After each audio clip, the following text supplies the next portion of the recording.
Beavis and Butthead are not real. They are stupid cartoon people completely made up by this Texas guy who we hardly even know. Beavis and Butthead are dumb, crude, thoughtless, ugly, sexist, self-destructive fools. But for some reason, the little wiener heads make us laugh.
I am not gonna lie. I kind of don't feel 100% today.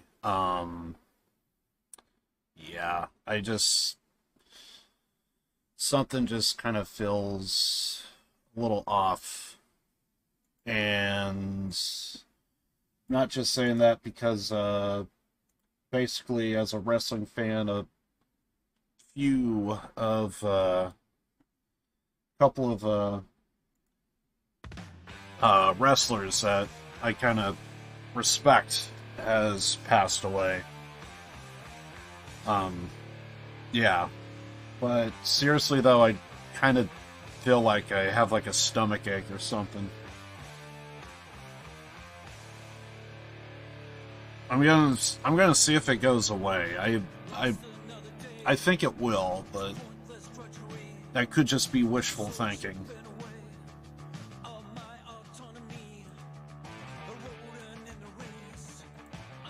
Yeah, something...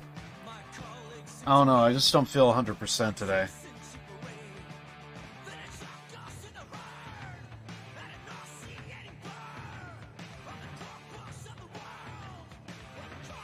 I'm gonna know if it is something serious or not, because I did have a little bit of coffee, so I don't know if it acts up or what have you. I feel like I'm doing 100 different things right now, so I'm kind of like, what am I doing? Everything seems and looks right. I don't know.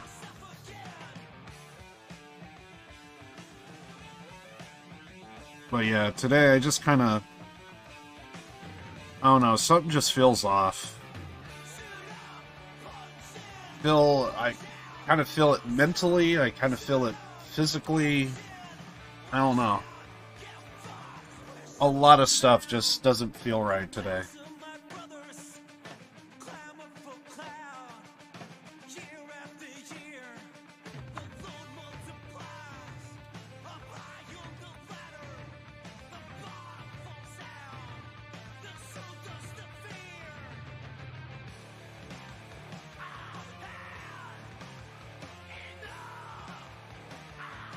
Excuse me. That could be the stomach ache acting up there.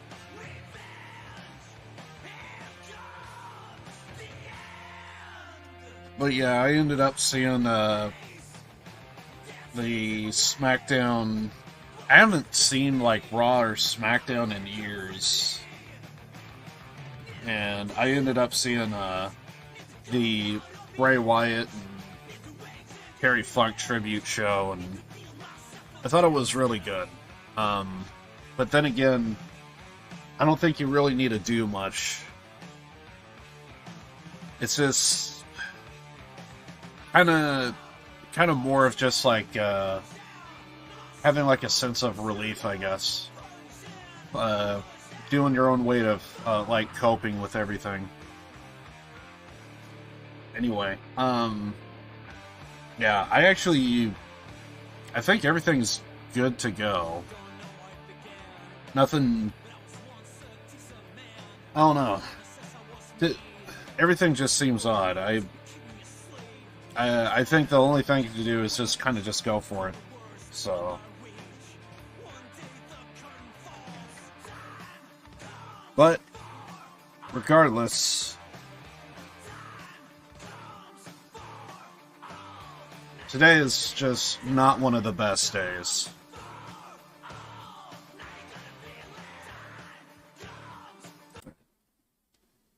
I'm just going to go ahead and mute that, and I think we'll just go ahead and get started.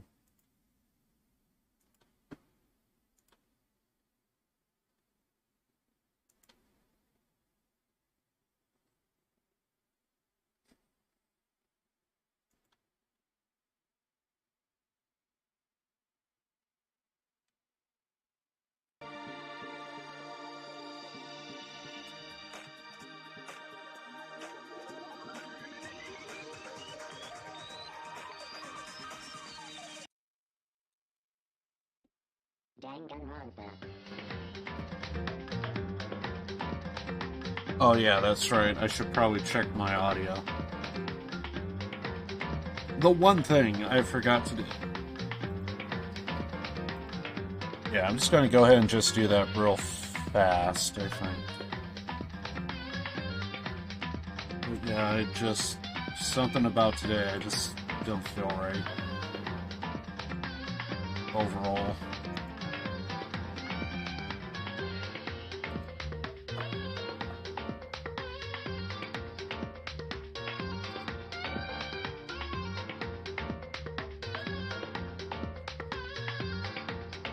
Maybe there's a chance I just need to sleep this off or something.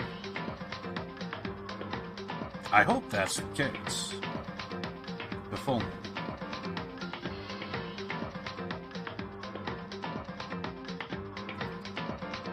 Okay, something's wrong. That's not muted, that's not muted. Oh, yeah. I'm gonna switch this one. Now I should hear it.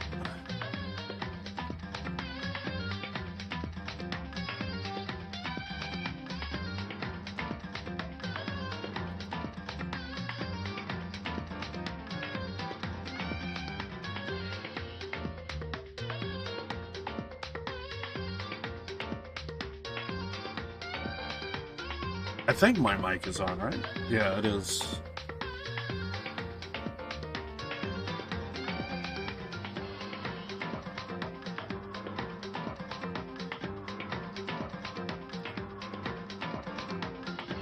Everything seems good. Right.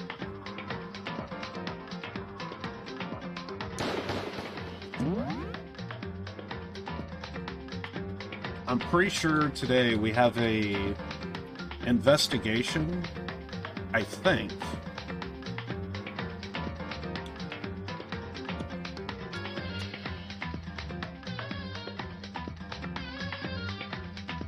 I'm pretty sure we have an investigation and trial to go through today, if I recall correctly.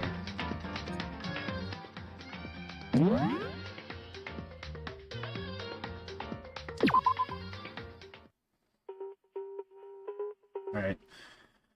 I better check the Monokuma file before anything else. The victim was Sakura Ogami.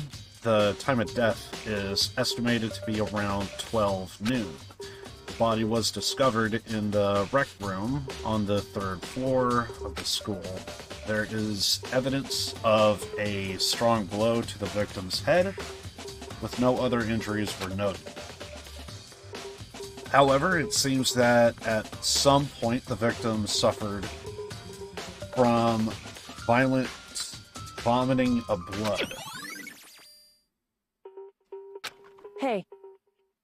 I think the case this time might be a challenge. Why is that? So...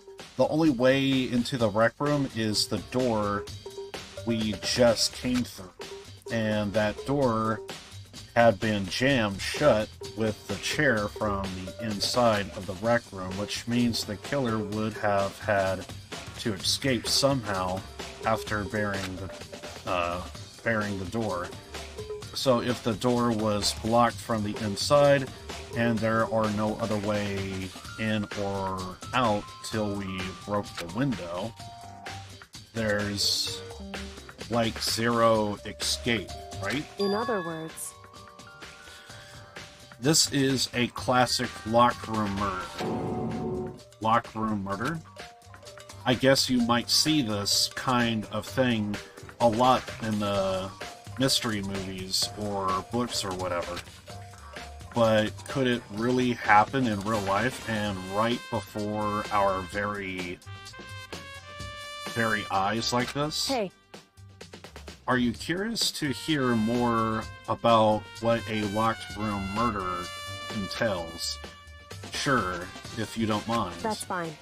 When you break down this kind of murder mystery, there are 4 basic types. The first type is when the locked room is created after the actual crime is committed. This is simply means that the killer commits his crime, then through some special method seals the room. This mainly involves some sort of trick involving the locking of the door. Basic approaches include using a string or simple mechanism. There are a number of variations. So for that, all we'd have to do is check the door to see if that's what it was, right? Correct. Second type is when the locked room already exists before the crime is committed. Oh. In other words... Basically, the killer uses a special contraption or tool from outside to trigger the victim, to target the victim inside. You push a switch and it fires a handgun. You shoot an arrow through a gap in the door, something like that. However, But in this case, that doesn't seem to fit. There are no guns or arrows in the school, and the door doesn't have any gap that would allow it.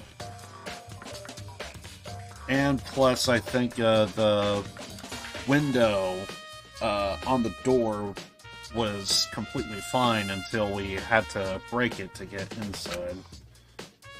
Yeah, I think we can probably cross that one off the list. it's true.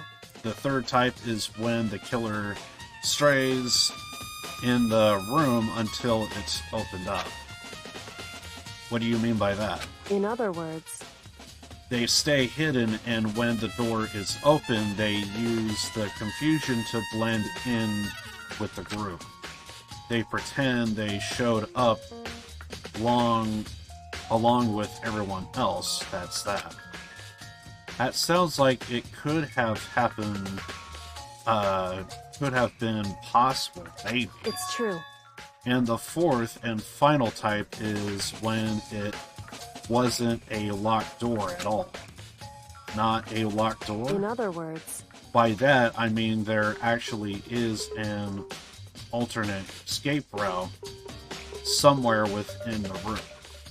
You see this a lot in novels and things, but in reality, it's generally not possible. Then you think we can cross that one off too. indeed. I believe so, yes. So when it comes to locked room mysteries, there are the basics. So there are 4 possibilities. And then Kyoko, which of those 4 choices seem the most likely in this case? It's true. That's a good question. Answering that should be our primary focus during this trial. But right now, I can't really say. I see. The way the killer set up the locked room, until I figured that out, the truth behind Sakura's death will stay hidden.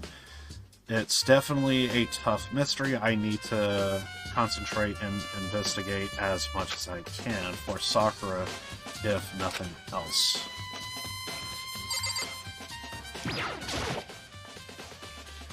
The door is the only way in or out of the rec room. The door doesn't have a lock, and there's no evidence that the mountings have been tampered with. The only notable change to the door is the smashed window, which happened, of course, when I broke it to get inside. There's no evidence that any kind of string or mechanism was used on the door. In other words, I don't see anything suspicious about the door itself.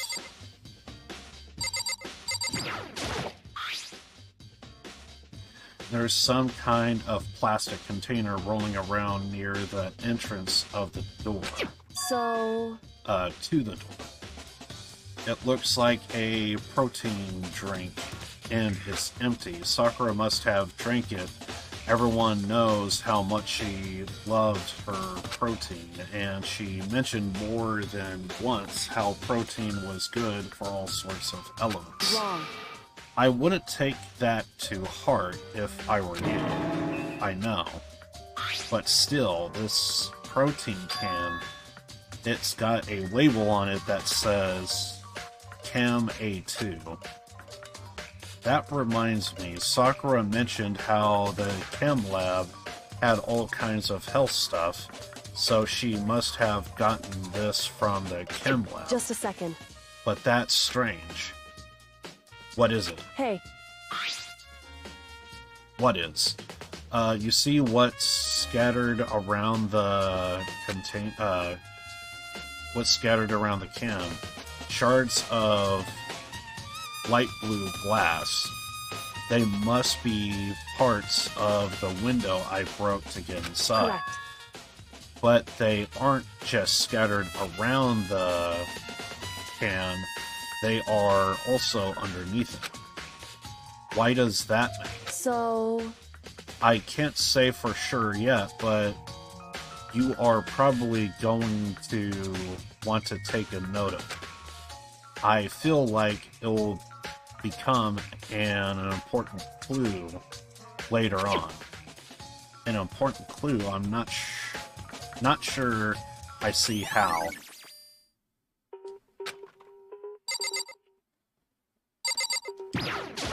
What? What do you want? You are bothering me. Go away. He's not even trying to hide how much he despises me. I better go before he crushes my soul completely. however, But for Sakura to have been killed, yeah, she's not the type who would go down without a fight. it's true. And she certainly didn't, I would say. She was the ultimate martial artist, strong in body, mind, and spirit. So how was the killer able to get the upper hand on her? I wonder, did someone get the upper hand? They must have taken her by surprise, right? Certainly. They would have needed to, if they expect to stand any chance against her. What the heck? We already know who did it. I won't forgive you. Ryakua, Toko, or Hiro. It had to be one of them. They couldn't stand the sight of her. You agree with me, don't you, Makoto? Well, I don't want to say anything for sure without finding out more. Then let me help you find out more.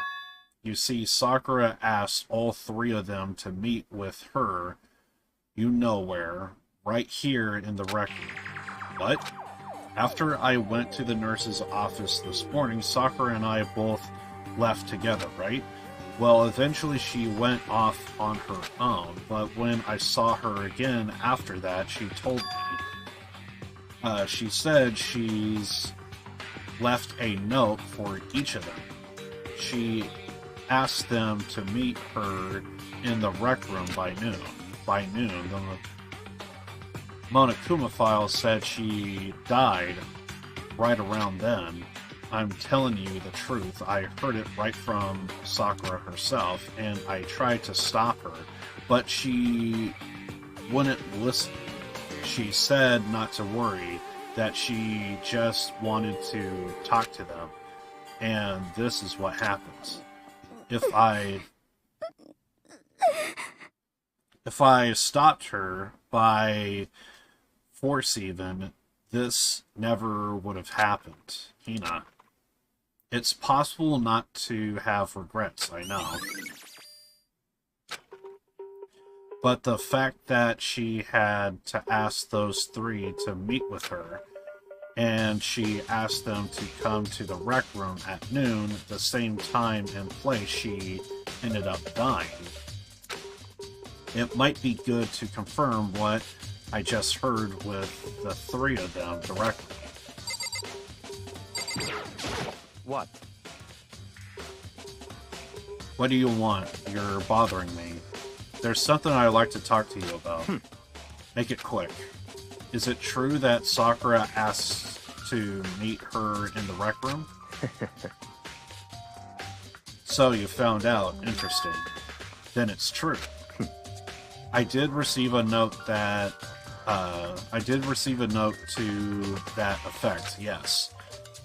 But what fool would do what it said and risk being killed by that monster? So you didn't go see it? Of course not.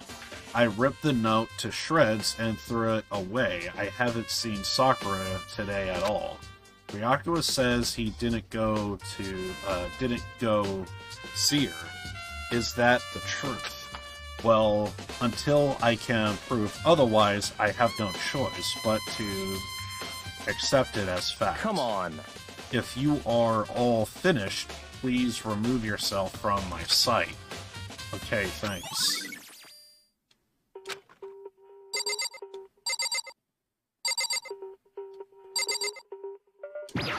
What is that?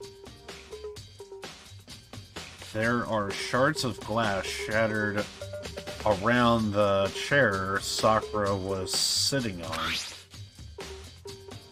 The glass is all red, and those are the top and bottom sections of the bottle, right?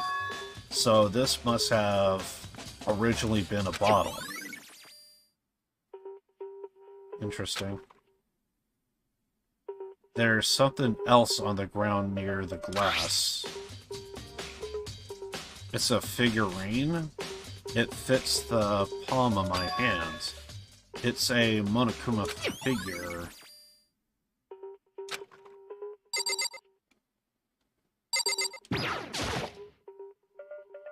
Looks like some kind of wrapper. Huh? That's... Do you recognize it, Hina? Well... Well, yeah, I mean, I gave it to her. That's a candy wrapper. Sakura got super upset when she found out Genocide Jack had attacked me, right? So after we left the nurse's office, I gave it to her. I thought it might help her calm down a little. So you gave that candy to Sakura. I found a big box of it in the warehouse. I really like them. Actually, as soon as we could get into the warehouse, I took the entire box back to my room. I made sure no one else could get their hands on them. I really liked them that much. 'Cause, I mean... But I wanted Sakura to get a chance to try one for herself. That's why I gave it to her. But now they've lost all their flavor. Hina. Interesting.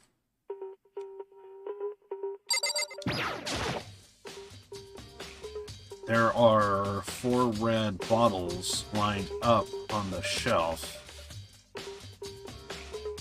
Inside each bottle, there's some kind of Monokuma figure.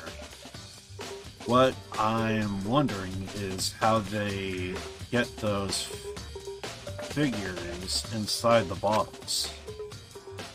So... It's no different from your standard ship in a bottle. Huh? You know where the bottle's opening is smaller than the boat placed inside. You never seen that? Oh yeah, maybe I have. In other words... So this is the Monokuma version of that. A Monokuma bottle is, if you will,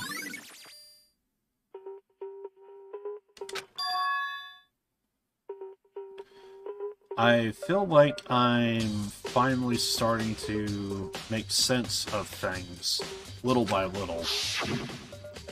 The Monokuma bottle sitting on the shelf. The Monokuma figure was found on the ground.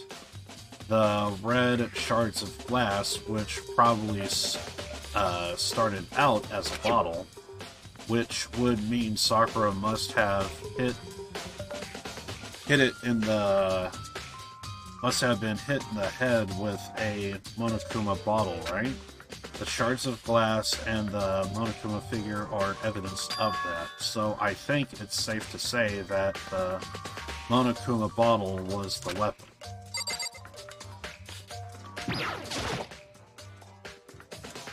The locker's open and they're on the inside. It's a handprint. Why? What's a handprint doing here? It looks like someone touched the inside of the locker and it left a handprint in the dust. It's true. And it looks quite fresh, too. I'd say someone was hiding here in the locker and they left behind a small something, a little something extra. So then, maybe the killer hid in here until the locked room was open, don't you think? And during all the confusion, they popped out and joined the rest of the group. Wrong. Unfortunately, that's not a possibility. Why not? Hey, Think back before we opened the door, we looked inside the room, right? Oh yeah, and the locker was already open at that point. indeed. So there's no way someone could have hidden in there until after we opened it. Yeah, so then, what does this handprint mean?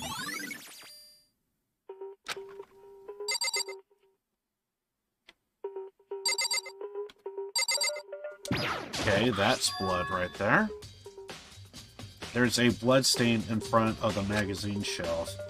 It must have come from Sakura, right? But that doesn't make sense. Why is it so far away from where she died? Good point.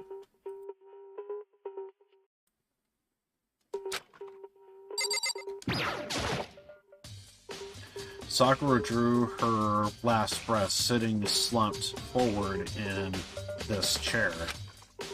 There's obviously evidence of the blow to the head Sakura suffered. Normally, I wouldn't have any problem believing that that's what killed her. But according to the Monokuma file, she had also vomited blood.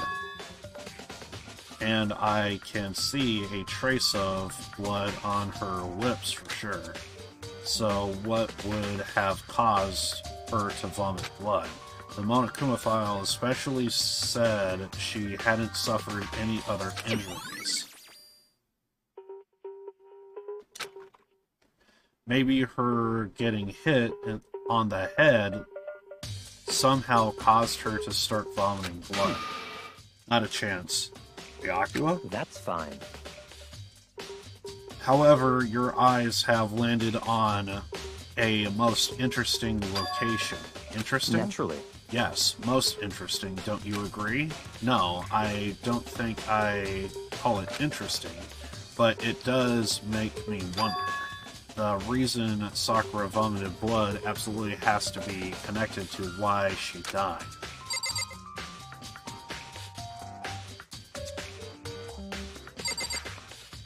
I don't think there's anything else.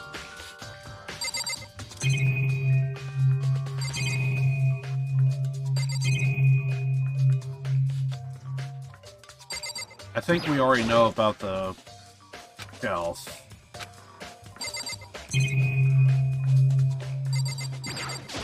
I don't think this matters. It's around 1 o'clock right now. According to the Monokuma file, Sakura died at 12 noon, so roughly an hour ago.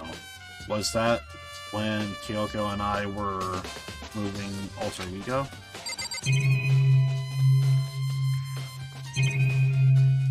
Ah, the chair. The chair was shoved against the doorknob so we couldn't get the door open. There's no evidence that any kind of string or mechanism was used on the chair. In other words, there's no reason to think the chair had anything special done to it. Having examined both the door and the chair, there's no doubt the reason the door didn't open was simply because the chair was shoved up against it. This kept the doorknob from turning and the door from opening. And there was no evidence of the door or chair being tampered with or anything like that. So the killer must have created the locked door from the inside, not from the outside. Listen. Well, Makoto, have you finished your general investigation? Yeah, I think so. For the most part. So then. Then you should probably go talk with people now. I'm on guard duty, so I can't leave. Listen to me. Which is why I've decided you'll go in my place. She decided? She's gotten a lot more pushy since we had our issue. But she's right, I have to go talk to the others. Sakura wanted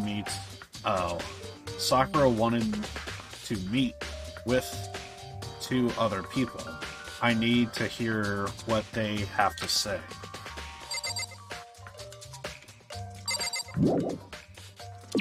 So we need to find Hiro and Toko. Those other 2 people went back to their rooms. So we head to their rooms.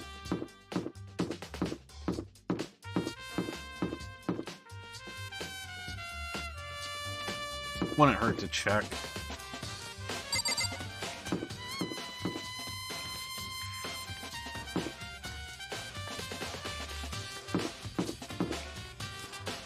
Okay, so there's Toko. I press the doorbell. And after a few seconds...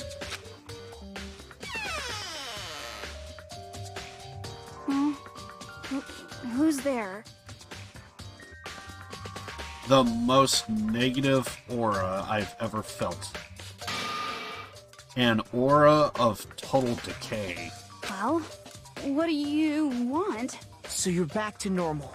Genocide Jack isn't around anymore. Don't even say her name. It makes me sick to my stomach. I was in such a good mood, too. She didn't look like she was in a good mood. Hey, I was hoping to talk to you about something. Is now a bad time?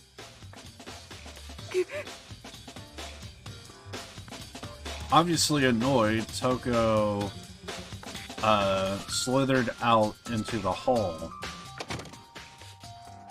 What do you want? What do you want? You said you wanted to talk to me about something? I wanted to talk about the fact that Sakura had asked to meet with you. Well... I don't know what you're talking about. Byakuya already told me she had asked to meet with him. What? She wanted to meet with Master 2? I said 2, didn't I? I guess now it's totally obvious, huh? Yeah, pretty much. So, can you tell me about it? I admit, I did get the note, but I didn't go see her. I was scared, so I couldn't bring myself to go. Toko claims she didn't go see her, but can I really believe her? Well, until I can prove otherwise, I have no choice but to accept the fact.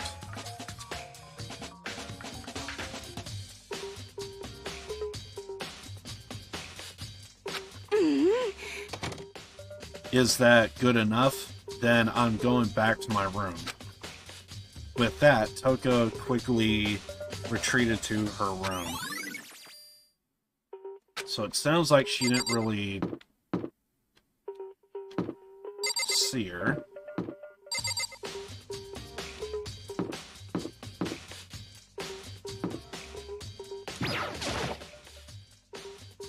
I pressed the doorbell. And after a few seconds... You know? What's up, Makoto? Did you need something? Yeah, actually, I wanted to check. I wanted to check something. It's about Sakura wanting to meet with you. What? How did you know about that? Could it be?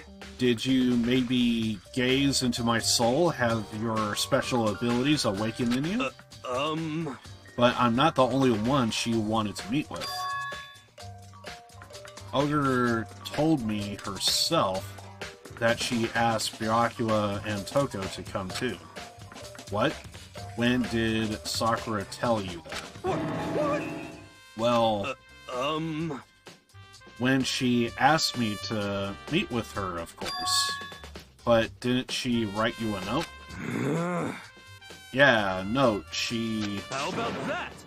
She gave it to me in person, and she happened to mention the others, like in passing.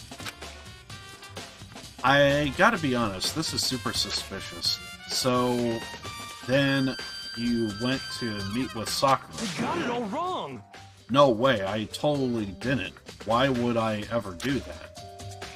Yeah, definitely suspicious. Actually, the last time I saw Ogre was when Hina got hurt and I took her to the nurse's office. just don't look at me.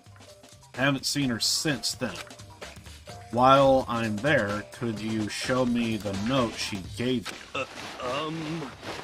Do I still have it? Let's see. Hiro was feeling around his pockets. Hey, come on. Sorry, it looks like I don't have it anymore. With a big goofy smile on his face, he pulled his hands out of his back pockets. But when he did, I saw something flutter to the ground. Something had fallen out of his pockets. Huh. What? Quickly as the wind, Hiro snatched it back up again and shoved it back into his pocket. Hey, come on. Sorry, just a bit of trash I forgot to throw out. Trash? What? Anyway, I can't deny that Ogre asked to meet with me, but I never went. So, well, if you excuse me, before waiting for a reply, Hiro quickly slipped back into his room. Hiro said that was just trash, but there's no way that that's all there was to it. So I've heard from Toko and Hiro. What next? I'll definitely have to look at the actual crime scene again on top of that. Maybe I should find out more about the protein can we found on the floor of the rec room.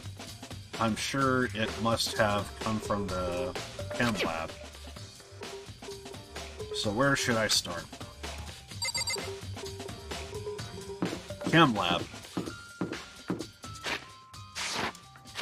We'll just fast travel over.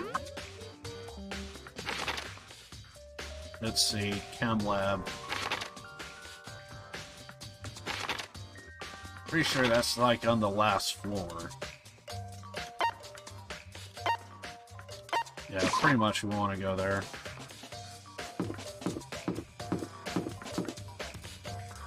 I forget where it is.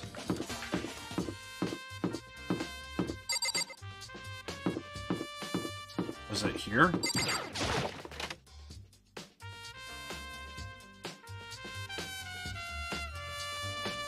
What? Makoto, did you have your eye on the chem lab too? Just make sure you don't get in my way. Yeah, I got it. I think what you meant to say was, yes sir, I understand.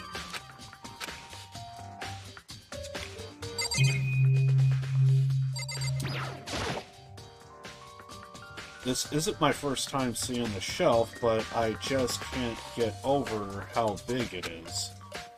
I should probably take a closer look at it. Looks like 3 shelves have been connected together to make one giant shelf. But more important right now, what's that powder that's been spilled in front of the shelf? I have to be careful not to step in it.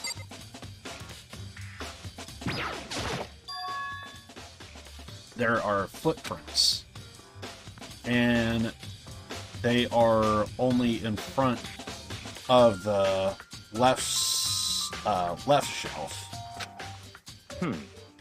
How do these footprints relate to the scene as a whole? We maybe need to sketch out the floor plan, but by we, do you mean me? How kind of you to offer. With an insufferable smirk, he handed me a piece of paper and a pen. Well, let's go. Chop chop. Okay. So I got to work, and before long, I drew up a sketch of the room. So how's this? Not bad for you, I mean. For me. I see. When you look at it like this, interesting. It would appear that whoever left these footprints only had business at the leftmost shelf. They came in, went straight to that shelf, did whatever they had to do, and then left. That's what those footprints tell me. I see. These footprints must be... It's certainly possible. Makoto, are they yours? No. What? Okay then.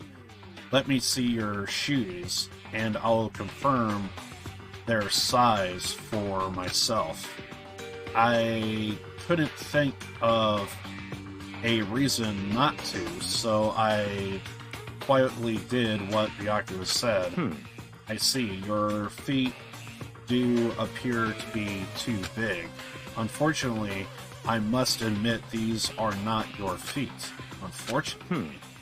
But with how clear these prints are, it should be quite easy to determine who they do belong to. Then these prints are a really valuable clue.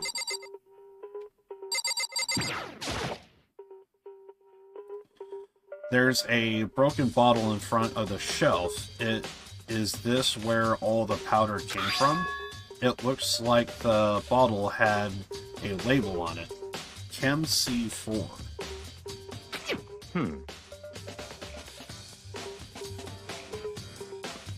Would you like to hear something interesting?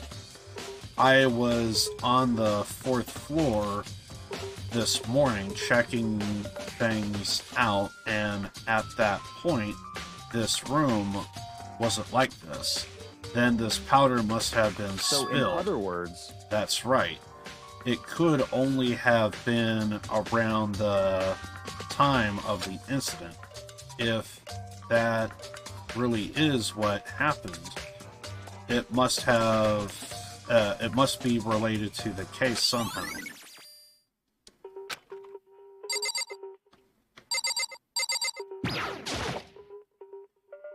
Let's see, what's on this shelf? There are all kinds of dietary supplements and different medicines. The protein drink we found in the rec room probably came from this shelf. All the containers on the shelf are labeled with the letter A and a number. So I guess I can consider this part of the shelf unit section A, but wait. There's one bottle here that's labeled Chem C9. Could someone put it here on accident? So on this shelf looks like a bunch of chemicals that I have no idea what they are. They are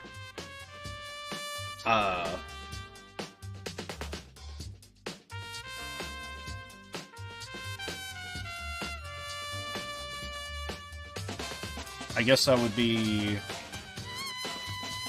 reagents. Put simply, they are used in experiments to bring about a chemical reaction.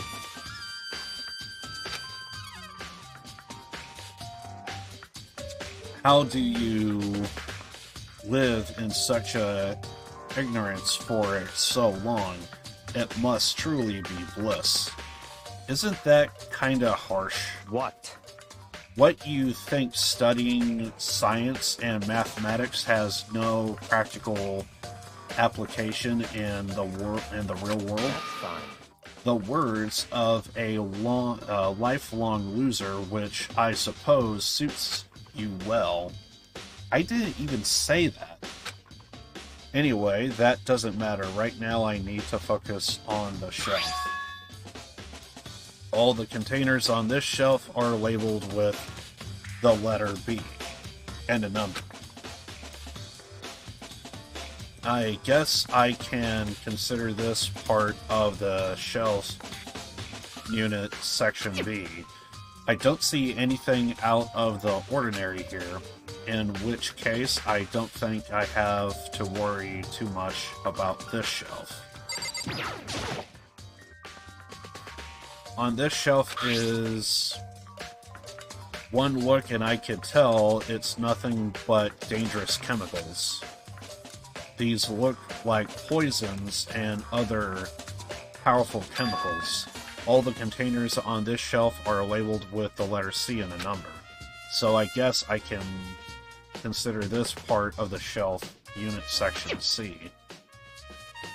I should try to find out more about this shelving unit. It looks like it's split into 3 sections. Section A has dietary supplements. Section B has reagents, and Section C has lethal chemicals. Sakura must have gotten the protein powder from Section A, but what concerns me is that in Section A there was a bottle with a label from Section C. What was a bottle of poison from Section C doing in Section A? There's definitely something going on there.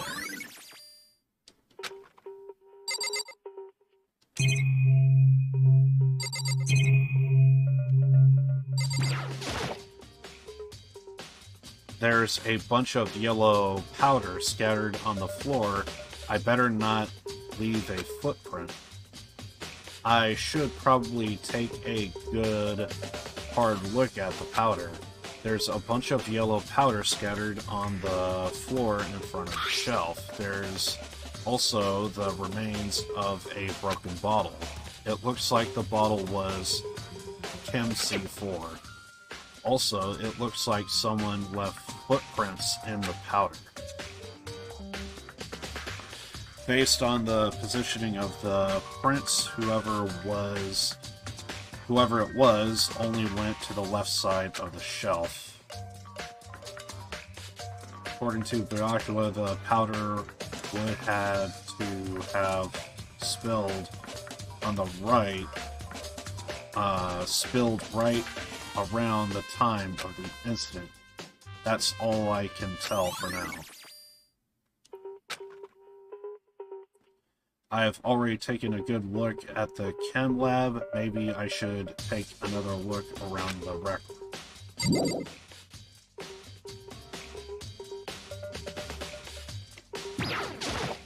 Not what I wanted to do, game. I see. Kato, I admit you have a good eye for spotting useful clues, but you also need to learn how to make use of those clues.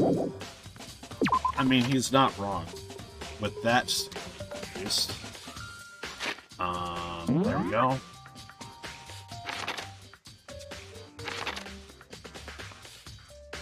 I think we need to go to third floor? That sounds right. Yeah, this is right, but I put myself on the other side, so apparently...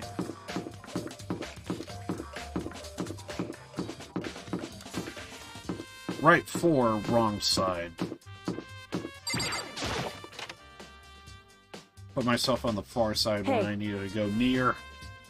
So, Makoto, how's your investigation going? I told Kyoko why Toko and Hiro had told me. I see. I see. So, along with Ryakua, they are both claiming they didn't go see her. But it's all too convenient. Someone must be lying. Someone's lying? Anyway. Well, I've made my progress on my own. Made some progress on my own. Sakura's body, the shelf of magazines, and the Monokuma bottles. Those three things have revealed new clues. You'd do well to look them over one more time.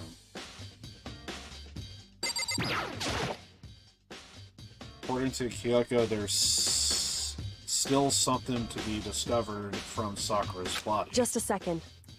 Just stare off into space isn't going to help you figure anything out. Well, yeah, I know, but... Hey. Don't you think you might need to actually examine the body? Whew. There's no getting around it. Unlike me, Kyoko didn't recoil at the thought of touching a dead body. She was completely unemotional. It's the kind of thing I've grown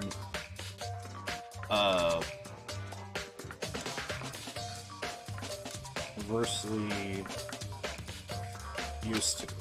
Although there are still sometimes I can't believe how calm you are.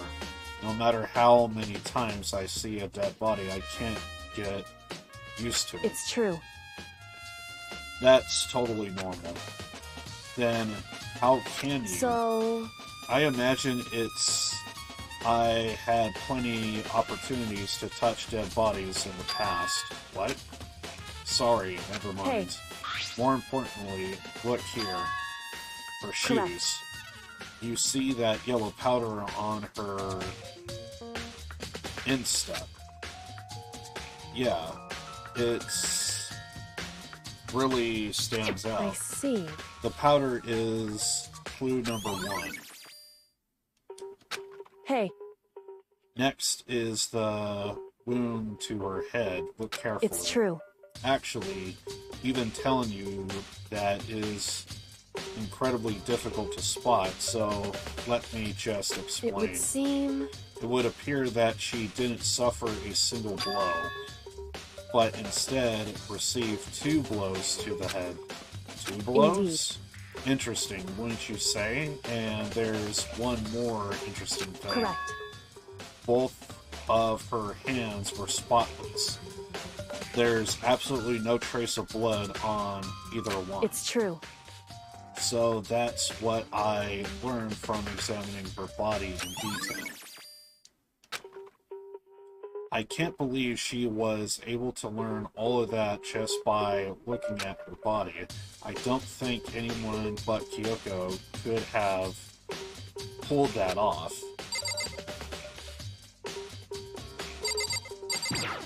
I don't know if we need to look at the blood or the actual magazines. There's a bloodstain in front of the magazine shelf. I can only assume that blood is Sakura's, but strange if true. Why is it so far away from where she died?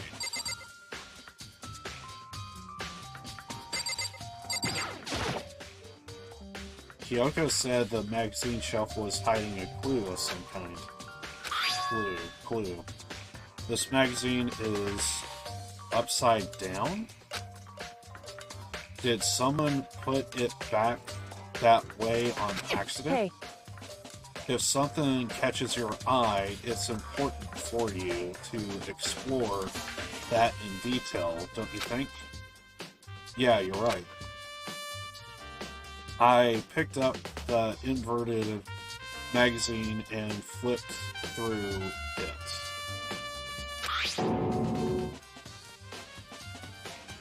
This is on one of the pages near the center of the magazine. A word had been written in bold, bloody letters, and it said "token."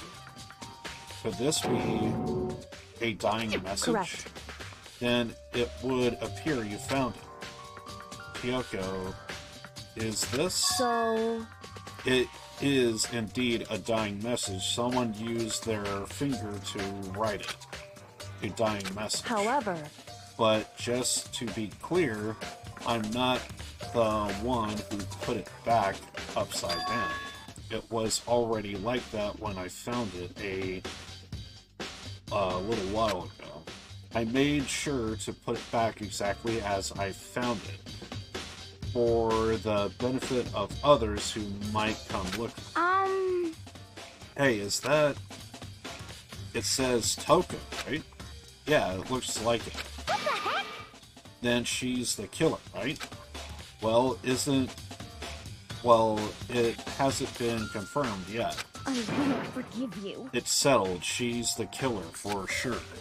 That's conclusive evidence, right? But we can use it to corner the killer. I can see why you would think that, but it just seems too easy. If anything, it makes me that much more suspicious.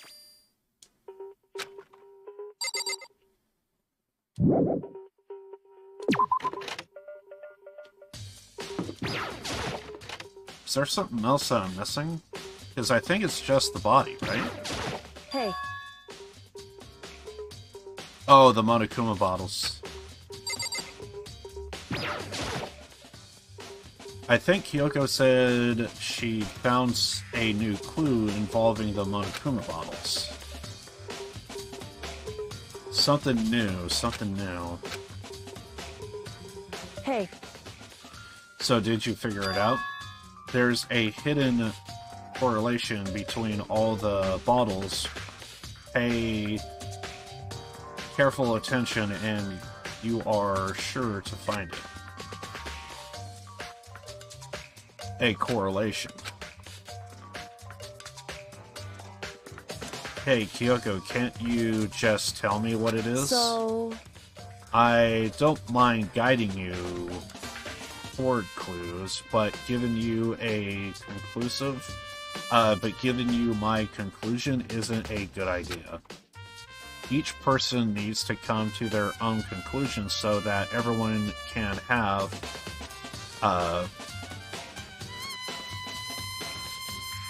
confidence in their outcome. And it's not just because you don't trust me, right? No answer? I do trust you to a degree. Otherwise, I wouldn't have told you anything to begin with. Only to a degree.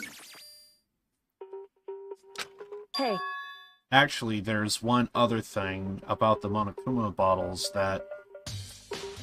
that's bothering me. I'd like to do an experiment to confirm. You don't mind helping me, right?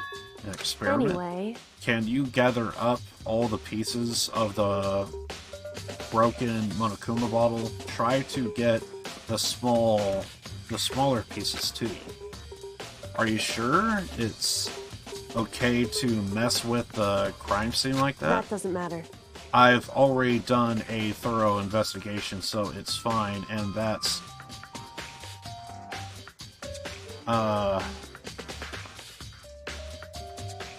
Honest, Byakuya's not here, So then, Anyway, I need to get something from the chem lab while I'm gone. Try to gather up all the glass. With that, Kyoko left the room. I really don't know what this is about, but what choice do I have? I'd better just do it. I took the broom and dustpan and got to work collecting all the broken bottle pieces. And just as I finished up, sorry to keep you waiting. so then, Is everything ready? Then let's get to work. So, what kind of experiment are we doing? in other words, I got a scale from the chem lab. We are going to use it to compare weights. Compare the weights of what?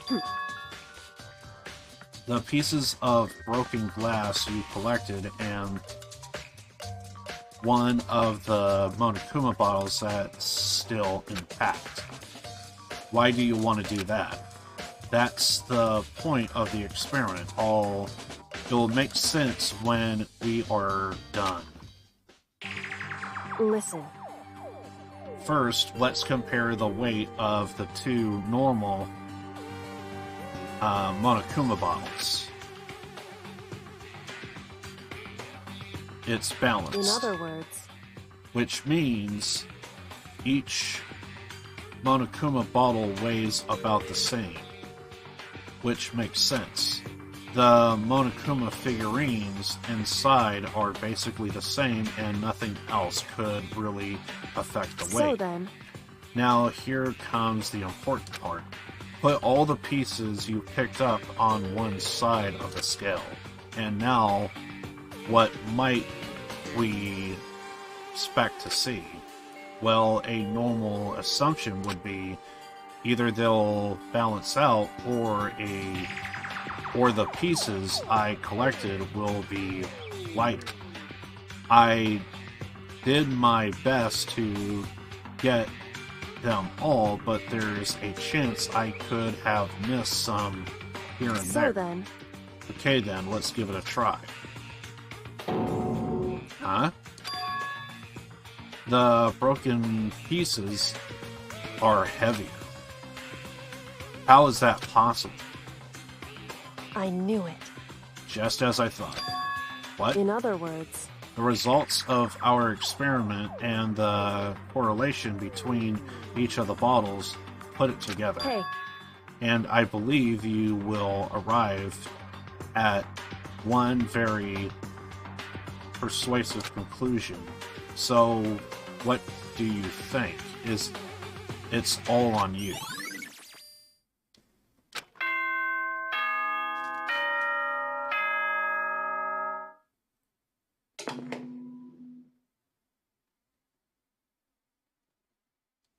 Whoops! You caught me sleeping. Your investigation was just so boring I couldn't stay awake. Should I do it? Is it okay? Can I? Okay, then let's begin the class trial. You know where to meet, right? Please go through the red door on the first floor of the school. See you soon. It's already time, but the mystery of the locked door, the mystery of the locked room, is still only half solved. At this point, whatever happens will have to happen at the class trial. No, not whatever happens. I have to make something happen.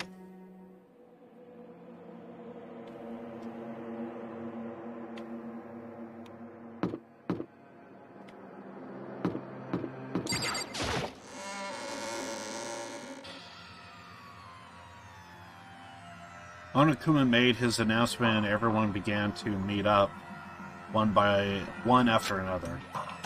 And then... the ultimate martial artist.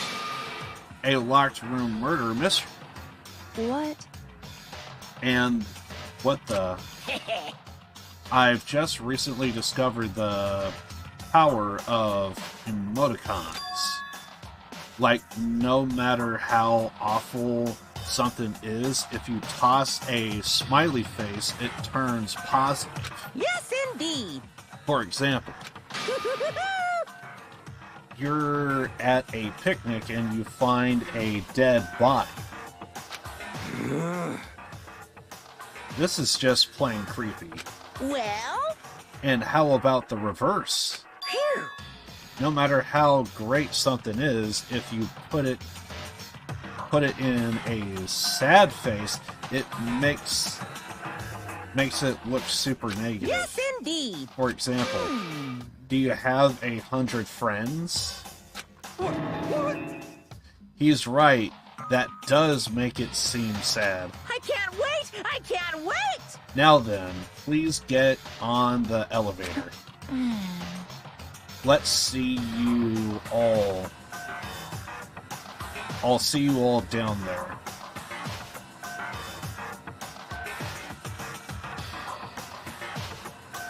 Monokuma.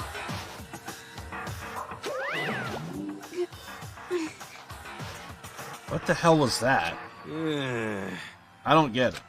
Just the worst. I don't get you guys. How can you act so casual after murdering someone? Don't look at me! I don't think I'm actually casual. Don't be mean! I don't think I'm acting casual. I mean, I didn't murder anyone. What the heck? Yeah, I'm completely innocent. How dare you call me a murderer? What the heck? Whatever. Either way, the truth will be revealed soon enough, because there can be no doubt one of us is the killer, the one that murdered Sakura. She was stronger than anyone I know, and yet someone killed her. And that person is here. That person is one of us. Don't look at me! I said it before, and I'll say it again. It wasn't me. The culprit is one of us. Make no mistake about that. What the heck? Because I didn't do it. How many times do I have to tell you? Hey, Standing around here isn't going to do any good. Let's get going. What the heck? How can you just stand there and say you didn't do it without even breaking a sweat? Come on, it's time to put an end to this. I made my way toward the elevator, but with each step I took, I felt like I was moving further and further away from my goal. I could feel a chilling fear running through me, trying to make me rot from the inside out. No matter how many times I go through this, it never gets any easier. We climbed into our still prison in total silence. We watched the doors close and felt it begin its sinister descent.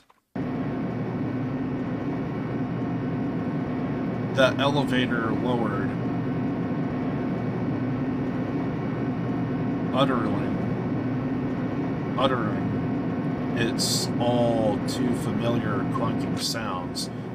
It felt lower and lower. It fell lower and lower. And as suddenly as always, the ride was over. The doors opened once again. Just the 6 of you. Huh, really? This is kind of depressing. That's so few. You must be so lonely. You say that like it's your own fault. We are all that's left. I wonder, will the class trial end with one less classmate again, or will your school life come to an end completely. Now Now then, are we ready to begin? You know the drill. Find your assigned seats. And so the curtain opened for the fourth time. A deadly judgment, a deadly dissension, a deadly betrayal. A deadly riddle, a deadly defense, a deadly fate. A deadly class trial.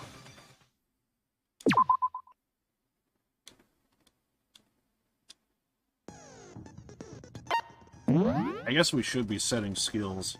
I haven't done that in the last couple of them. At least I don't remember.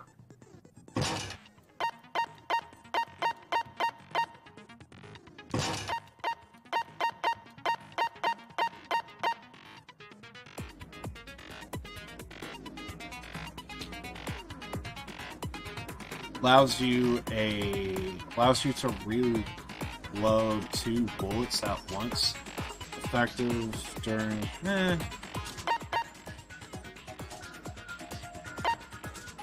I think I'm cool with this.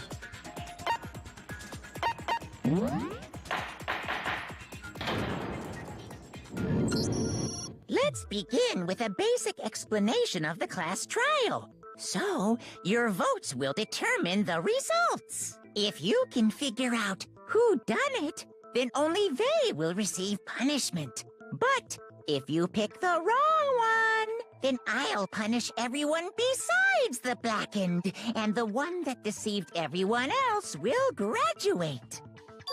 Now then, where to begin? We already know who did it. Whoa! Deja vu. The one who killed Sakura is one of the people that hated her. Byakuya, Toko, or Hiro. It was one of you. Idiot. I had nothing to do with it. Yeah! I'd never kill someone, no way! I don't want to hear your stupid excuses. Hina seems really sure that one of those 3 is the killer. But she must have some reason for believing that.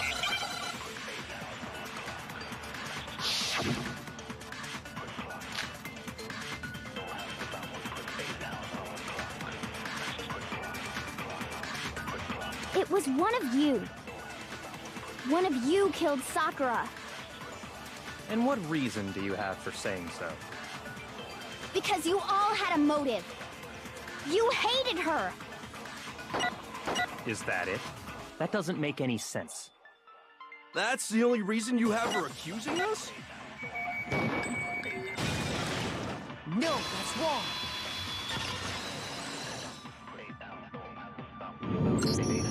Another reason you suspect them is because Sakura wanted to meet with them, right? Yeah, and that was right before she died. So there's no doubt about it. One of those 3 killed her. I can't disagree with Hina. There's good reason to suspect all 3 of them. Then, does that mean one of them did it?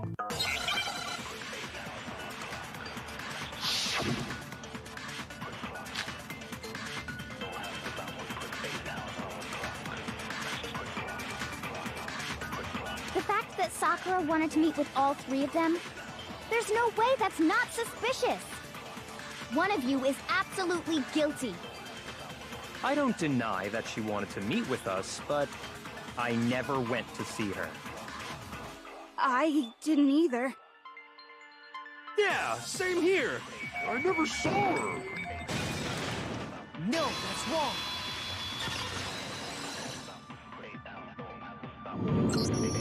Hiro, when we were talking before, you dropped a small piece of paper, remember? It was white with red polka dots. What's that got to do with anything? Red polka dots? That's gotta be the wrapper from the candy I gave Sakura. No, it's...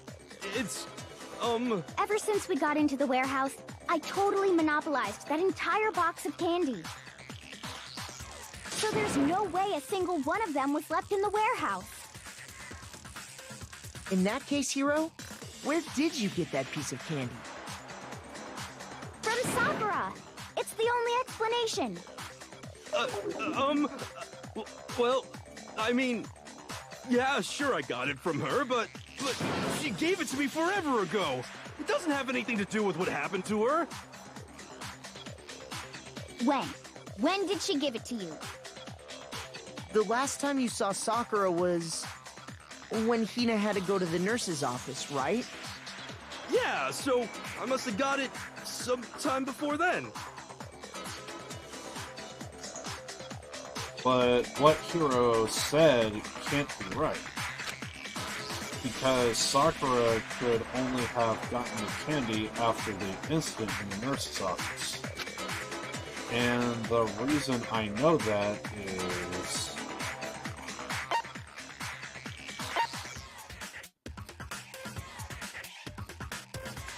when Sakura got the candy.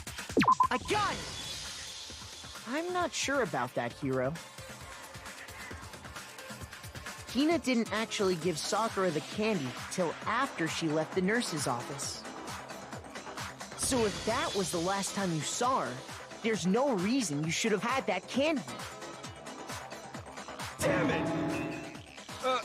I mean, what I meant was, oh, that's right! I did meet up with her in the rec room. You got a problem with that? Why the sudden hostility? But we just talked, that's all. I didn't do anything, you gotta believe me! You're acting incredibly suspicious. You're acting incredibly suspicious! More hostility. It's not just normal hostility! You're the real culprit! I even have proof! Huh? Proof? What are you talking about? I'm talking about her shining message. What would a signing message even be? At the scene of the crime, she had written out Toko in her own blood, right? It was her dying message. Just like what you guys were talking about with Sayaka. That's true. I saw it for myself. See? See? Toko did it! What are you saying? No way! I didn't do it! You just don't know when you're beat, do ya? Hiro, hold on. When did you see that dying message of hers? Huh? Well, when we found Ogre's body. Duh. But if you recall, Hina was very adamant about keeping you away from the scene of the crime. So it's hard to believe that's when you actually saw the message for yourself. Hold on. But when Kyoko found the magazine with the dying message in it, it was on the magazine shelf, right? I got it! Kyoko, you found the magazine on the magazine shelf, right?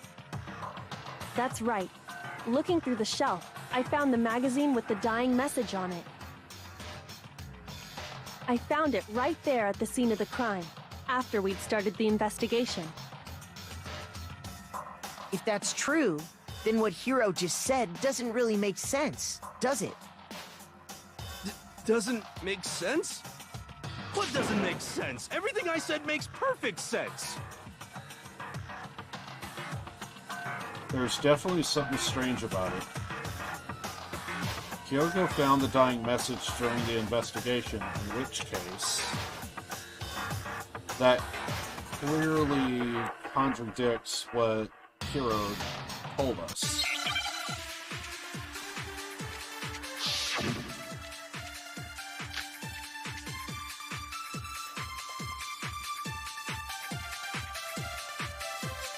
I can tell you exactly when I found the dying message. When Ogre's body was discovered. And I can tell you when I found the dying message. It was only after the investigation had begun. I found the magazine tucked away on the magazine shelf.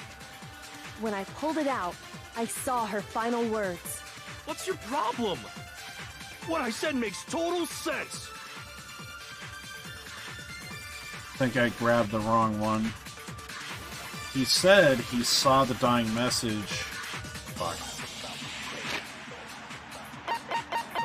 I don't know if they would transcript that.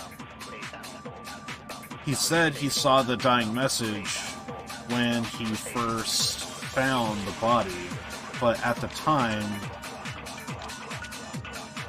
where was the magazine? It was on the shelf. I can tell you exactly when I found the dying message. When Ogre's body was discovered. And I can tell you when I found the dying message. It was only after the investigation had begun. I found the magazine tucked away on the magazine shelf. Maybe it is magazine shelf. When I pulled it out, shelf. I saw her final words. What's your problem? What I said makes total sense. Maybe it is magazine shelf. I can tell you exactly when I found the dying message. When Ogre's body was discovered. And I can tell you when I found the dying message. It was only after the investigation had begun. I found the magazine tucked away on the magazine shelf. When I pulled it out, I saw her final words. What's your problem?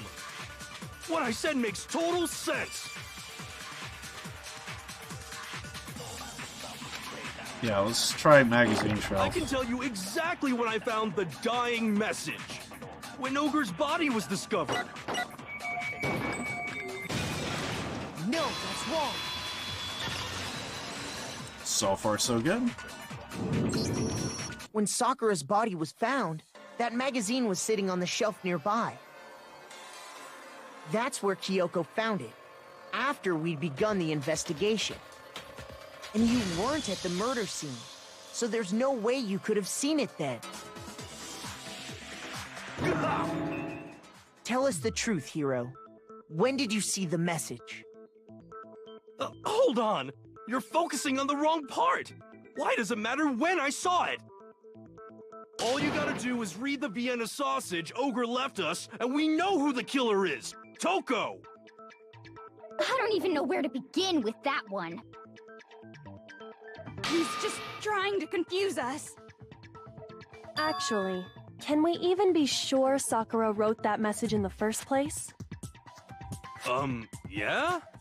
I think we can all agree Ogre wrote that message. 100%, without a doubt, she wrote it. And this is me talking, so you know it's true. Without a doubt, Kyoko said that her hands were spotless. No, I absolutely do doubt it. There's no way Sakura wrote that message.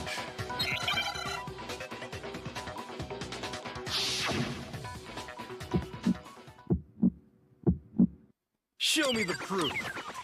I'm at least 30% right. The occult is bullcrap. Give it a rest. I'm at least 30% right. I bet you are. The occult is bullcrap. The end is nigh. Show me the proof. I'm at least 30% right. The occult is bullcrap. Give it a rest. I'm at least 30% right. The occult is bullcrap. The end is nigh. I'm at least 30% right. The occult is bullcrap. Give it a rest. The end is nigh. Can't hear you, can't hear you. Show me the proof. Show me the proof. This should prove it.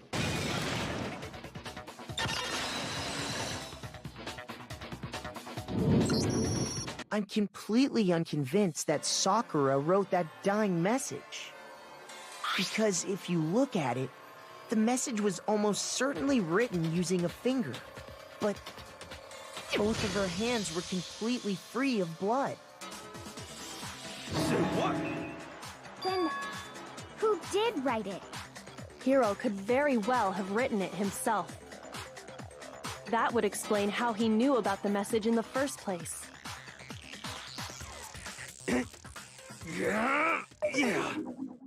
Yeah, that's exactly what happened. Ah! He admits it! I figured as much. But why would you write something like that? Because I killed her! You're admitting to killing her? Please, just let me explain what happened. I got Ogre's note, and so I headed to the rec room right before noon, just like it said. You just did exactly as the note asked? What a fool. And when I got there...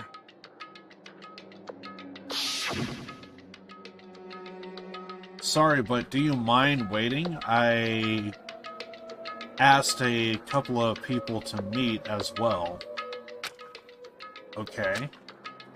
Would you like a piece of candy? It might help give you some energy. Sure, thanks. And that's all she said. After that, we just stood around in awkward silence. Suddenly, I heard her mutter something. Is that it? I'm going to end it today. I'm going to end everything. As soon as I heard that, I just knew. I knew she was gonna try and kill me. She was gonna kill me and make her escape. So of course I freaked out, and then... I saw my only chance.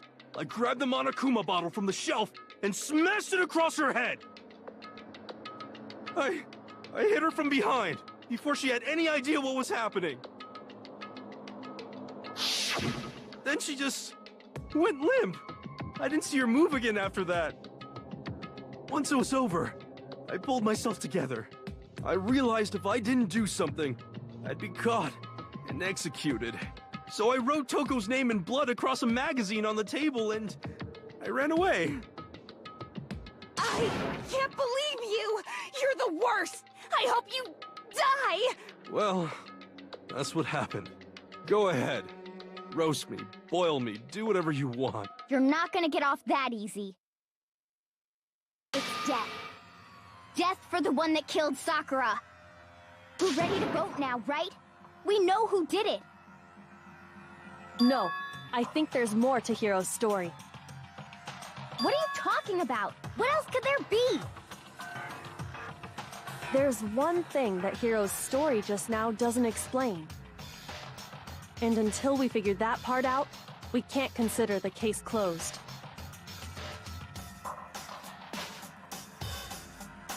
So what is it that Hiro did that doesn't make sense? What he what would have had to happen after writing the message, it doesn't make sense.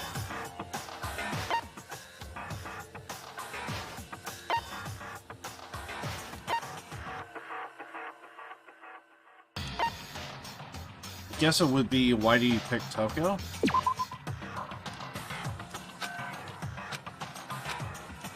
Shoot! Okay. So it's not Toko. Wait, what?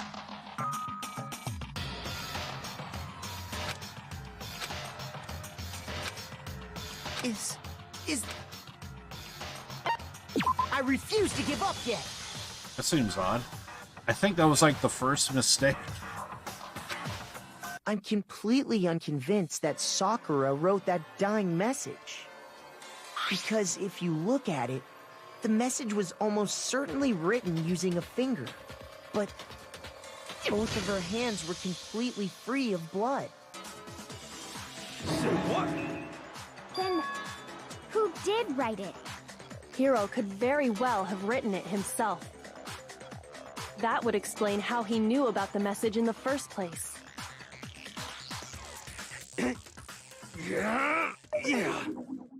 Yeah, that's exactly what happened. Ah!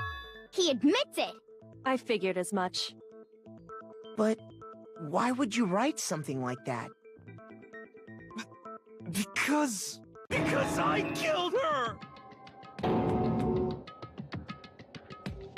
Please, just let me explain what happened.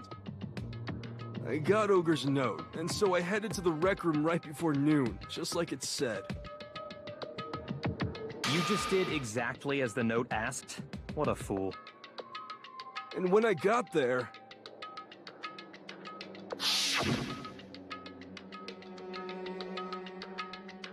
We already read this, so I'm not reading it again. We could skip to the end, but,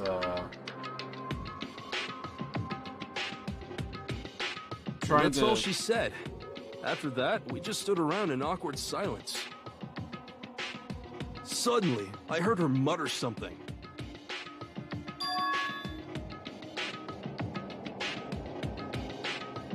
I'm trying to think what I missed. As soon as I heard that, I just knew. I knew she was gonna try and kill me. She was gonna kill me and make her escape. So of course I freaked out, and then... I saw my only chance. I grabbed the Monokuma bottle from the shelf and smashed it across her head. I hit her from behind, before she had any idea what was happening. Then she just went limp. I didn't see her move again after that. Once it was over, I pulled myself together. I realized if I didn't do something, I'd be caught and executed. So I wrote Toko's name in blood across a magazine on the table and I ran away. I can't believe you! You're the worst! I hope you die! Well, that's what happened. Go ahead. Roast me, boil me, do whatever you want. You're not gonna get off that easy. It's death. Death for the one that killed Sakura. We're ready to vote now, right? We know who did it. No, I think there's more to Hiro's story. What are you talking about? What else could there be? There's one thing that Hiro's story just now doesn't explain. And until we figure that part out, we can't consider the case closed.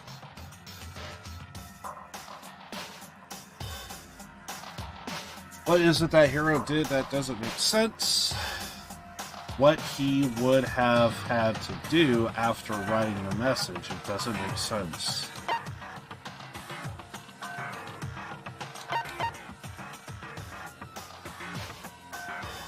Oh.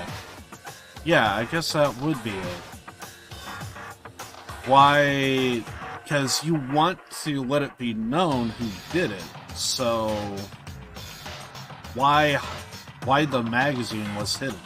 I got it! That's true. Everything you just said. It doesn't explain why the magazine was hidden, does it? By the time the body was discovered, the magazine had been picked up and put on the shelf. Why would you take the time to write that message, then stick it somewhere we might not find it? Oh. Well, I didn't hide it. I'm sure I just left it sitting there on the table. Really? He's lying! He's gotta be lying! I don't see any reason he would lie now, after already confessing to the crime. Then, he's not lying? Assuming he's telling the truth, someone else must have put the magazine back on the shelf. In other words, at least one other person was in the rec room both before and after the incident. I don't think there's any question about that. But then, who was it? If they went to the trouble of hiding the magazine, they must not have liked what was written on it. Someone who didn't like what had been written. There's only one choice. Well, it's Kyoko, so... Or, not Kyoko, Toko. Because Toko, if she saw her name, she probably wouldn't have liked it, so... It's gotta be Toko, because she saw her name. I got it! It had to be Toko, right? Who else would want to hide the magazine other than the person whose name was written on it? Is he right, Toko? Did you really go to the rec room? Why would I have... Wait, but more important, that doesn't even matter. We already know who did it, right? Hiro just admitted it. That's right. I killed her. No, you didn't. Who asked you? I don't doubt Hiro attacked Sakura with the bottle. But that's not where this case ends. What do you mean? What he means is that Hiro isn't the killer. You can't be serious. That's just... I don't believe it. Hiro, tell us what happened one more time. If we go through it once more, it should become clear he's not Sakura's killer. So... what do you want me to do? Just tell us what happened one more time when you attacked Sakura. I don't really see why, but... okay. We haven't reached the end of the case yet. Hiro isn't the real killer. And I have proof of it. Proof to that.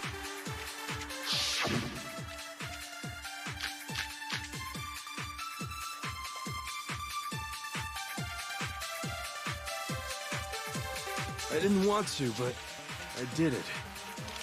I grabbed a Monokuma bottle from the shelf nearby, and I hit Ogre from behind before she could do anything. You hit her from behind. And you only hit her once, is that right? Yeah, just once. After the first swing, the bottle shattered, and she went limp.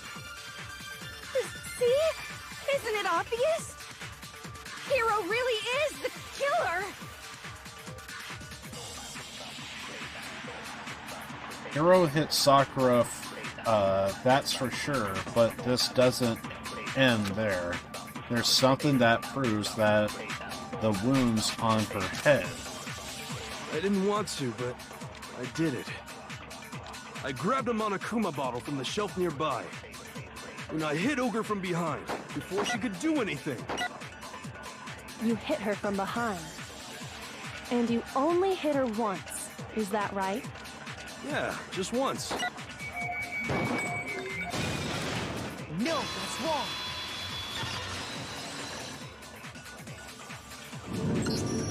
If Sakura died from Hiro's single blow, that doesn't explain why she had 2 head wounds. Huh? 2? That's right.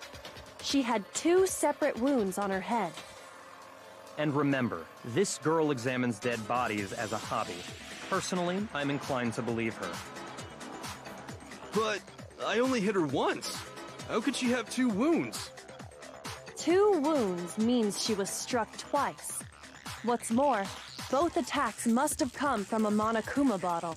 Hold on. How can you know that just from some cuts on her head?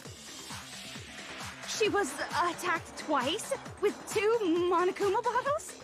It's not just because of her head wounds. It's also because of the Monokuma bottles themselves.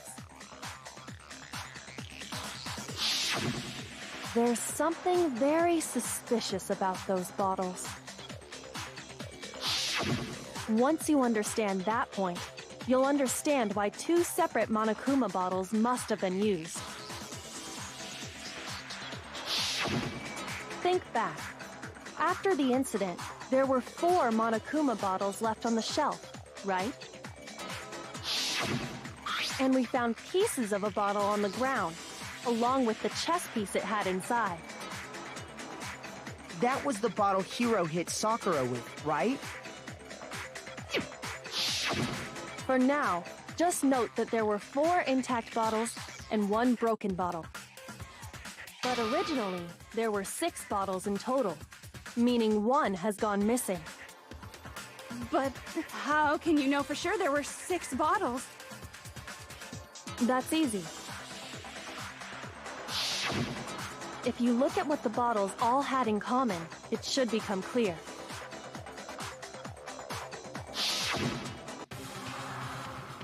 They all had chess pieces.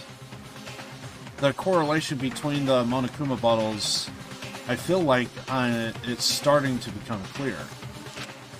The connection must be, it's the object that the Monokuma figurine inside each bottle is holding. It's different chess pieces. Which one specifically, I guess I didn't really examine that much. We need C, right? Chess.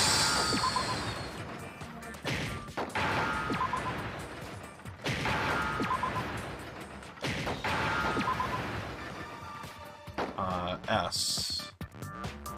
Give me an S. Wait, where's the E? I'm confused.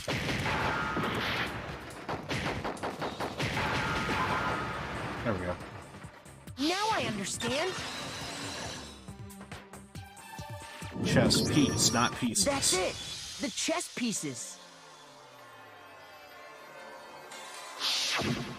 Inside each bottle, there was a Monokuma figure holding a different chess piece. King, rook, bishop, pawn. I definitely remember seeing each of those. And the piece that was inside the broken bottle we found was the knight, if I remember. So, what's that matter?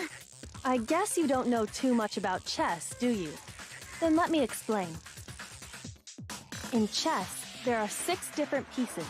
The king, the queen, the rook, knight, bishop, and pawn.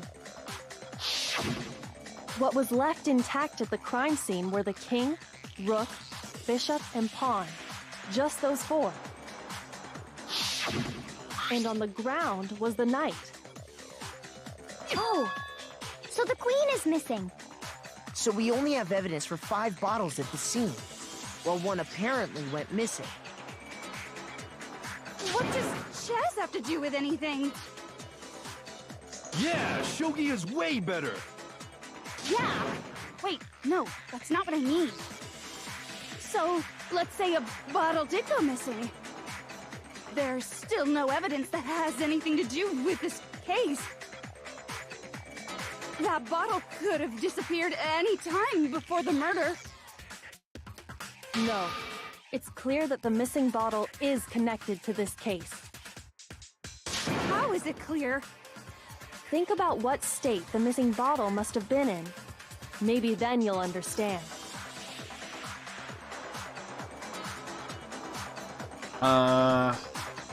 Wait, then the bottle was...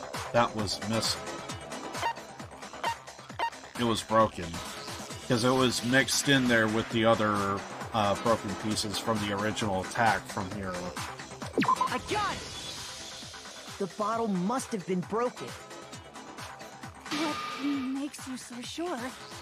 Because there was evidence at the scene that supports it. Huh? That's right. We found evidence that shows there was more than just 1 broken bottle at the scene. And what is this evidence? It wasn't just a single bottle, and the evidence that proves that is, Kyoko and I figured it out before. The experiment.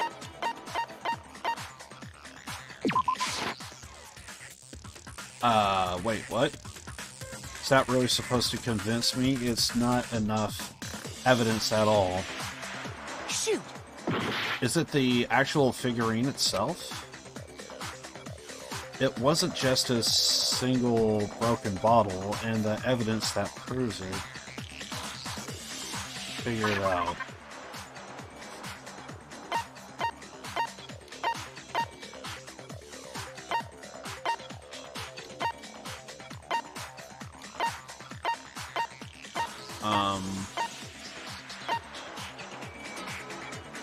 Oh, okay, so there's her examination, and then...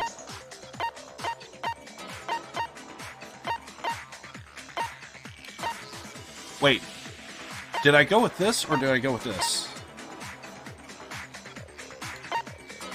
Because I think I was supposed to go with this, but I may have picked this.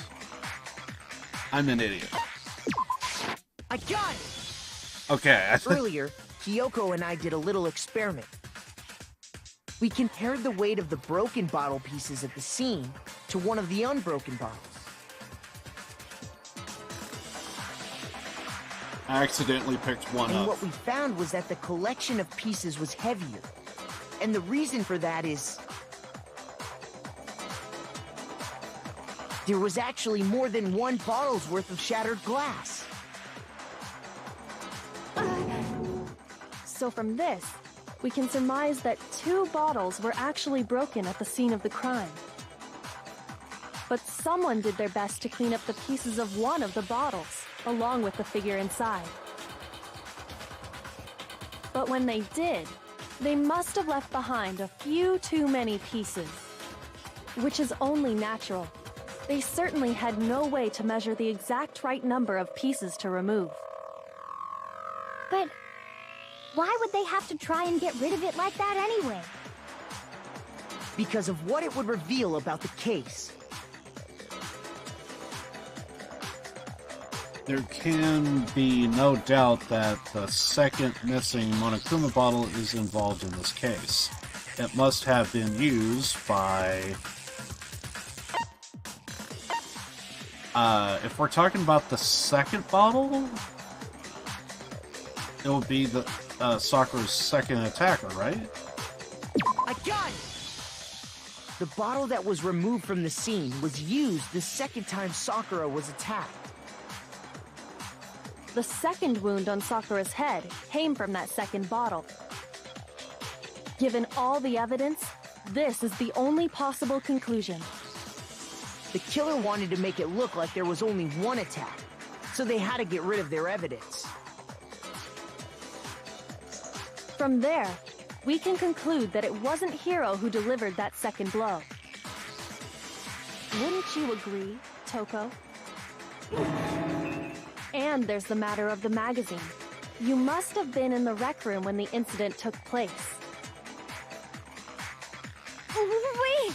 I admit, maybe there was a second attack, but there's no evidence I had anything to do with it.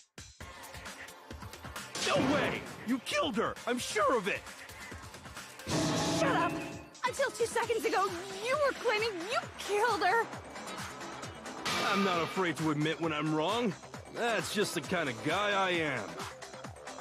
Plus, I just remembered something that proves it. Okay, fine. Let's hear it. It was right after I got Ogre's note. I was kind of nervous about it, so I went to the rec room early. You know, to stake it out or whatever.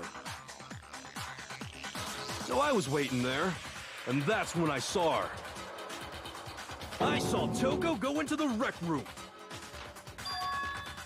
You did. Pretty soon, Ogre showed up, and she went into the rec room.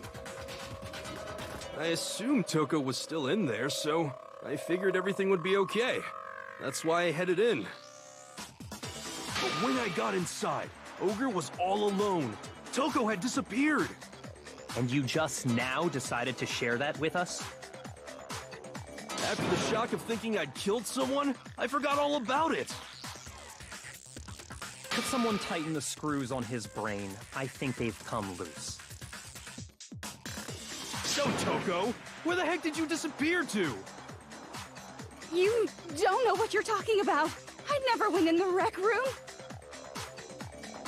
I'm sure she didn't disappear, but maybe she found somewhere to hide. Hiding in the rec room? Don't be ridiculous. Why are you all ganging up on me? You're all nothing but vermin. No, it's not ridiculous at all. I need proof to show that Toko was hiding in the rec room.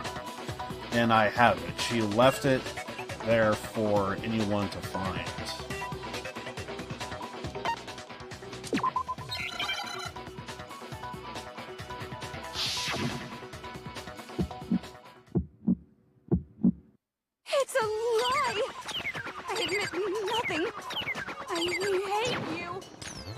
curse you. No, no, no! That's enough! I admit nothing. I curse you. I curse you. It's a lie! That's enough! It's a lie! I admit nothing. I hate you. I curse you. No, no, no!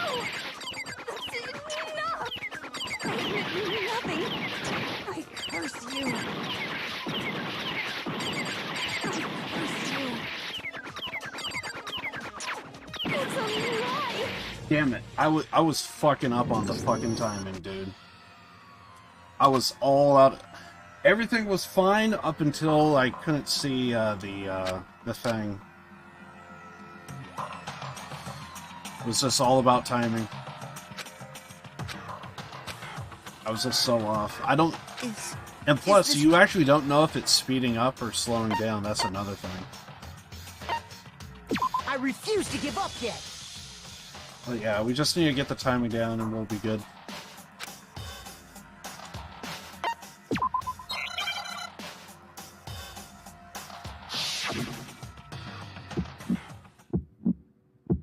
It's a lie! I admit nothing. I hate you. I curse you. No, no, no! That's enough! I admit nothing. I curse you. I curse you. It's a lie! That's enough! It's a lie! I admit nothing. I hate you. I curse you.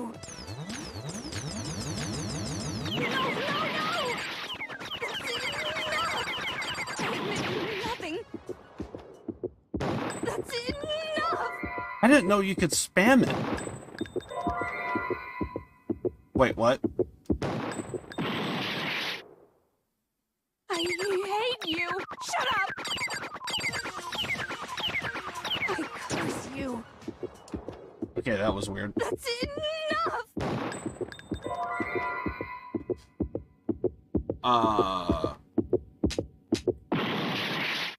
Oh, shit. No, no, no! I didn't know we had other bullets. It's a lie!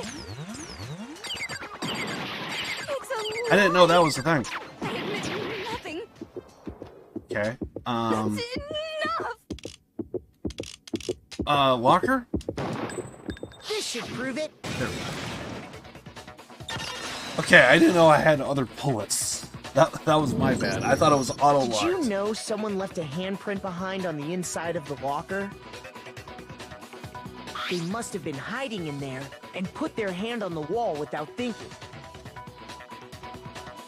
Does his handprint look familiar, Toko? No, it doesn't. Okay then, let's just compare it to your hand, shall we? That'll clear everything up, right? Stop wasting my time. Just tell us the truth. Okay, it's my handprint. Dang, she just straight up admitted it. Then you killed Sakura! No, I swear, there's no way! Out with it. I probably did kill her. Straight up again? Wait, what do you mean probably? Give us the details, Toko. What happened between you and Sakura? Talk. Now. After I read Sakura's note, I decided to go there early, so I went into the rec room. I didn't know what she might do if I didn't go, but I was too scared to face her head on. So I figured I'd just sneak in first and hide in the locker. Then, did you see what happened? Did you see me hit her? Yes, and I saw you write my name. I saw you forge her dying message. Well, that's awkward. So after he left, I jumped out of the locker and put the magazine back on the shelf. But when you did, you put it back upside down. I didn't mean to. I was in a hurry. Imbeciles, all of you. Forget all that. Why did you attack Sakura? After I put the magazine back, I heard a sound behind me like a monster growling. And when I turned around, there was Sakura, covered in blood and staring right at me. When I saw that blood, I fainted right there in front of the magazines. I don't remember what happened after that. If you want to know more, you'll have to ask her. Her? What do you mean? Guess who's back? It was your fault after all. My fault, Master's fault. When our faults combine, they soar to even greater heights. Just answer the question. Did you kill Sakura? Well, to be honest, Miss Morose and me don't actually share our memories. So I can't really say what was going on. But I was just minding my own business, sleeping peacefully when someone shook me awake. Was it a prince paying me a visit? I wondered. So I opened my eyes to see...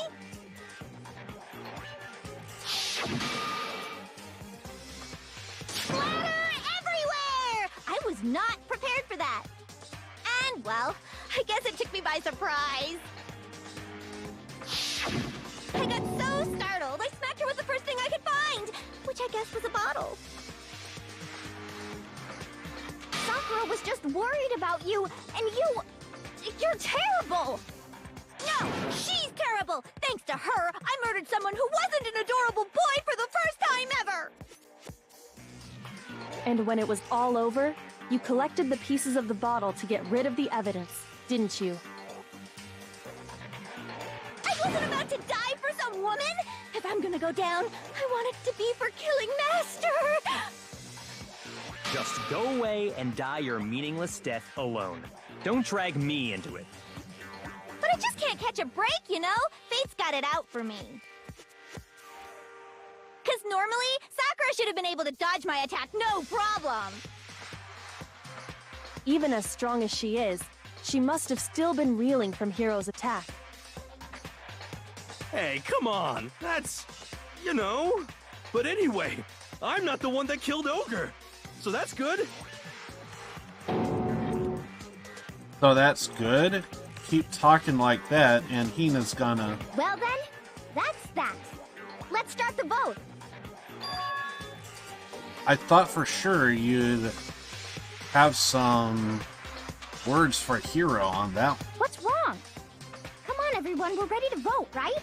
Let's do this. No, not quite yet. Huh?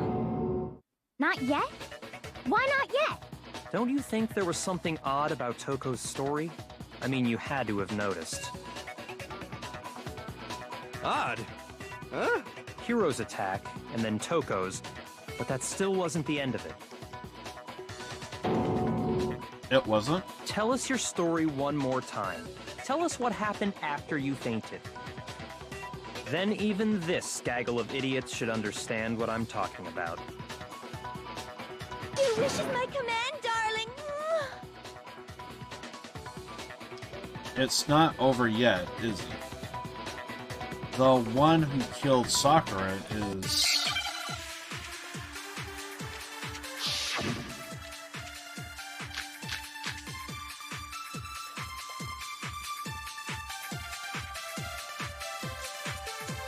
I was just sleeping peacefully. And all of a sudden, Sakura was right there in front of me. I remember waking up right in front of the magazine shelf. And you were taken by surprise when you saw Ogre covered in blood. So you smashed her head in with the Monokuma bottle? You got it! I smashed her good! And where did the attack take place? Right where I woke up. I killed her there in front of the shelf.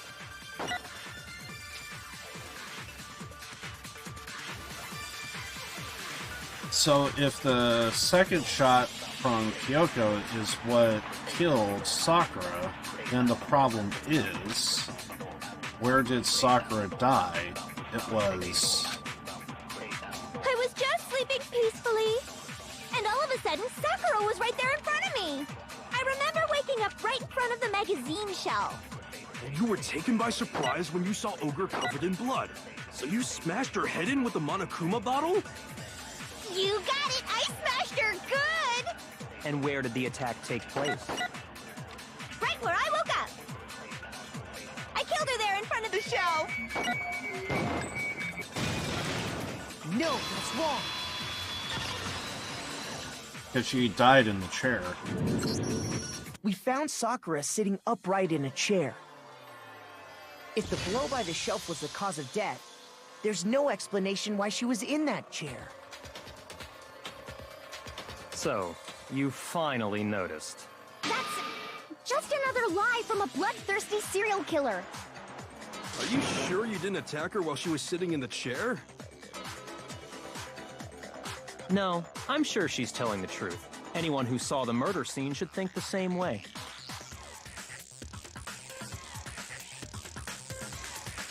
That has to be it. The evidence that proves there was an attack in front of the magazine shelf. Oh, there was that puddle of blood. I got it! Sakura was definitely attacked in front of the shelf. The blood stain by the magazines is proof of that. Then she must have moved the body after she killed her, right? All to make it look like I did it. Because when I hit her, she was sitting in the chair. Hey, come on now, look at me! I can't carry anything heavier than my own scissors! There's no way I could move a muscle-bound heavyweight like that! Then what's the deal? Well, are you still convinced the case has come to an end? But... Plus, the biggest mystery of all, the locked room, still has yet to be explained. Until we take care of that, we can't say this case has been properly settled. Oh, that part's easy. After she killed Sakura, Toko just hid in the locker again. So she just hid in there till everyone showed up and opened the door? And while everything was all confused and hectic, she just snuck out of the locker into the group. No, I don't think that's possible. The reason there's no way Toko was hiding in the locker is because, well, when we found her, when we found Sakura, the door was already open.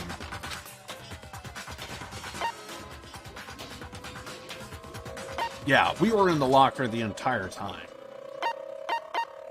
I saw it for myself. I got it! Even before we opened the door to the rec room, Hina and I both got a look inside.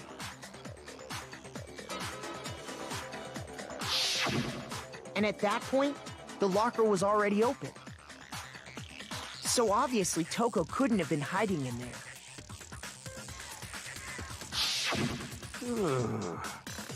Okay then, where was she hiding? I don't know! What's this whole locked room thing about anyway?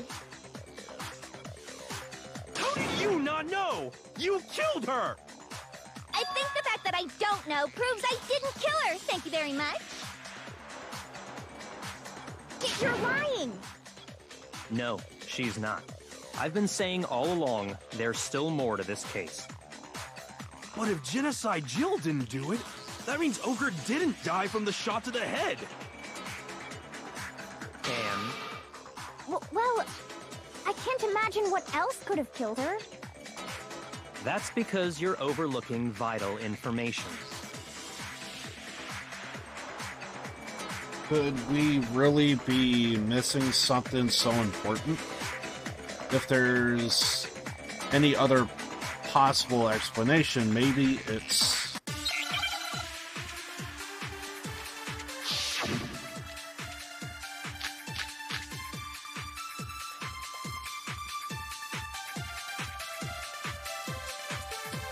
What was it that...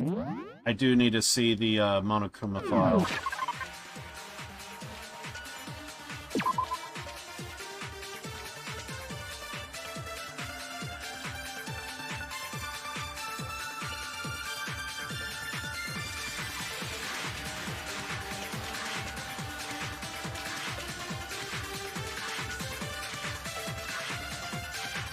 Victim suffered violent vomiting of blood. So it actually doesn't specify death.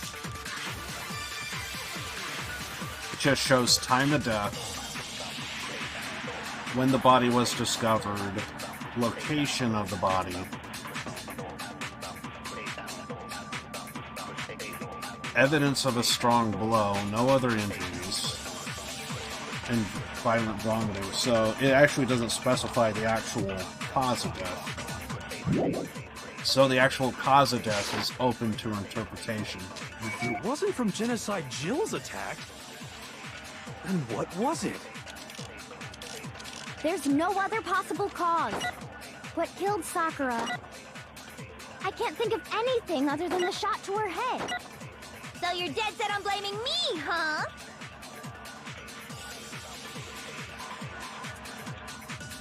If there's one place I might find a clue, it would have to be written in there. What was it that killed Ogre? If it wasn't from Genocide Jill's attack, then what was it? There's no other possible cause. What killed Sakura? I can't think of anything other than the shot to her head. Anything? Shoot! What was it that killed Ogre? If it wasn't from Genocide Jill's attack, then what was it? There's no other possible cause. What killed Sakura? I can't think of anything other than the shot to her... No, that's wrong.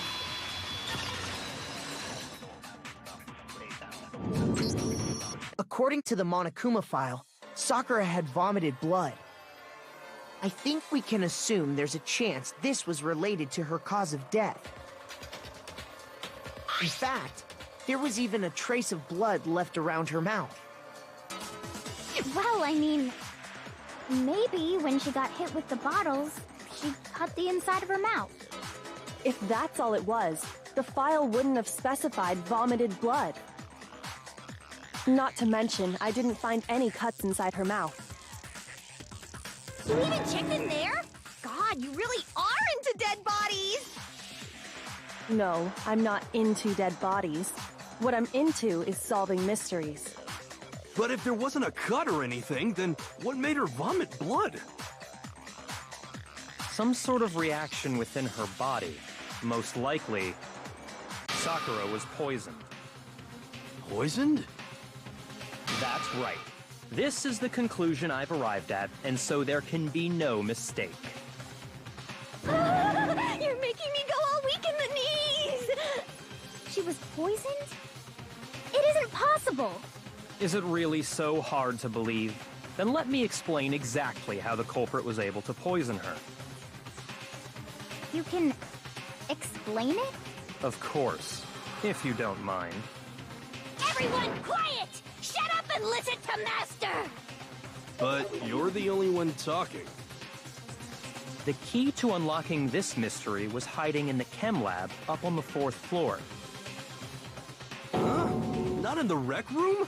And I could have found it all along. How's it going?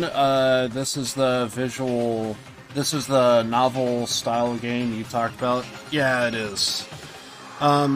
Basically, I don't know what it is, but I just kind of don't feel 100% today. Kind of felt like I had a stomach ache, and I don't know. There was also, like, some bad news. It's only because I'm a wrestling fan. There was, like, 2 deaths that happened within, like, 2 days, and I don't know. I just kind of feel like I kind of just need, like, a day of just, like, I don't know, just kind of, like, sleep on it or something. So I just kind of feel kind of meh. You never would have, since you gave up on the search the moment you were barred from the crime scene. Well, yeah, good point. There's a big shelving unit in the chem lab that houses a variety of mixtures and chemicals. And that's where I found this. Is that the poison? It's not an especially powerful poison, but it'll still kill you if you drink an entire bottle. But the specific properties don't matter. What does matter is where I found it. Where'd you find it? The shelf is divided up into 3 sections, A, B, and C. Yeah, that's usually what you just kind of have to do, is just take it one day at a time kind of type of thing. But yeah, but I am glad that you are checking out the channel and chilling. In Section A, dietary supplements. In B, reagents. And in C, a variety of lethal chemicals. And that's where the poison came from? Section C? Well, that's the question, isn't it? Yeah, so basically this is, even though it is a visual novel, basically it is like a point-and-click murder mystery kind of type of thing, and now we're in the process of having to kind of go through the all the different points of the case. So we kind of just discovered it at the end of the last time I streamed this. So usually, depending on the case, I do notice in the first Danganronpa games, they were kind of like relatively quick, but later on they would have like more explanations. So this could be a long stream today. Depending on how much I remember this and everything else, it could take a while, so it all depends. And I did screw up a few times. The bottle of poison Byakuya just showed us. I'm sure I know where he got it. So, just to give like a small recap of like what's going on, there is a ultimate, her name is Sakura. She's like the ultimate martial artist. She was in a locked room. We found her dead on a chair, and there was a bunch of blood. We have a name written in blood. We found a broken bottle. So, and there may have been a container and its certain placement. I'm sure we'll probably get into that. So, I'm down for sure. Never seen anyone play this type of game. It's definitely, the thing about this game is it's a very under the radar. It's very easy to skip over it because you might think it's from the art style. You think it might be like an anime kind of type of thing. Might be too cutesy for some people, but you would find out very quickly that there is kind of like a Joker aspect to where let's laugh at death kind of type of thing. The main antagonist is very much like that.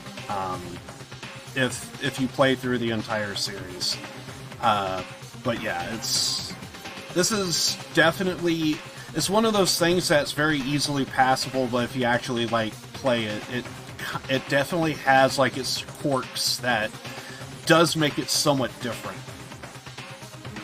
Yeah, so we already kind of read this. It was on the same shelf as the supplements. I'm positive. Okay, so another thing I should probably point out here is Sakura. She is like a bit of like a, what would be the best way to describe it? She's like really into health. So, because she's like an ultimate martial artist, so she's gonna be like hitting the gym, she's going to be working out, exercising, etc. And she was very high about like protein And when we first showed up, she was always like talking about like I need like some kind of type of like protein shake, protein drink, any kind of type of supplements. And it took until we were able to get to I think it's the 4th floor. They finally had like a chem lab, and apparently that's where all the vitamins and supplements would be. So I think there's also a friend of hers named Hina. You're probably going to see her be very outspoken because she's supposed to be like an ultimate swimmer. Out of everybody in the group, it was definitely Hina and Sakura that was like the closest of friends. Everyone else was kind of like they were friendly, but they would kind of like keep their distance. But Hina and Sakura, they were like the only two that you could argue they were basically as close as sisters. So even though they're not related in any way, but it is something to make note of because she definitely plays a huge role here. So, Section C, that is where the poison is located. Section A, that's where the supplements and vitamins were. B is a bunch of, what is it? Reg agents. So, all the supplements, I'm positive. The supplements, they were in Section A. I got it! The poison was actually in Section A, wasn't it? Huh? You just said that Section A was for supplements or whatever. Strange, isn't it? Why would there be a bottle of poison mixed in with all those nutritional additives? Yeah, so? Why? Because the culprits switched it out. That's why. What do you mean? I mean this. I couldn't believe my eyes. Byakuya put the bottle of poison to his lips, and... Master! Oh, I should also probably point out, Toko, she is like an ultimate... She writes a bunch of romantic novels. Her name is Toko, but she also has multiple personality disorder, and her other personality might be a serial killer. It's just more gimmicks and characters to add to this. This is also... hell, what's his name? This is Byakuya Togami. His thing is, he's like... what's the best way to describe it? He's basically like a prodigy to like a conglomerate, I guess. So like he comes from a very wealthy family and he comes from a very high class, I guess you could say. We were so shocked at what we were seeing, all we could do is stand there and watch. But as if it were the most natural thing in the world, Byakuya was as calm as ever. That tastes awful. Oh no! Master's in real trouble! You have to drink some water! You can't just swallow powder! It'll stick to your throat! Yeah, so Genocide Jill, Genocide Jack, whatever you want to call her, Toko, she kind of has a thing for Byakuya. Kind of pointing out certain obvious here. Idiot! He just swallowed poison! We need to make him spit it out! Hero is kind of funny because this guy is like a fortune teller kind of type of guy. And believe me when I tell you, he gets it right 30% of the time. And what he would do, it's kind of interesting how he gets around his 30%. Now, he would give you a prediction, and if that prediction is wrong, he would backtrack it saying, oh, But that prediction I gave you, that is actually incorrect. So if he gets it wrong, he would just backtrack it and say, yeah, that last prediction was false, actually. But I got it right the second time. It's amazing how this man's mind works. Clear genius, really. And he makes a fortune out of it from fortune telling. He might also be into, like, aliens and different other stuff, but whatever. We'll move on from it. The flavor certainly makes me want to spit it out. What's so high quality about this stuff? Huh? What are you talking about? I'm talking about the protein, of course. Protein? Can I see that bottle for a second? We were under the impression that was supposed to be poison. Sure. Do whatever you like.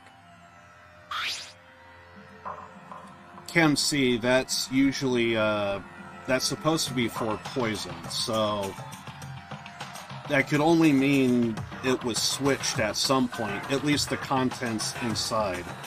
Kyoko took a look, Kyoko took the bottle from Byakuya and scraped out a bit of the contents with her finger.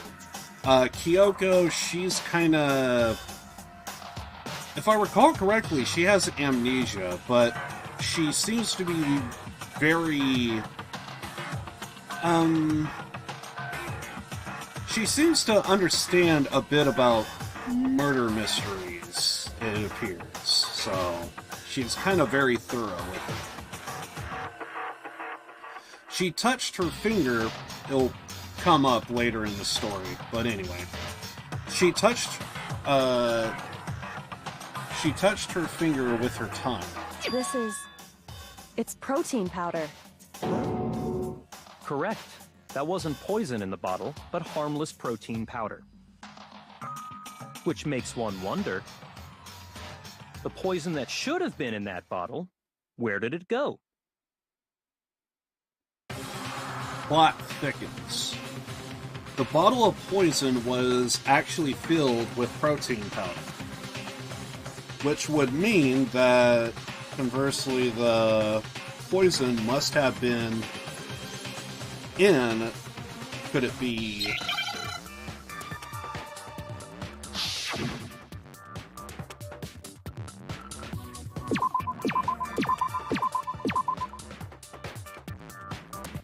Okay, it's probably not P.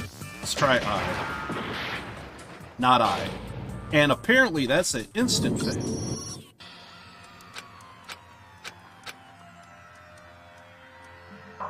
Yeah, so part of the cruel game that we're kind of like playing here is there's a purpose and a reason I refuse to give up yet. Basically do all of this. Everybody's like forced in this killing game, but also at the same time, if someone is essentially the killer, they become quote-unquote blackened.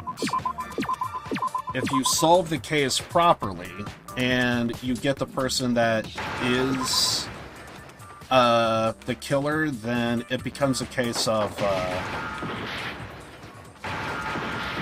Okay, I am trash right now. It's not I? Okay, what could it be? Let's try T, maybe? Okay, protein might be the thing. Protein.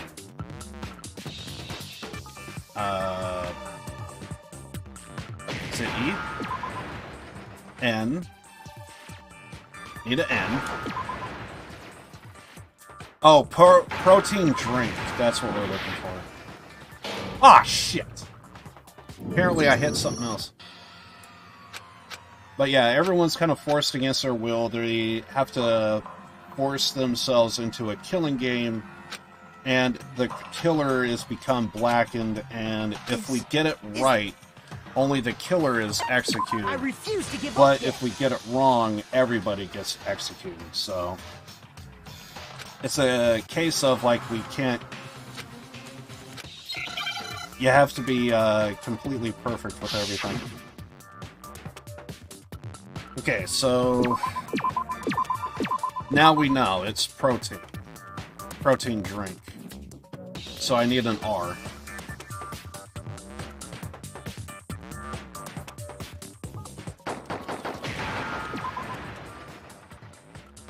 T.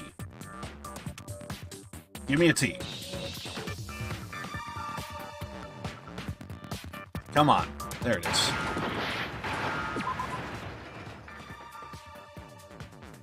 I think an E, right? N. D. I.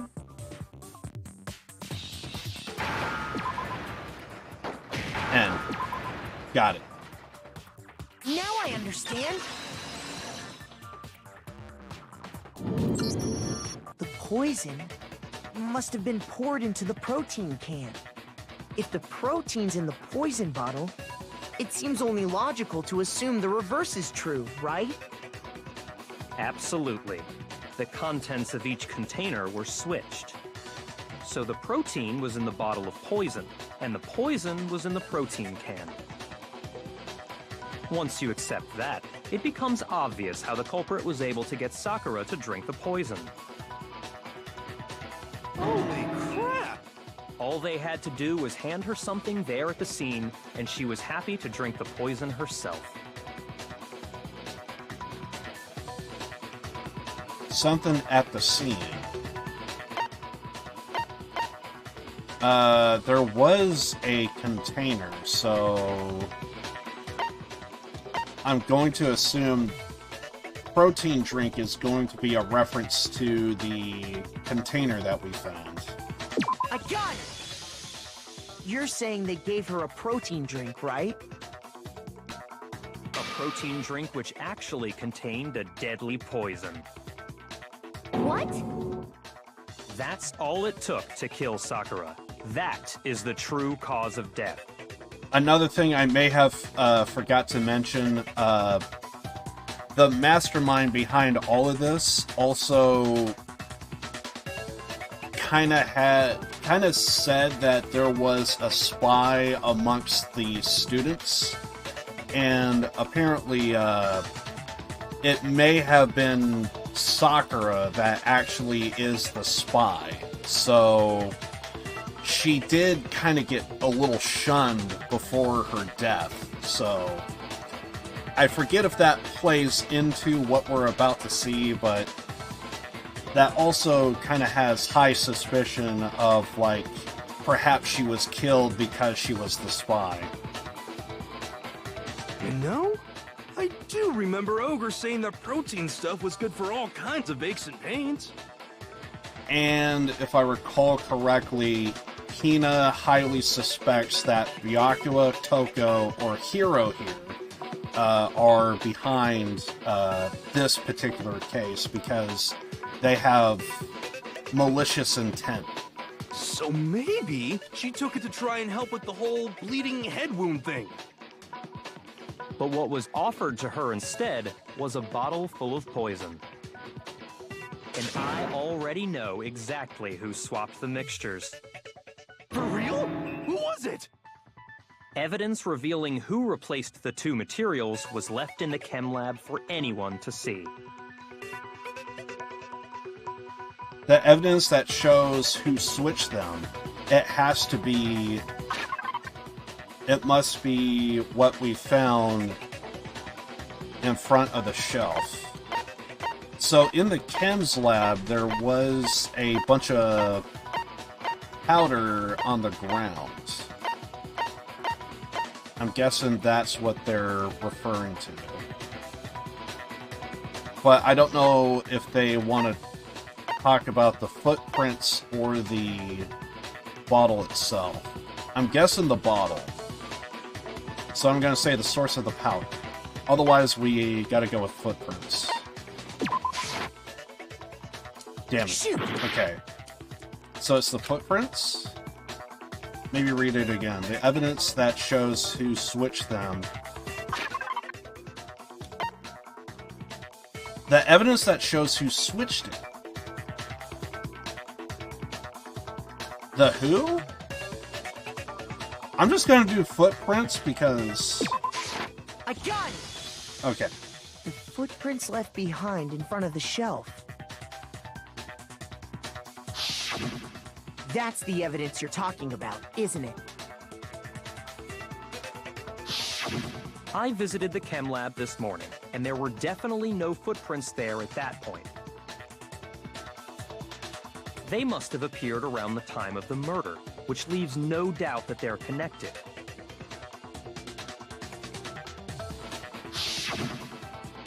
What's more, the footprints were in front of Section A, where I found the bottle meant for the poison. The culprit must have gone to Section A to swap the poison and protein, leaving their footprints behind. And given how clear the prints were, figuring out who they belong to will pose no problem. All we have to do is check everyone's footprints right now. Then we'll see who... It was me. The footprints. They're mine. Hina? If you're all gonna find out anyway, I'd rather you hear it straight from me, you know? Ogre's killer was... Yep. I did it. I killed Sakura. Just as I suspected. The friend? The footprints were made by a pair of sneakers. There was no mistaking it. And the only people here who wear sneakers are... Okay, sneakers. The only people wearing sneakers are...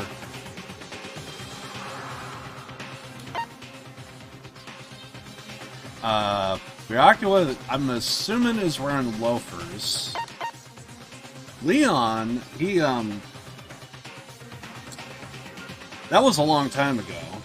But of the living, it would be us and Hina, I suppose. So, Makoto and Hina. I got it! We're Makoto, by the Me way. and Hina are the only ones. Oh, so Byakuya. That explains why you... These footprints must be Makoto. Are they yours? No. If I recall correctly, we were investigating in the chems lab, and we had this run-in right here to where he immediately suspected it was us. Okay, then let me see your shoes, and I'll confirm their size for myself. If the footprints didn't belong to Makoto, that left only one other possibility. Just Hina. Plus, Hina's been acting strange ever since the trial began. You were in an awful rush to get to the vote, weren't you? This whole time, you've been focused on pinning the crime on someone else, haven't you? I can't believe it. What about it can't you believe? Well, it's just... the two of them were so close. That's likely exactly why it turned out this way. Because they were so close, Sakura didn't think twice about it when Hina handed her the concoction. Hina used that trust to kill her. She deceived the victim, and she tried to deceive all of us. I have to say, Hina, coming from you, this was a particularly nasty little scheme. Hina, is it true? Did you really kill Sakura? And if you did, why? Why would you do that? I found her. There in the rec room. She was hurt. She asked me to bring her that protein drink. But when I went to get the powder from the chem lab, it just occurred to me all of a sudden. Now's my chance to kill her. That's what you thought, right? That's when you switched out the protein powder, and that's when you gave her the poisoned mixture. And then she downed it all at once. And then... Hold it! I'm not convinced. You're not about to claim she wouldn't kill a close friend, are you? You still don't get it, do you? The game we're playing here isn't so kind. Honeyed words like friendship don't matter here. What matters is outwitting the opponent, defeating them. I should also probably point out, Ryakua, he is the antagonist of the group. So even though there is a mastermind who is the true antagonist, amongst the students, Ryakua, if anything, he would be also considered a bit of an antagonist. Not a person alive would sacrifice themselves for another. In the end, we're all in it for ourselves. So he has a tendency of jumping to tough love a lot. Just like how this girl sacrificed Sakura to save herself. You say that, but I'm still not convinced. How many times do you plan to repeat yourself? Don't misunderstand me. I'm not saying it because of some misguided sentimentalism. But there's still that one unsolved mystery, and I'm not convinced. Are you talking about the locked room problem? Hina, if you really are the killer, explain it. How did you create that locked room? Well... that doesn't matter. Just because I'm guilty, that means I have to tell you everything? No, it doesn't. But the fact that you won't tell us concerns me. Surely you're not... Do you honestly think Hina didn't actually kill her? And if I do? Impossible. She switched out the mixtures. She's the culprit. There's no way you can doubt this. Are you sure about that? Even ignoring the fact that I don't want to believe it, it just doesn't fit. I guess I should say this now. Because Sakura is the spy, she was given the opportunity, or was told she had to kill somebody in order to basically be let go. I could only imagine there was probably a backhand or a backroom deal to where if she killed somebody, she would probably be able to get a free kill scot-free. And we wouldn't have to go through this trial, by the way. So, yeah, that... I forget if, that's probably gonna come up. What doesn't fit? I mean, why would someone leave such a clear clue like a footprint? It's too... obvious. Too easy. He's right. It makes it look like you wanted people to suspect you. That was... I was just... nervous. So... I didn't notice I'd left a footprint. You didn't notice? Yeah. That's just how it was. What can I do? Listen, Hina. Could you go into a bit more detail? Tell us more about when you switched the poison and the protein. How come? That doesn't matter. Hina, please. I'd like to know too.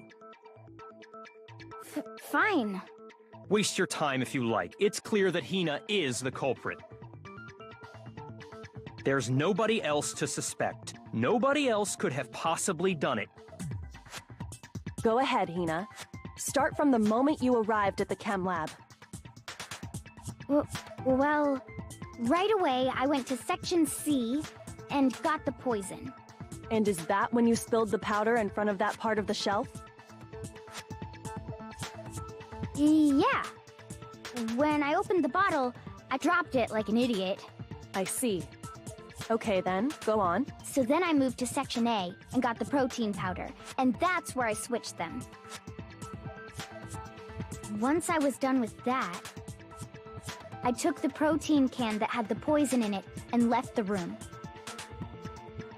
But I accidentally put the bottle filled with protein powder back on the wrong shelf. And because of that, everything I did got found out. And that's it.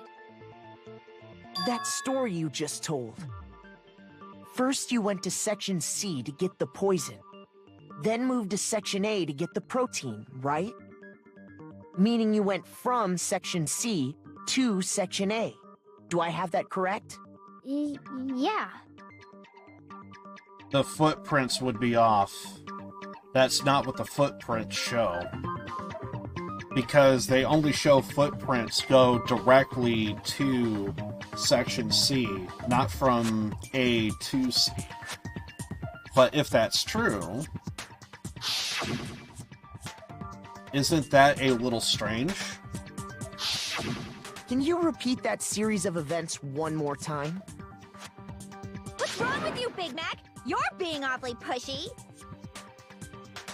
It's the same thing no matter how many times you hear it. How long until you're satisfied? How long? Until we figure it out? Until I uncover the full truth of this case? But the footprints would be off.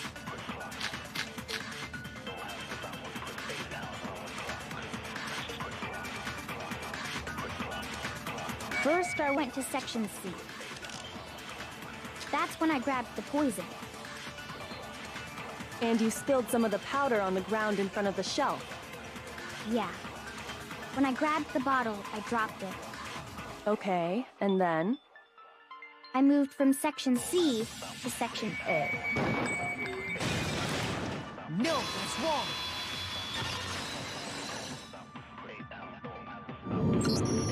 You said you went to get the poison from Section C, and that's where you spilled the powder, right? Yeah? What about it? And after that, you said you moved from Section C to Section A to get the protein. But the footprints left at the scene were not moving from Section C to Section A. That contradicts what you just said. Then maybe she moved in some weird direction on purpose to disguise her movements? No, that can't be it. Remember what Hina just said?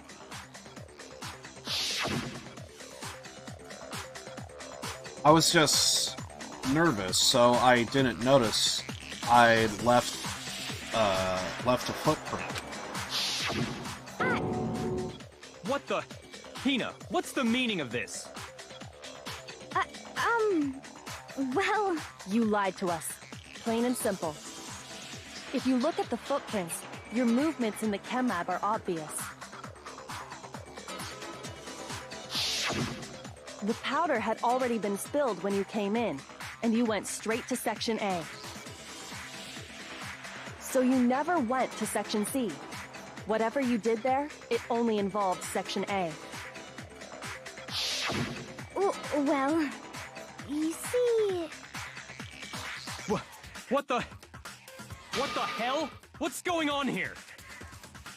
And the footprints aren't the only problem with her account.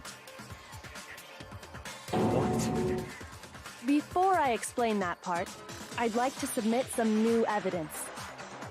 New evidence? Impossible, there can't be. Are you sure? After all, you're the one that gave it to me. I did? It was hidden inside the bottle of poison you gave me. I'm amazed you, of all people, would miss such a vital clue. A truly grave oversight. Just say it already! What is it you think you found? I found this. A piece of glass. It had sunk to the bottom of the bottle. And the hidden clue was exposed, thanks to you ingesting the powder. I couldn't have solved the mystery without you.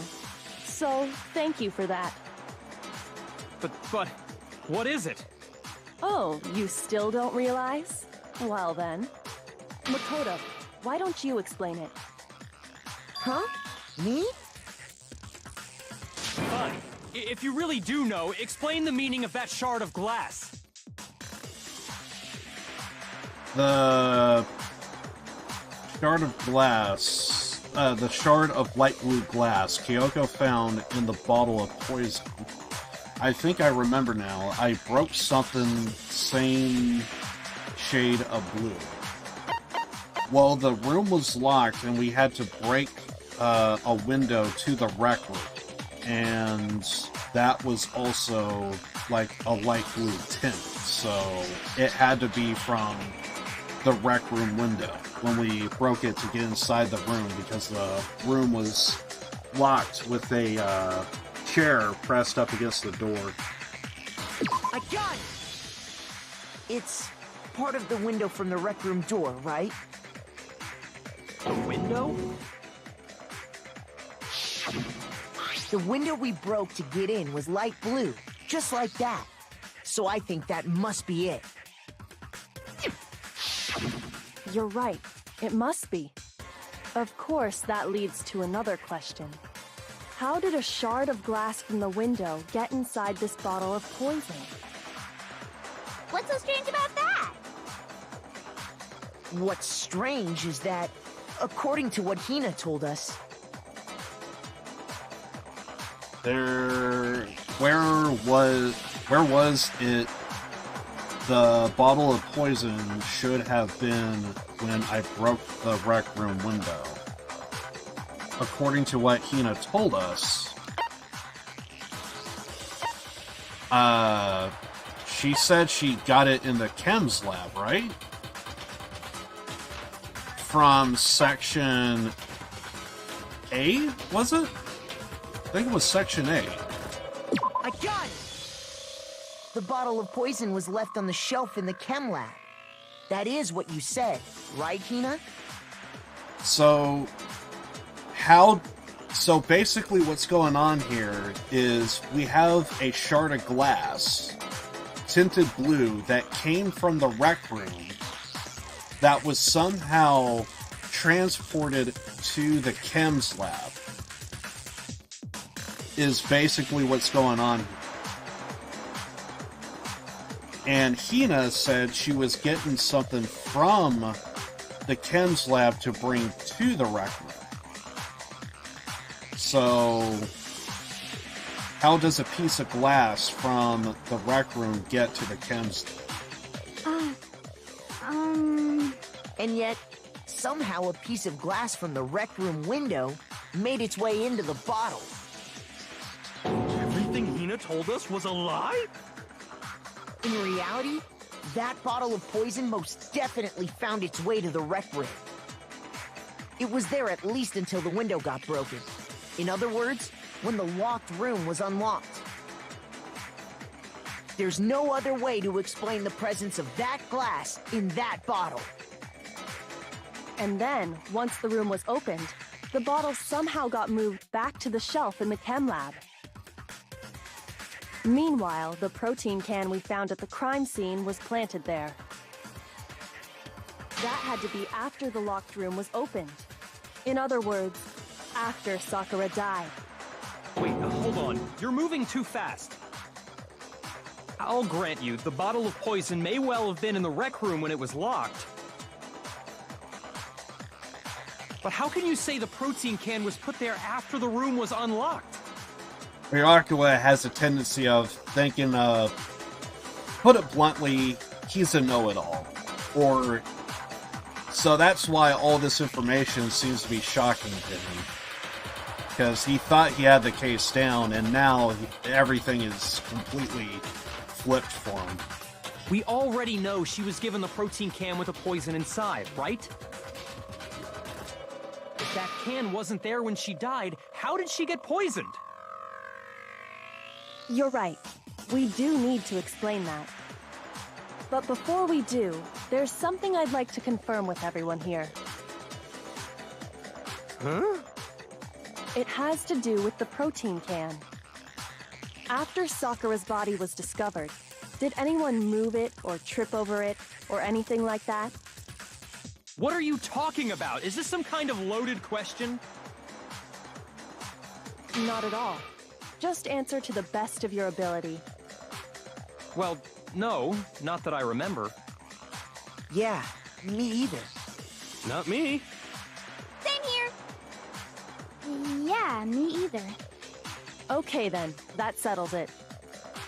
That proves that the protein can found its way to the murder scene after the room was opened. Oh, come on! How can you say that? How can you know what I don't know? Funny statement coming from a know-it-all. The reason she can say that is because there's evidence. There's proof that someone brought the protein can to the rec room after it was opened.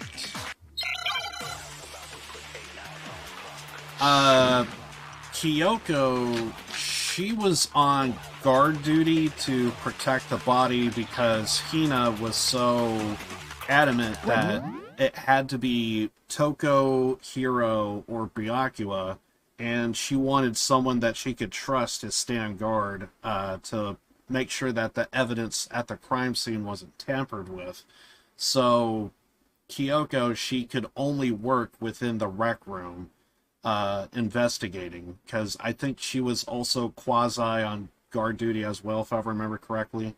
So since Hina and Kyoko were kind of watching the area, Kyoko, she picked up on something, and she told us specifically, look at that can, and look at how the glass is placed.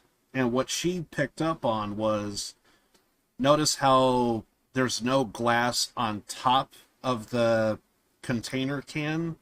Everything's on the bottom of it. So I'm guessing that's what we have to point out here, is the placement of the glass. There's not a doubt in my mind. Until the locked room was unlocked, it absolutely was not in there. So you're saying someone planted it there after we got the door open? No. No, that's impossible! It had to have been in there the whole time! It had to be! It was in there before the rec room was unlocked! No, that's wrong.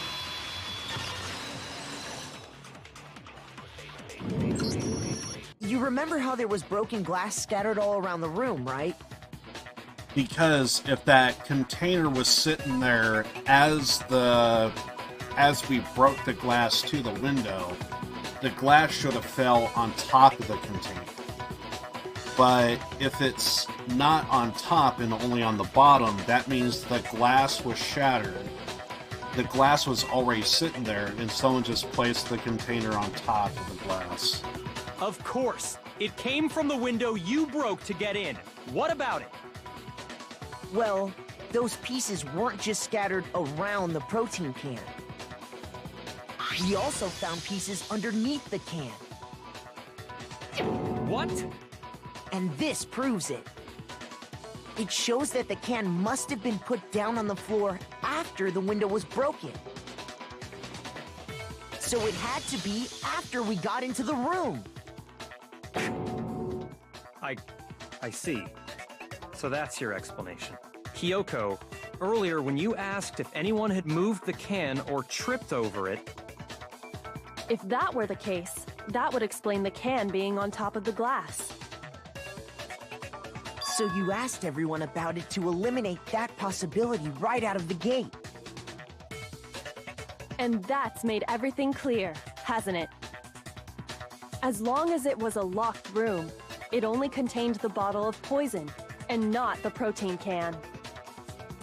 But once the room was opened up, they were switched, and as a result, the protein can wound up in the rec room, and the bottle of poison returned to the chem lab. If that's all true, then why did Sakura drink the poison? I thought we all agreed she was tricked into drinking it because of the protein can.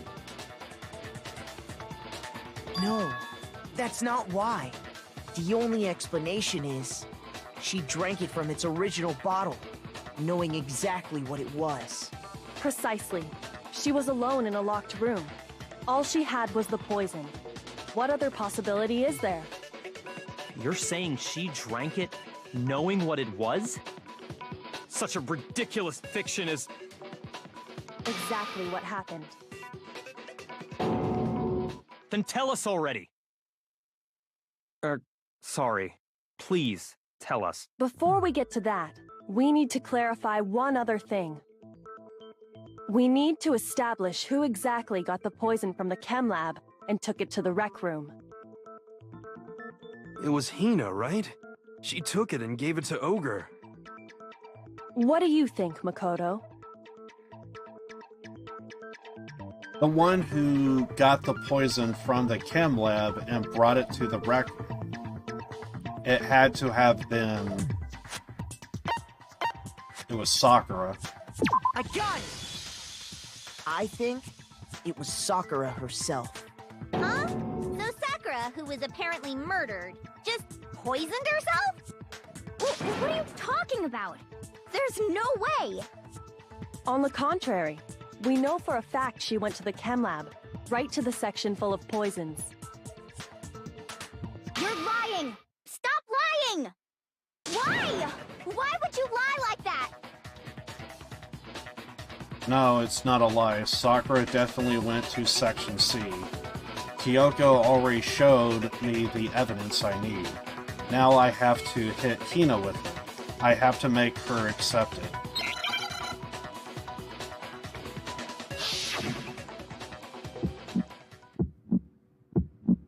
You're a liar! What are you saying? Wrong! You're wrong! I'm telling you, I did it! Stop talking! You're a liar! Wrong! You're wrong! Wrong! You're wrong! I hate you!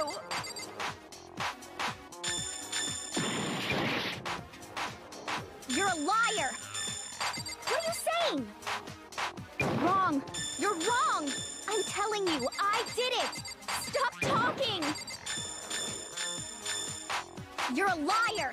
Wrong! You're wrong! Do you have any kind of proof, Sakura? This should prove it.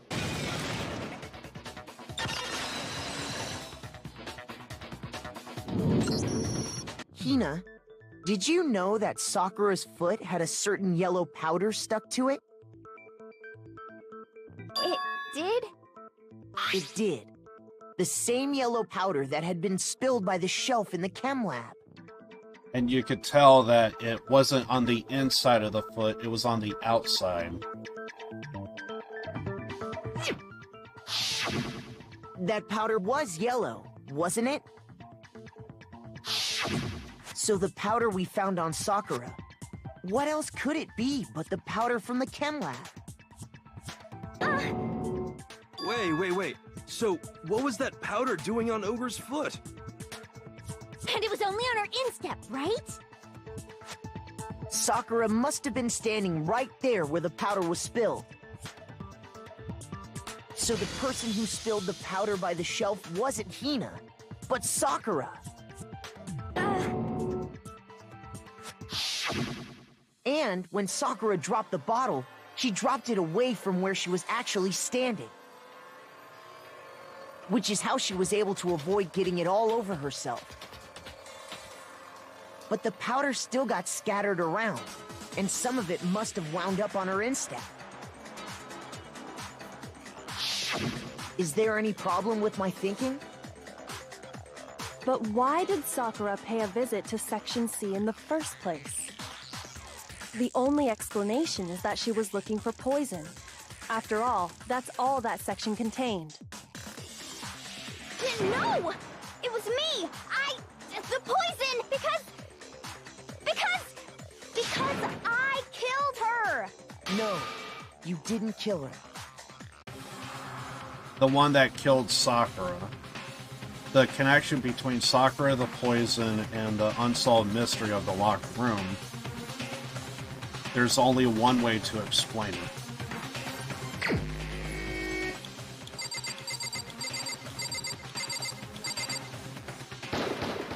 Here's my answer. the one who killed Sakura was Sakura herself. What? The killer was Sakura? Wait, so you're saying it was suicide?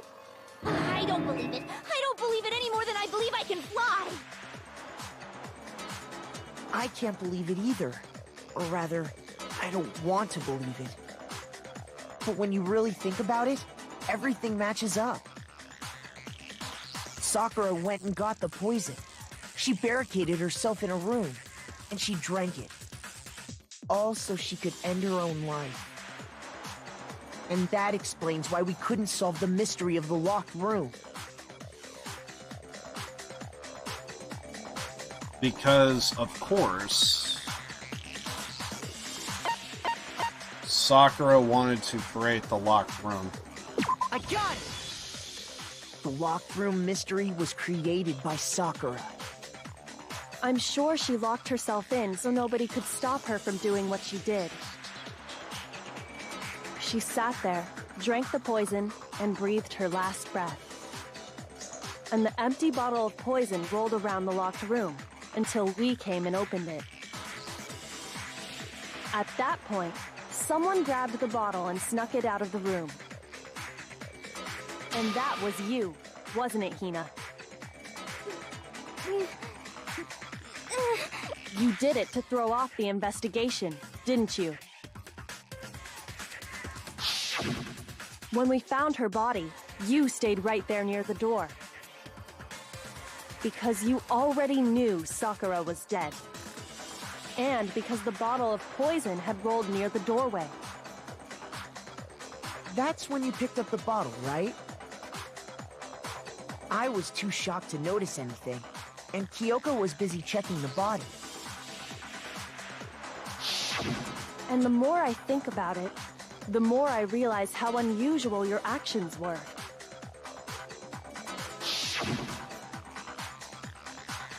I have to go get them. I have to get the others. On shaky legs, Hina left the rec room. You said you were going to go get everyone else.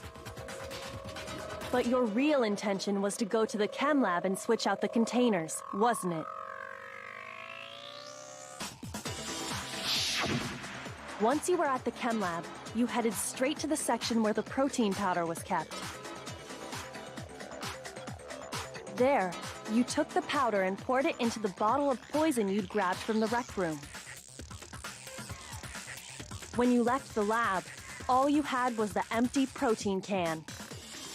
Thinking about it like that, the footprints make perfect sense.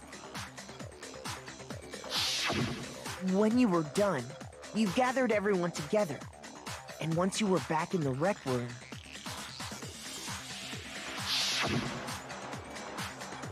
I got everyone. Ogre? So she's dead, huh? Sakura's been killed, I see. While everyone else was focused on Sakura, you quietly placed the can on the ground. Honestly, I should have noticed. You should have been the first one to run up to Sakura's lifeless body. The Hina I know never would have left her side in a situation like that. So, Sakura committed suicide. In order to hide this fact, Hina undertook a series of actions to undermine the investigation. As long as you could disguise the truth, you didn't care if we blamed you for her death. That's why you didn't bother to get rid of such obvious evidence, right? The footprints in the powder and the bottle of poison? Vital pieces of evidence, and yet... So you're saying Hina consciously deceived us to make it look like she killed Sakura? No! No! No! I killed her! I did it! That's enough, Hina. It's over. It's not! Nothing's over! It is! Actually, no. You're right. We have to end this properly.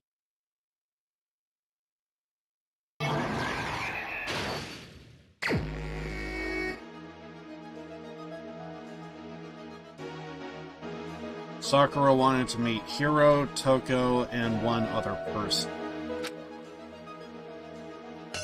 Well, there was a letter, but technically we never found the letter, though.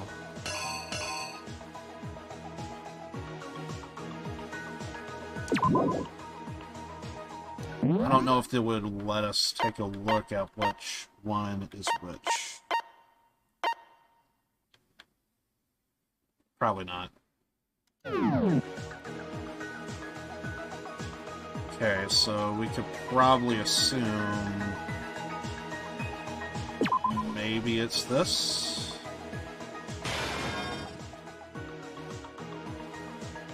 Let's see. Toko got to the rec room early and hid somewhere. That would have been the...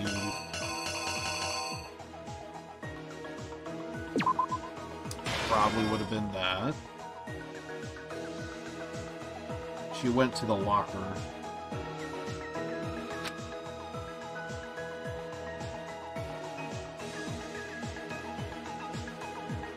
Okay. What was in the Monokuma bottle that Hiro hit Sakura with?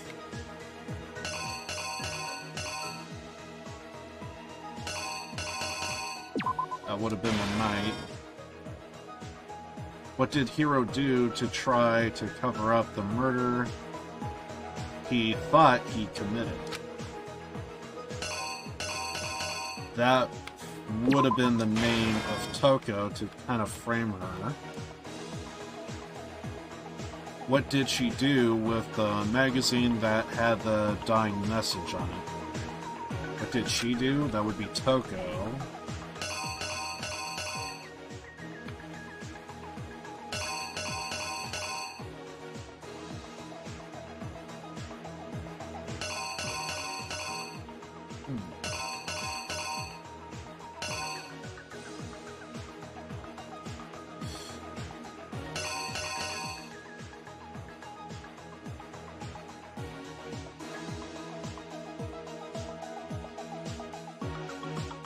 What did she do with the magazine that had the dying message?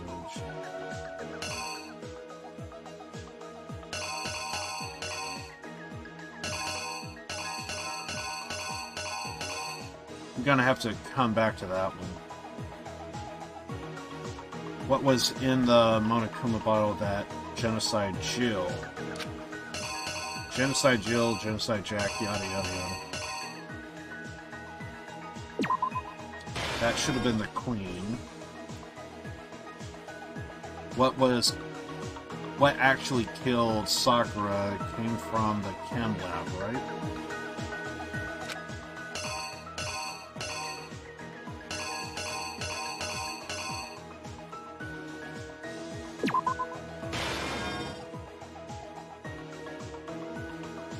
There was something on the floor near Sakura's body, which someone grabbed.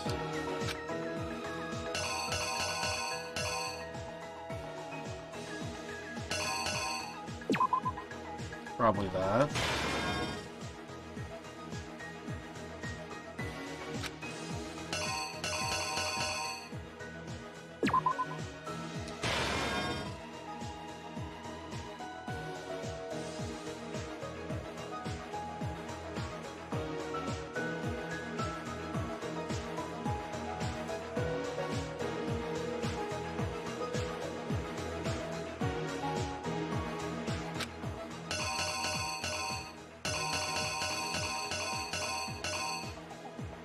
Funny thing is, that one don't look right.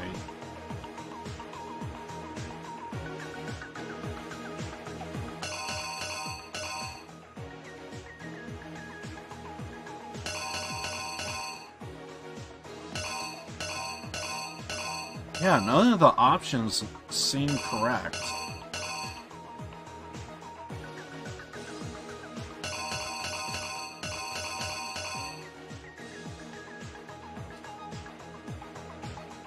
That's odd. Yeah, none of the options look right.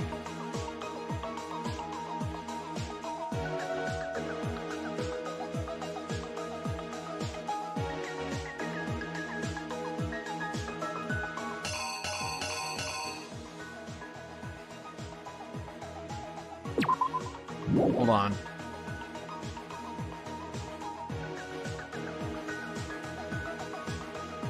Wanted Toko, Hiro, and one other person. Oh, that's preoccupied. So that would be that.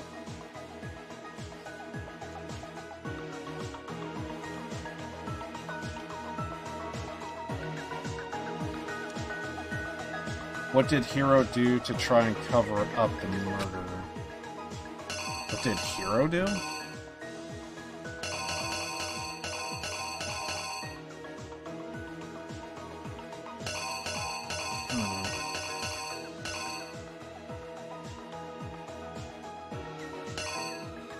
Could that be this?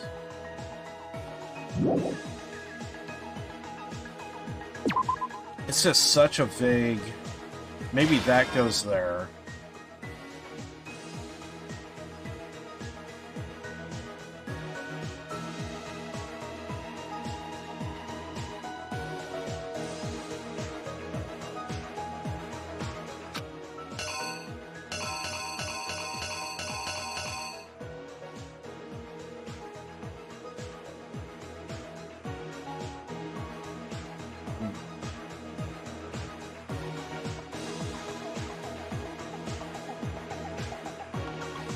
Funny thing is, that's actually the same thing right there.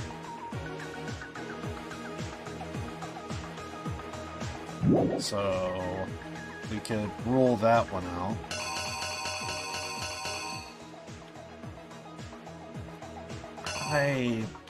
It don't seem right, but I'm gonna go with this.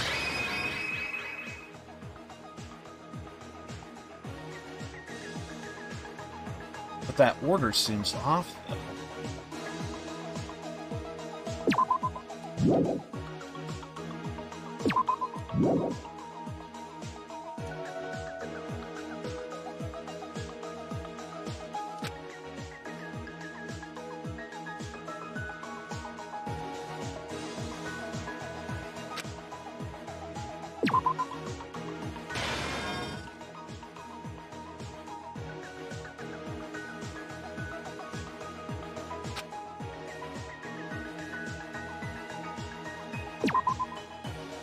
I'm gonna go with that. It's probably wrong, but I'm gonna give it a go. Here's exactly what happened. This case began when Sakura asked a number of people to meet her in the rec room.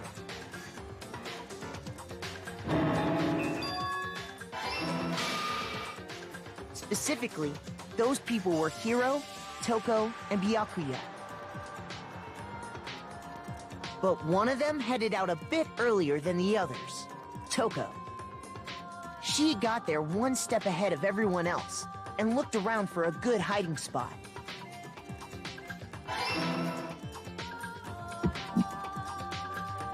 And she found it. She crawled into the locker to get out of sight.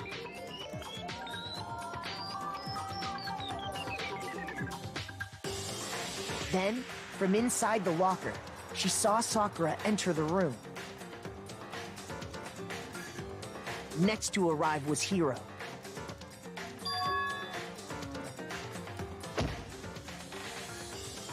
When he got there, he mistakenly thought Sakura was going to try to kill him, so he panicked.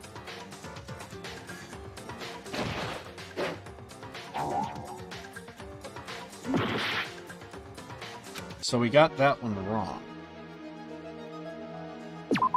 Could it be...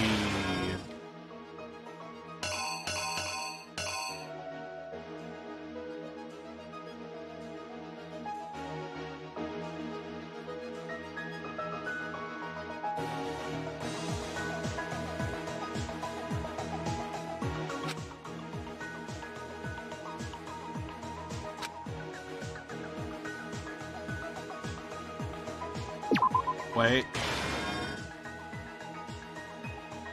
At that point, Toko, who was in the locker... Oh. Yeah, I screwed that one up.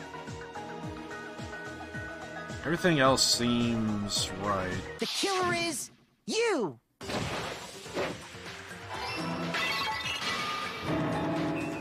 Without thinking, he grabbed a nearby Monokuma bottle and attacked Sakura with it. Thinking he'd killed her, he hastily began covering up his crime. He took a magazine from the table and forged a dying message from Sakura. To that end, he wrote down a name. Toko. By writing her name, he was hoping to pin the murder on her. But of course, Toko had witnessed the whole thing. So as soon as the coast was clear,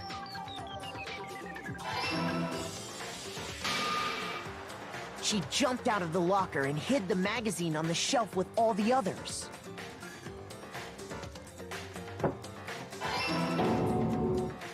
But in her rush, she made one little mistake. She put the magazine back upside down. Soon after, she watched as Sakura slowly opened her eyes. She also saw the blood dripping off Sakura's head and fainted. This caused her personality to switch back over to Genocide Jack. I may have forgot to mention that Toko can't stand the sight of blood, but because Genocide Jack is a serial killer, yeah, Genocide Jack can handle blood, but Toko, she can't. Multiple personality disorder. When she woke back up, her second personality also saw the blood-soaked Sakura. And she freaked out.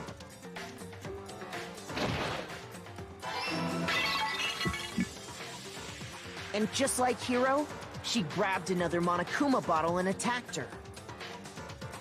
This explains why there were 2 wounds on Sakura's head. Assuming Sakura really was dead this time, she set about disposing of the evidence. She gathered up the broken Monokuma bottle shards and the queen chess piece. And that explains how Sakura was attacked twice with the same type of weapon. But even after those 2 blows, she was still alive. So then, what was Sakura's actual cause of death?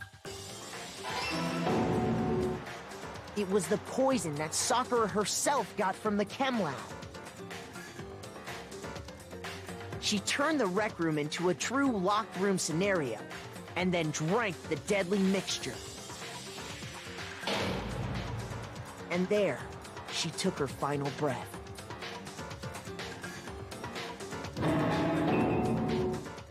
Later on, the rest of us discovered that her body was in there. We had to smash the door's window to get inside. But someone already knew what had happened, knew that she had committed suicide.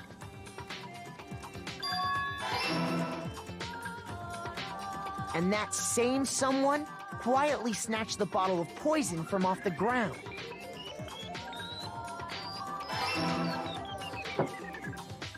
And while nobody was looking, replaced it with an empty protein can. They did all this specifically to place all the suspicion on themselves, in an attempt to guide the trial to a false conclusion. And the one who went to all that effort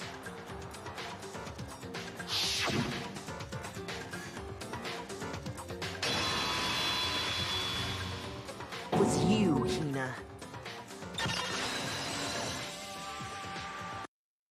That's the full truth of the case. Sakura took her own life, and you claim to be the killer to hide that fact. Isn't that right? That's what happened? But, Makoto, how did you manage to... How were you able to uncover the truth that even I couldn't discern? Huh? Oh, well, I mean... You still haven't realized? We don't all act according to calculations and cost-benefit diagrams. That's what makes us so complicated. That's what you don't understand. And that's why you couldn't solve this case. See? Didn't I tell you? When you dismiss other people's feelings, it'll always come back to bite you in the end.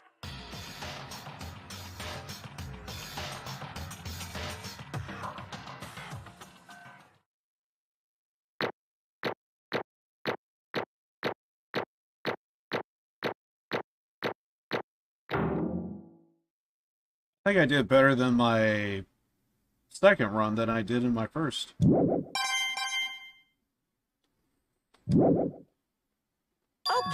Okay. I think we can all agree you made your point.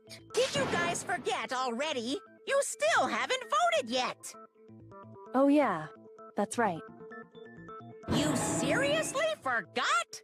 I can feel my energy draining out of me. Well, whatever. You don't really have a choice anyway. You just gotta do it. This is Monokuma, the main antagonist, and quite possibly the mastermind behind all of this. Maybe you don't want to, but please grab your lever and cast your vote! At the very least, he's a grunt that just ends up doing what the mastermind tells him to do. So, who will be chosen as the Blackened? Will you make the right choice or the dreadfully wrong one? What's it gonna be? What's it gonna be?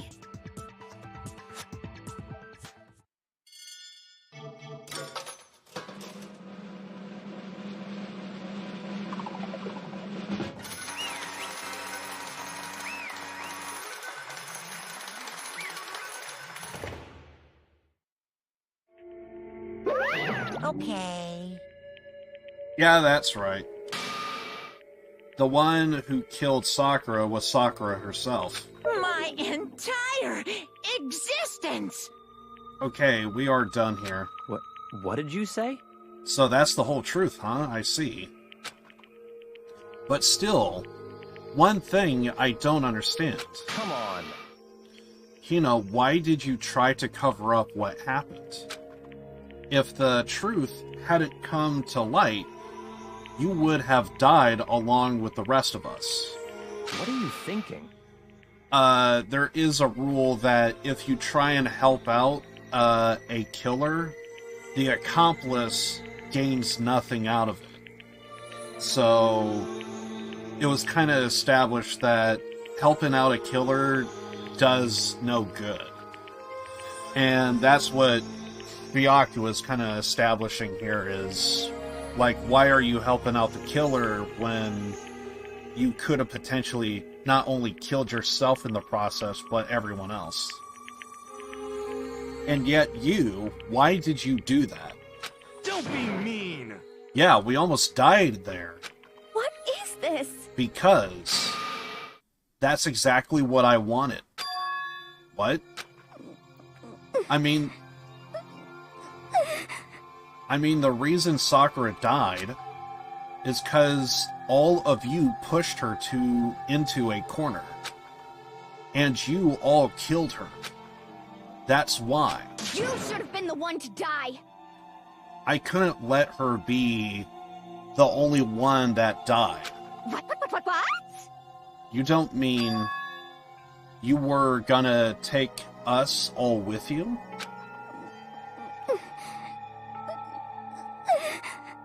You have to atone for your sins.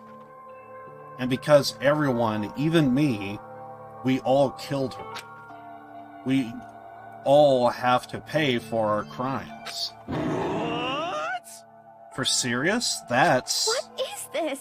You still don't understand. Let me explain. Do you realize just how much despair Sakura was carrying with her when she died? Look at this.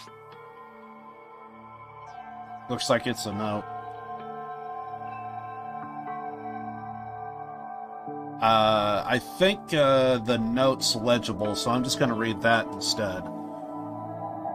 Such brutality has made me desperate So instead of just waiting to be killed, I'll do it by my own hand. That's... I found it on the ground in front of the rec room. So that means she did what she did and she slipped that underneath. It's Sakura's suicide note. Suicide note? Thinking back, I should have seen it coming. It was right after Genocide Jack had attacked me. Sakura got mad and stormed out of the nurse's office. I ran out after her and... Sakura, calm down. You don't have to worry about me. I'm fine. I can't calm down. Sakura, she was also a bit protective, so... especially amongst her friends. And there was a moment to where Hina did get attacked. There was a bit of a oversight, or basically Sakura did get really pissed at one point or another. I don't care if I suffer for this. It's my fault after all. But now you are suffering because of me. No forgiveness! You tried to protect me, but because of me... I can't forgive this! My closest friend got hurt. Sakura. Because of me. My friends are all going to kill each other. This is all my responsibility.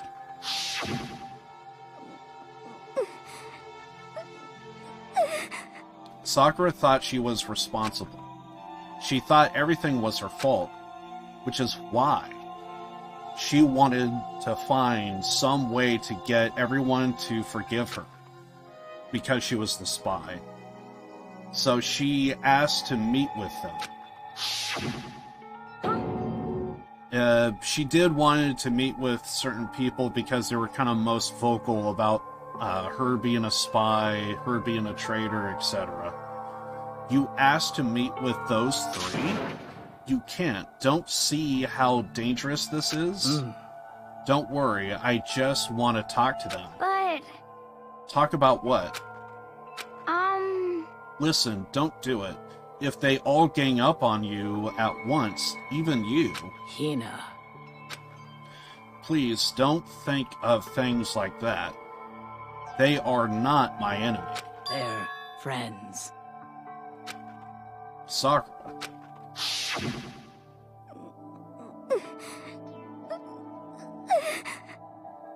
She clearly believed. She completely believed in all of us. If she just talked to her, if you just talked to her, you would have understood. She was a friend to all of us. And yet... Why? And yet...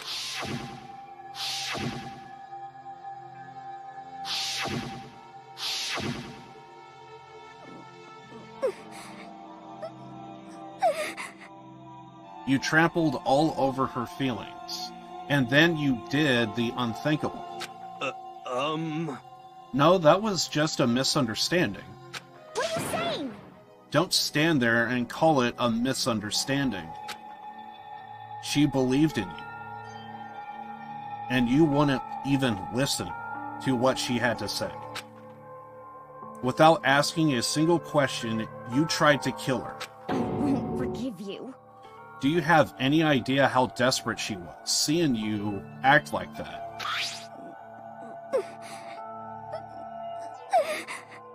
That's what her suicide note means. So instead of just waiting to be killed, I'll do it by my own hand. Why? That's how far you pushed her. Huh? Sakura, what happened to you? Hina. Hina, you came. Wait right here. I'll help you out. Hina. Huh?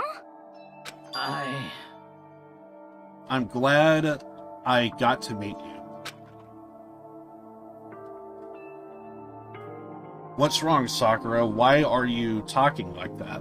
I have a favor to ask. Huh? A favor? Some protein. I like some protein. Could I ask you to... Yeah, you got it. Just hang on. I'll be right back. That was the last conversation I had with her.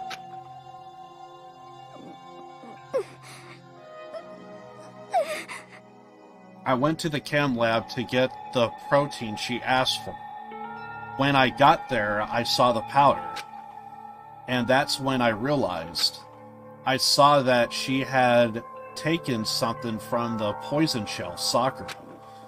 So I ran back to the rec room as fast as I could. But by the time I got there, it was already too late. Sakura. Please! Let me in, please. Open the door. Why? Why?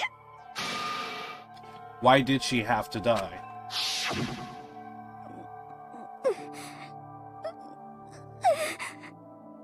She had weaknesses, just like any other person. She got cut, she bled. If anyone hurt her, she felt it. That's weakness. That's normal. And yet... Why? You all blamed her. I tried to protect her and I suffered for it. And that's just added to the weight she had to carry. And I didn't even realize it. Hina. We killed her, all of us. We pushed her into a corner and we murdered her. Why? People like us shouldn't be allowed to live. And that's why you try to lead us astray? You did your best to make us arrive at the wrong conclusion during the class trial.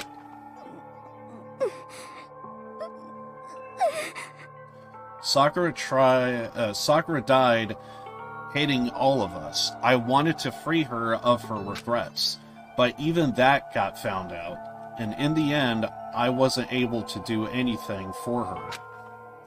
I could never face her after this. Hey! I'm sorry to interrupt right when you are about to deliver the final tearjerker, but... Hey! It's just taken so long. Long. I'm about to fall asleep over here. I mean, do you really think you have any idea what Sakura was actually thinking when she died? What is this? What did you say? Everything you just said is nothing but your interpretation, right? Your own opinion on what her suicide note meant. What are you saying? Of course, I know what she was thinking. Because her and me... In other words... Well, what I'm really trying to say is... Yes, indeed.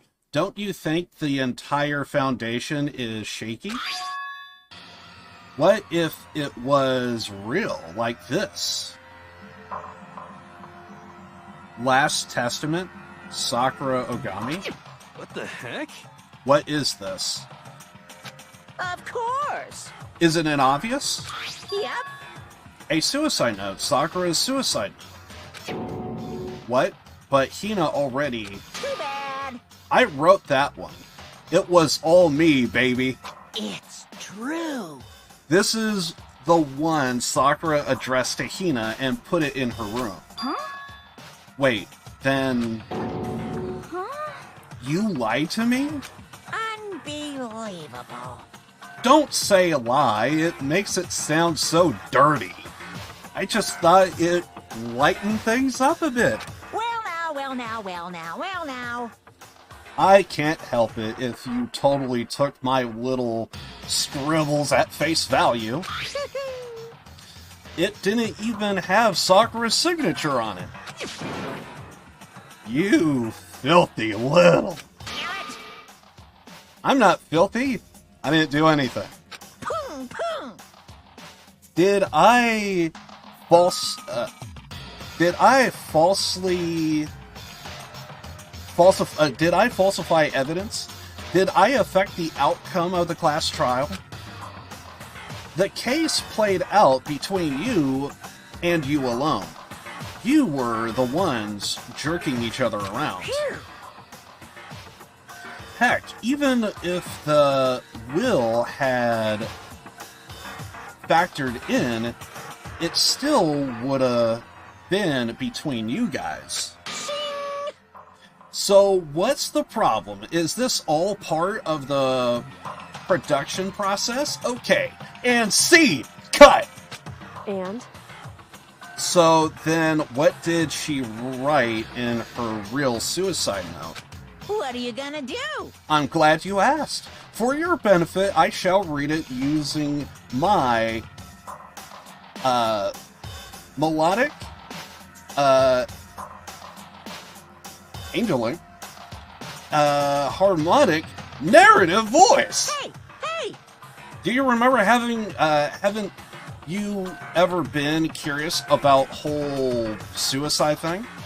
Who came up with the idea of leaving a note when you kill yourself in the first place? But hold on.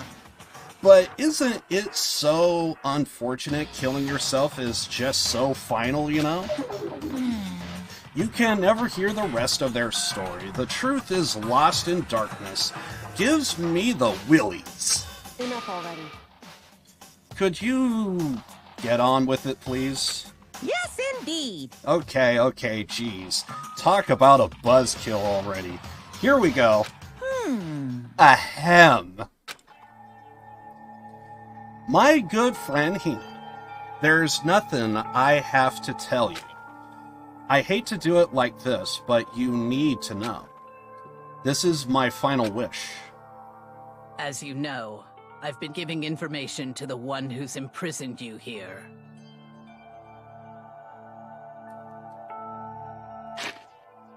I'm just double checking, making sure everything's good. I thought it was going to be fully voice acted at this point. Maybe I'm wrong.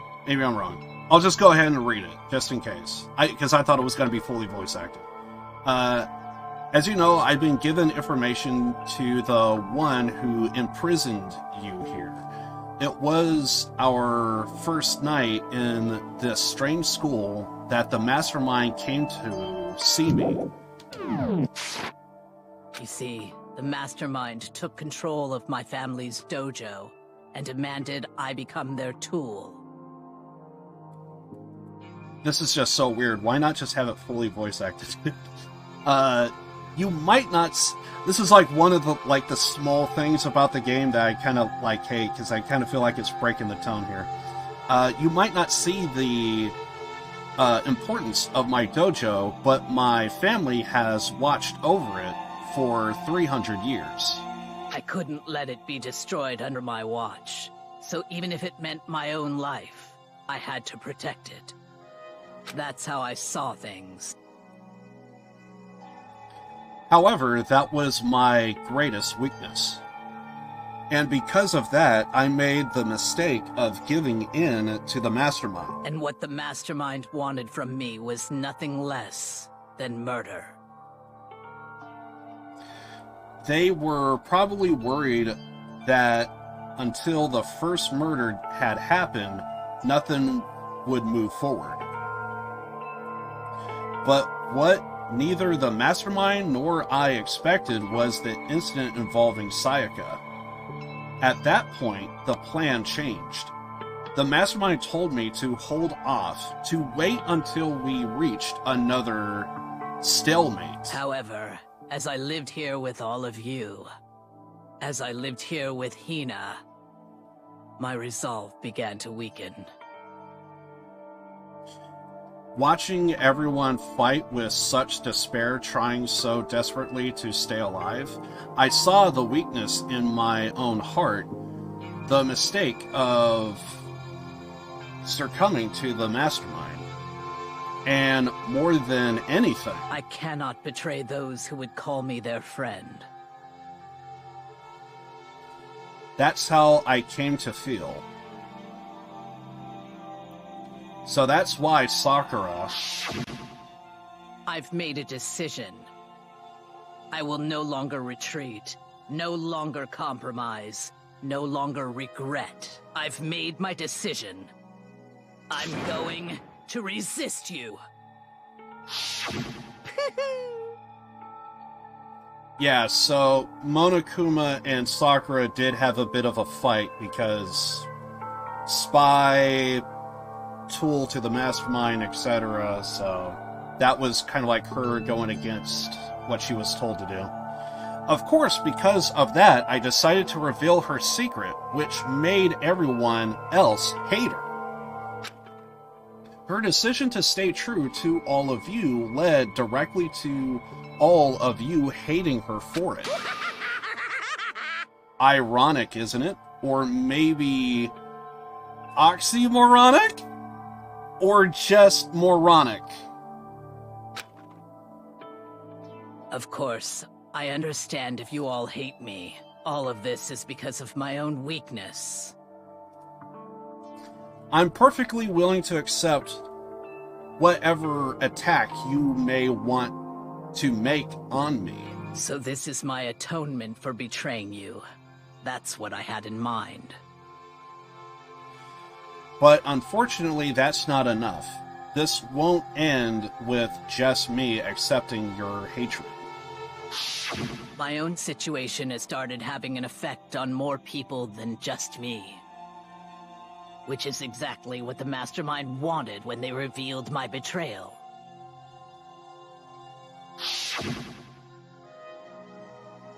My betrayal brought suspicion, disharmony. The Mastermind knew that eventually it would escalate into someone murdering someone else. Of course, I'm still responsible for that as well. I have an obligation to get this situation under control, and to fulfill that obligation, I decided to do as the Mastermind has commanded. I will do as I was told and commit murder. But I've decided the one I'm going to kill is myself. If the Mastermind demands that I kill someone, then that someone will be me. Then my dojo will be safe, and above all else, none of you will have to be killed. None of you will have to kill anyone. When I die, the source of conflict among you all dies with me. For that, I'm willing to give up my life. If it can save you, then sacrificing my own life could have no greater meaning. Whatever you think of me, please know that you are all my most treasured friends. I never had people like you in my life. Huh? Then Sakura didn't feel concerned. She didn't die hating us. No way! She wanted to stop us from fighting, to protect us. Correct. She didn't end her own life because she was weak. Quite the opposite, in fact. She was strong. Too strong. That's why she killed herself. She chose death for herself in order to protect the rest of us. The sacrifice so much, no normal person could do that. However, it was only her limitless strength that made it possible.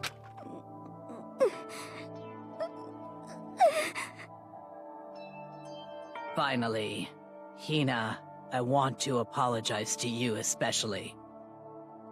The reason I didn't tell you any of this is because I knew you would try to stop me.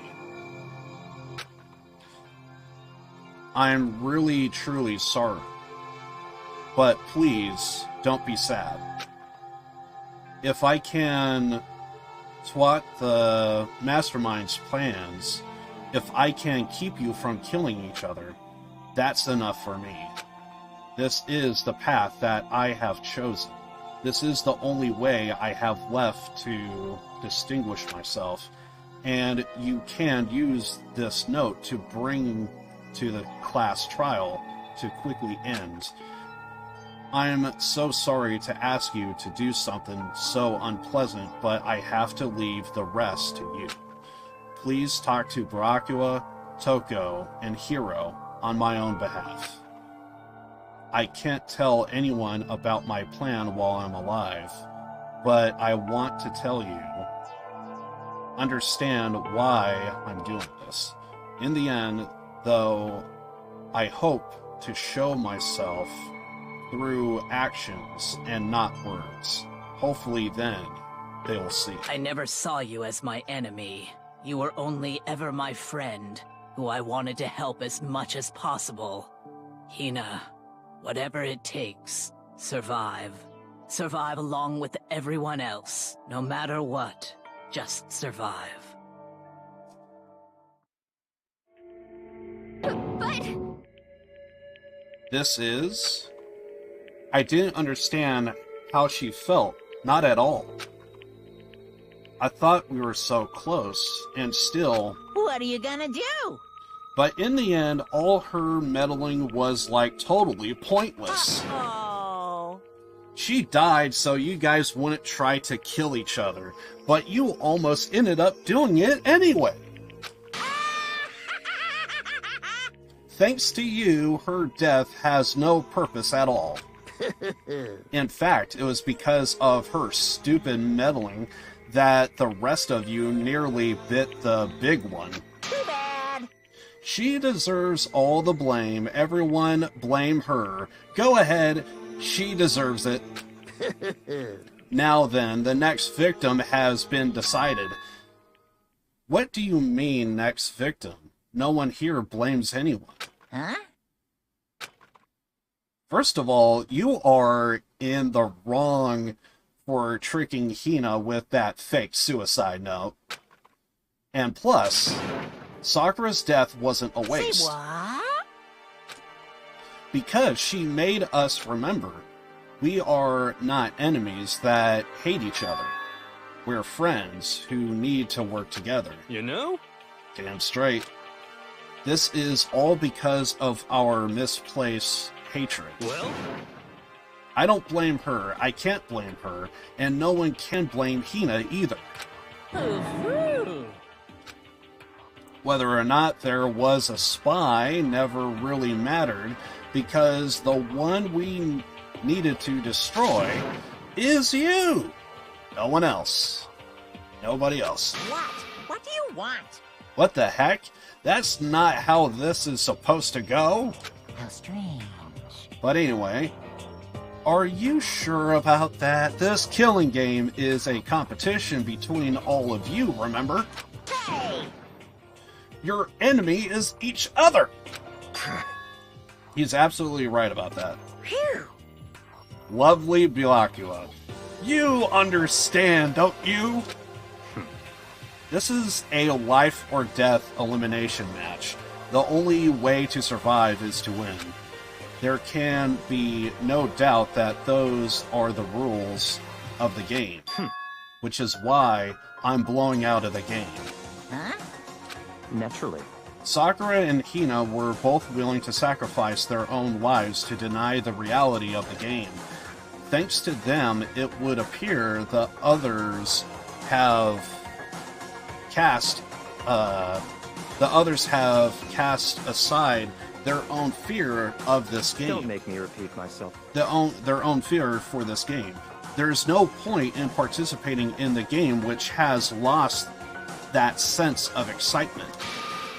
Which is why I will no longer be participating in it. What? What's going on here? Now I have only one thing to look forward to. It's all clear now. And that is to heap the harshest possible punishment onto the one who thinks they can control me. Byakuya, does that mean... don't misunderstand. I haven't been moved by some thoughts, sentimentalism. It's if that's what you're thinking. Whatever master goes, I go. And if the mastermind turns out to be a guy, maybe I can catch on fire everyone. Hey. Well, now can you say that Sakura's death had no meaning? How boring. But nothing good can come of this. I'm still gonna be the one having the fun time. What the heck? The fun time? Anyway, let's forget about that good-for-nothing backstabbing and get back on track. You want me to punish you guys? It's the time you've all been waiting for. Punishment time. What? Wait, but Sakura was technically the killer, right? And she's dead. You are not gonna... But... Is it me? Wrong. Heavens no. Just cause the Blackened is dead doesn't mean I can just sub in whatever old student I want. Didn't I tell you? I'm very particular about the bear times 1 rule. Listen up! But I spent so much time participating, I spent so much time preparing my special punishment, it would be a shame to let it go to waste. Yoo-hoo! So for my special punishment, I prepared a special guest. Usually at the end of these class trials, there's usually an execution because we gotta kill the killer. So if Sakura's the killer and she's dead, so a special guest? Let's give it everything we've got! It's punishment time! Oh, shit!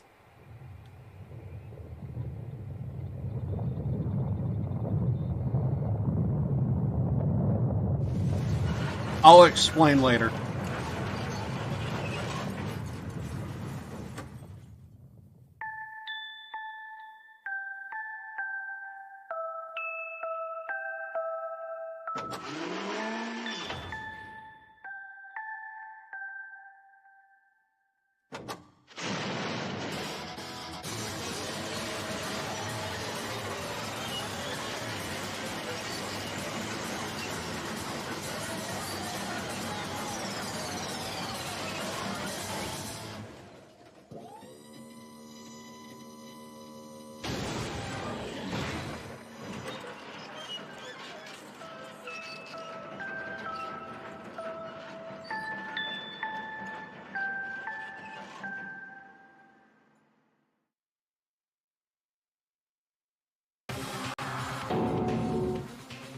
So there was a ultimate programmer at one point, and the ultimate programmer, we managed to find a laptop at one point or another.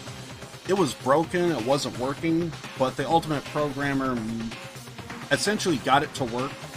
Ultimate programmer made an AI out of their image, and we just saw that AI get executed.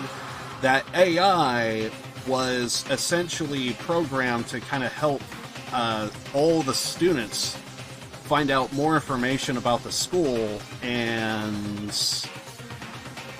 if I recall correctly, there was a hidden room that may had access to the internet to kind of help out more information about what was going on with the school and maybe the outside world, and why no one came out to help us. Well, it looks like that computer AI was just executed, so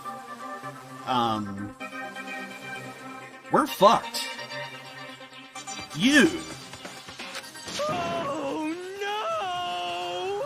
Oh Also, needless to say, both this trial and the whole thing about the Ultimate Programmer were kind of the two selling points throughout this whole entire game. I could go more into detail later. You suck, man! You turned him into a mangled hunk of junk. Phew! That really took it out of me. Maybe I'll go grill up a plate of chicken. After all, they say the post-workout grub, chicken's where it's at, and I'm all about the grilled goodness. Fried, boiled, give me a break. The color, the smell, the succulence. Grilled is where it's at.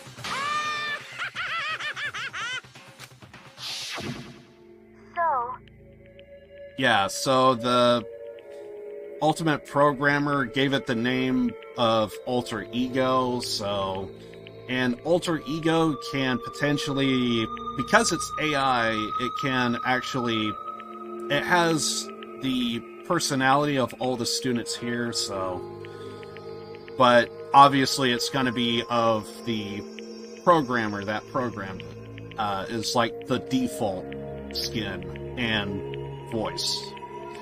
I realize how dangerous it could be, but still, I have to do this. But... I'm scared, but I can handle it.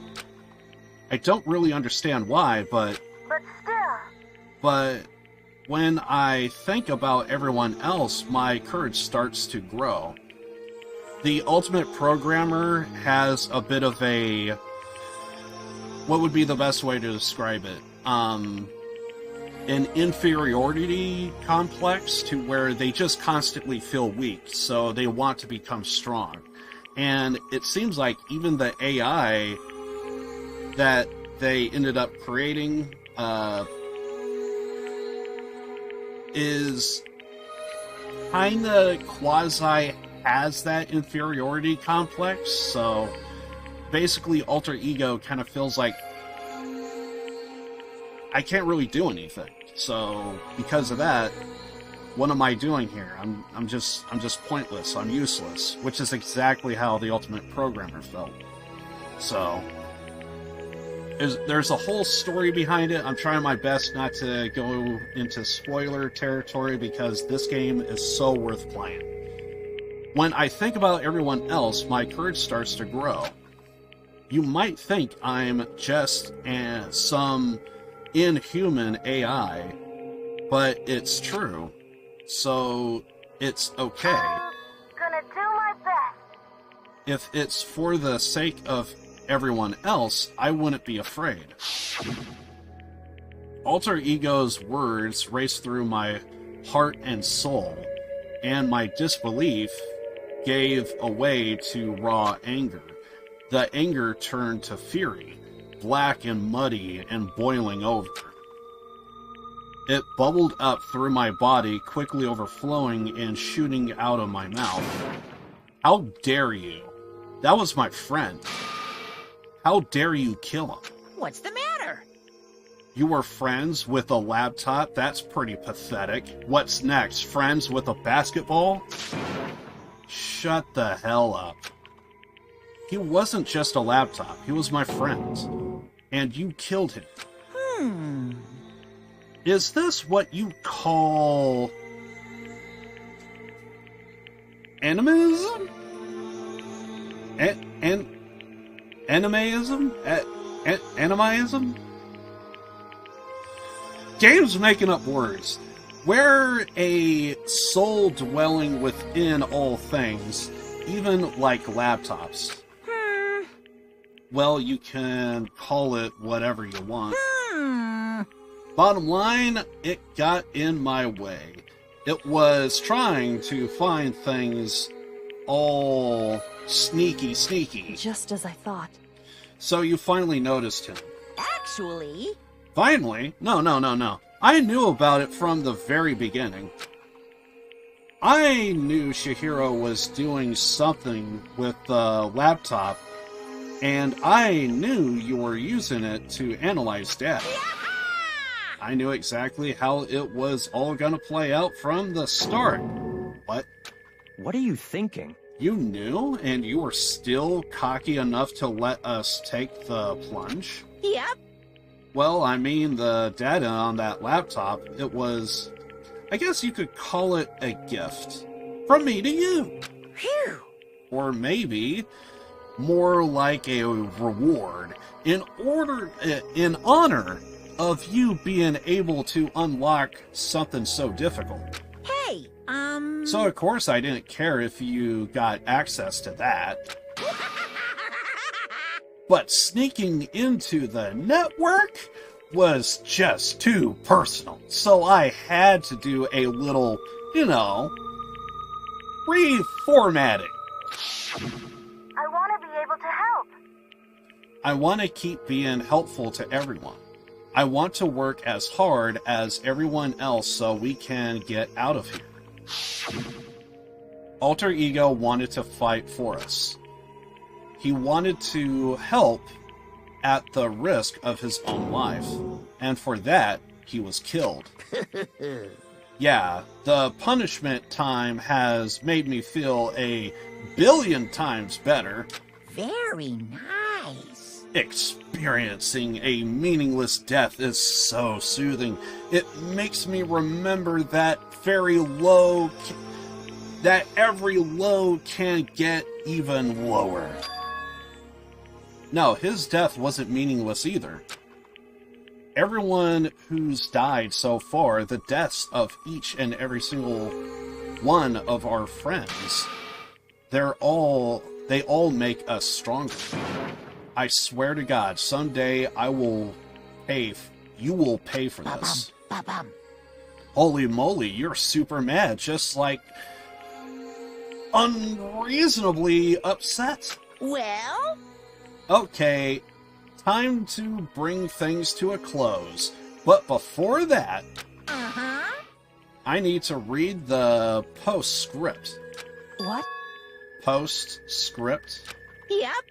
Yep, there's still a bit more of Sakura's note. Huh? Do I have your attention? Okay then, here we go.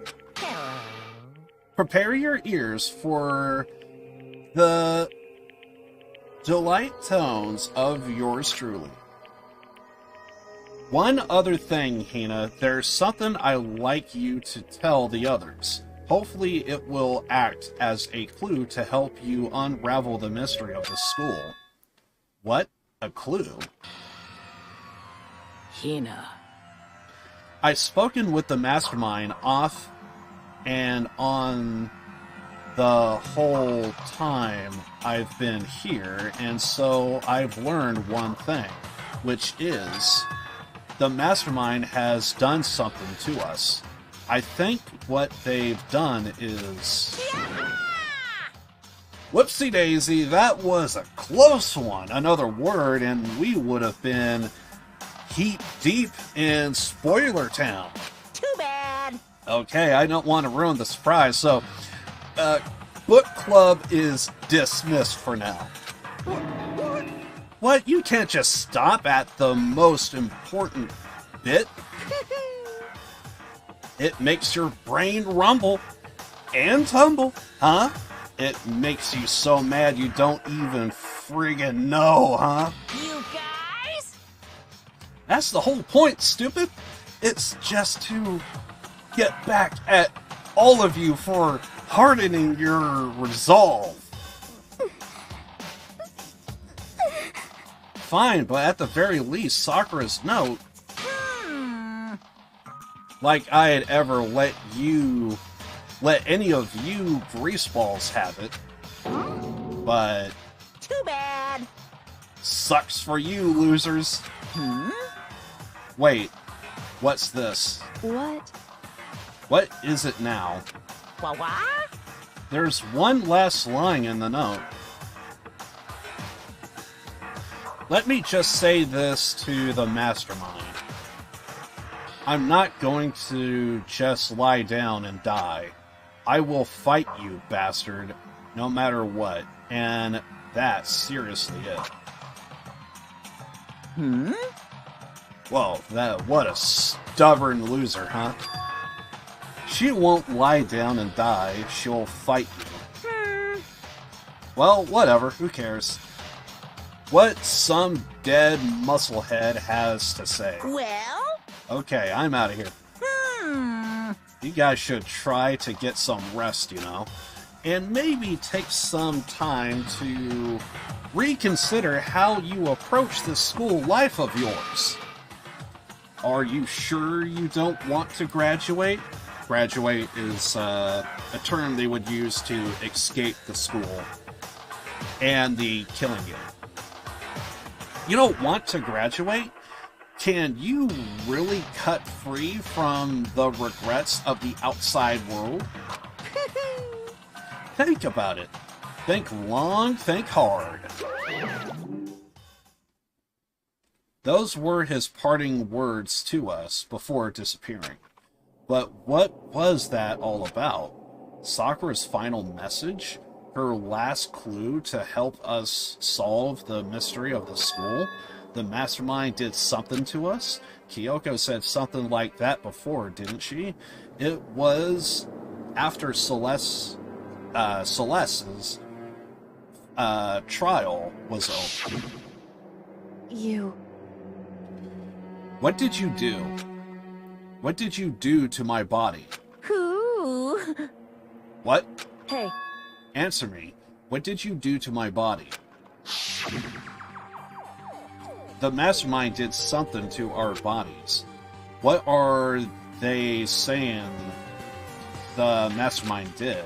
What did the mastermind do to us? I mean, did the mastermind plant a bomb in us or something? And if we try to leave the school, a sensor goes off, and the bomb explodes? I've seen stuff like that in movies and comics and stuff, so it's not totally unheard of. No, I feel awful just thinking about it. I can't afford to acknowledge thoughts like that. Yo! So the class trial is over and Monokuma's gone. But... So now, what do we do? Yes.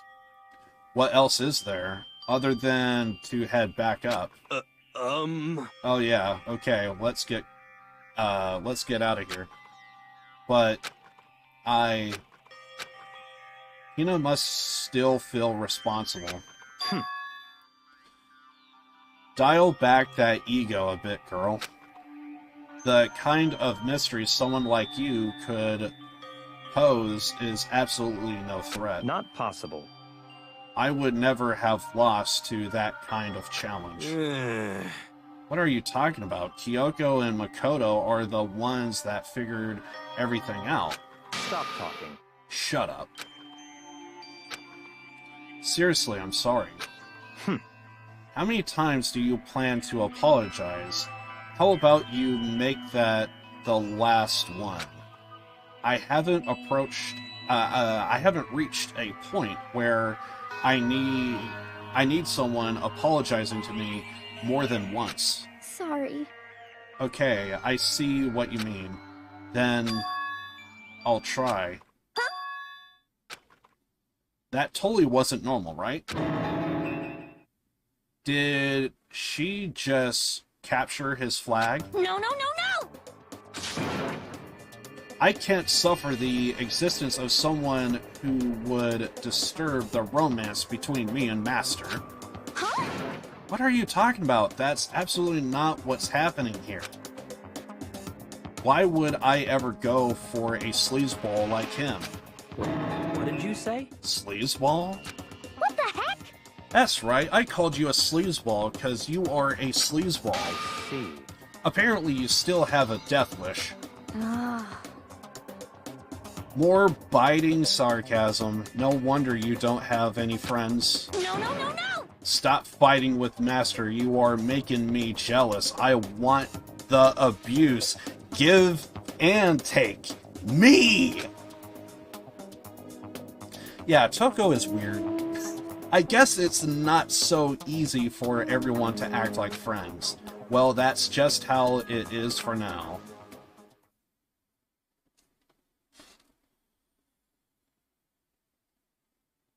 And so Sakura's class trial came to an end, and we returned to the world of Hope's Peak Academy. But the story wasn't even close to over. The time kept marching on. We all went back to our rooms, and before long, night snuck up on us.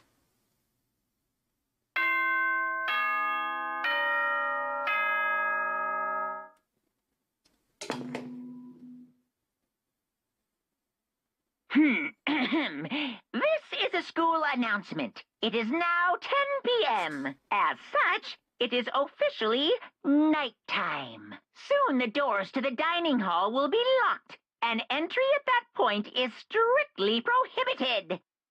Okay then. Sweet dreams, everyone. Good night. Sleep tight. Don't let the bed bugs bite.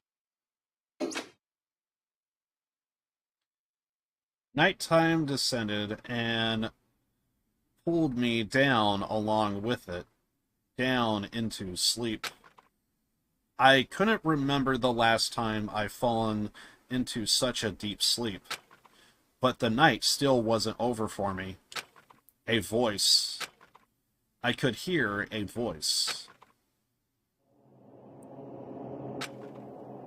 What? Keep up? Wake up? Huh? That voice dragged me from deep slumber into a haze, half-consciousness. My eyelids were like lead. Kyoko? Yes, it's me.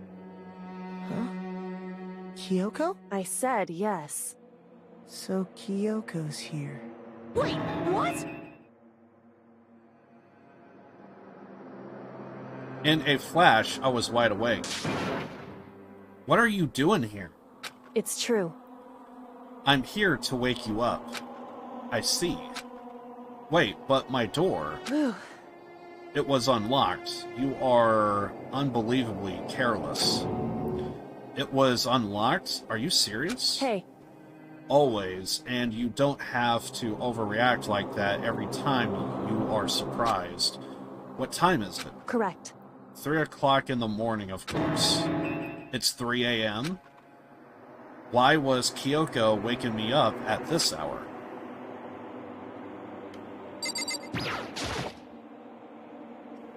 It's so late. What happened? Makoto. I have a favor to ask of you. What's your favor? So... Remember what Sakura said at the end of her note?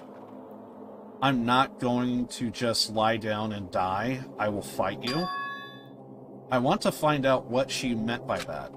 Okay, but how do you plan to do that? When Kyoko put her lips to my ear and whispered, the data center on the 4th floor. What? Goodbye. I'll meet you there.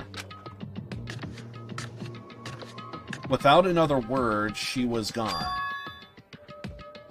Wait, her words reverberated through my half-dazed head. The data center. But I thought it was locked. That room is normally locked. So leave the room, leave the area. I wonder if there's anything in our room. Technically, there's like coins laying about, so I'm just gonna go ahead and just click on everything. I could fast travel over, but I think what I'm gonna do instead is actually walk through, because I actually don't know if there was any other... There was other reactions that I came across that I actually thought was really hilarious in previous, or... Well, I guess this is the first installment of the game, but... yeah, there was like other later installments that was... I thought were... You could easily skip them, but they only happen at particular moments in the game. So unless we just spawn over, that the game could automatically fast travel, which could happen here. I made my way into the after-hours school and headed for the data center on the 4th floor. Okay, so we're just gonna spawn right here. I was gonna say, if we came across anybody like in the hallways or something, we'll talk to them. We might have like a funny interaction, because that's how it was in later installments. You could easily just not talk to them, but if you talk to them, some of the funniest responses ever. Hello friend, what are you playing? Danganronpa, Trigger Happy Havoc.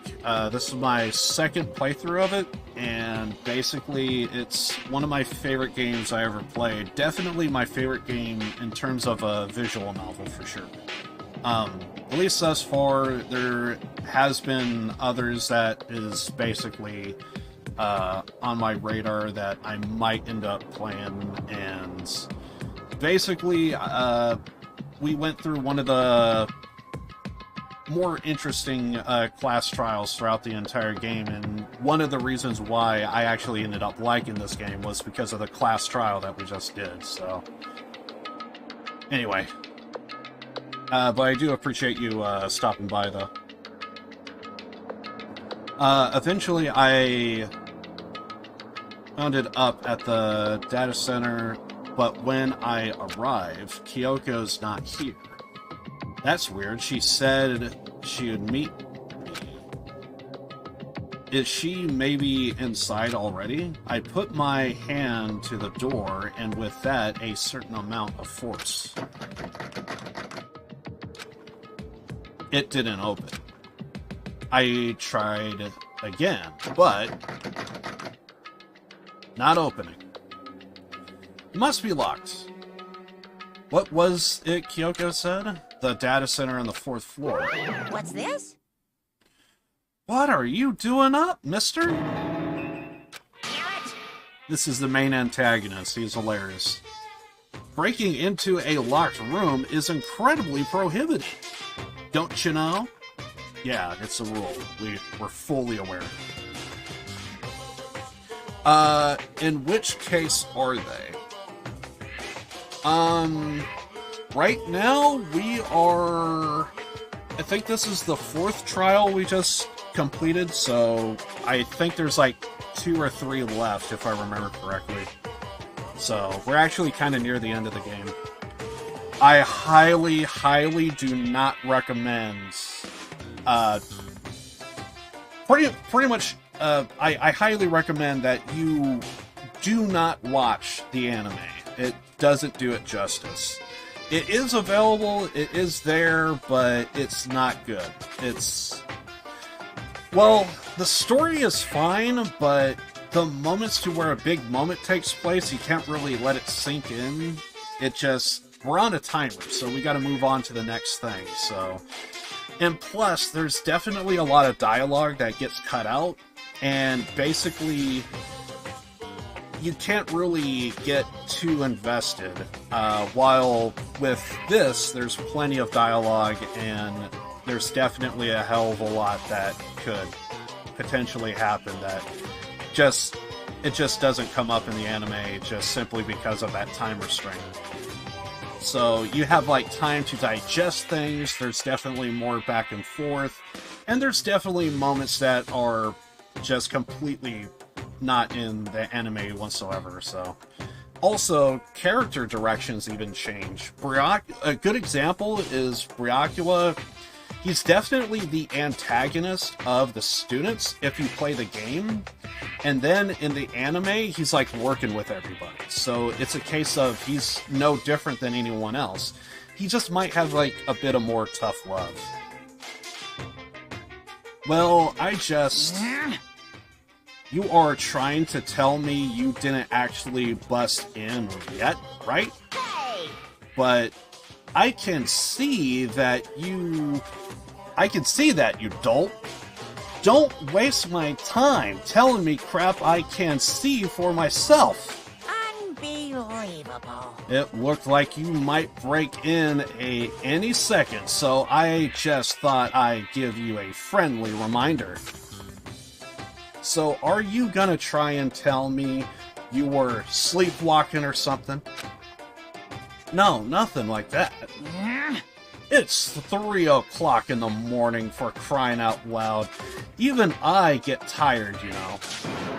Stop being weird and go back to bed. What's wrong now? Just a second. Why are you out here making a racket? Kyoko. You too? She was the one that kind of told us to be here? You guys? Whatever the two of you, just get back to bed. I'm positively exhausted from the class trial.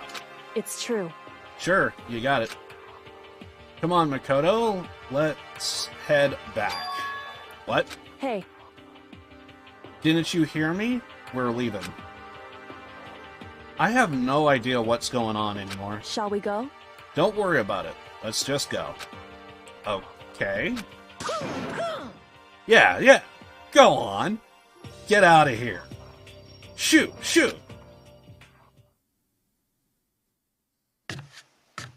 So we left and went back to our rooms.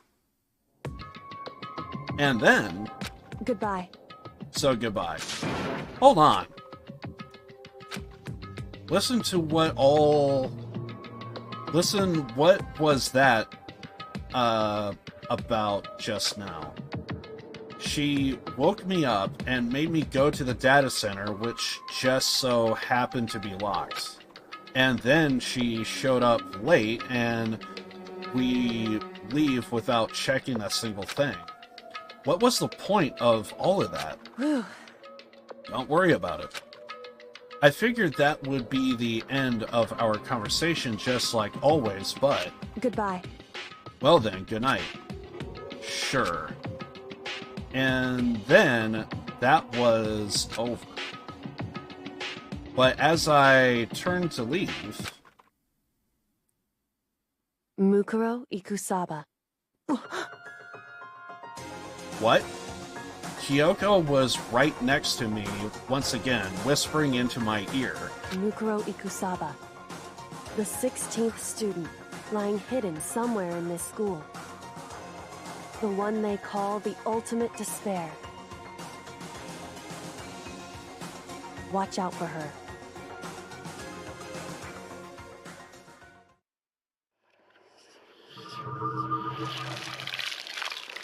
So now we enter Chapter 5.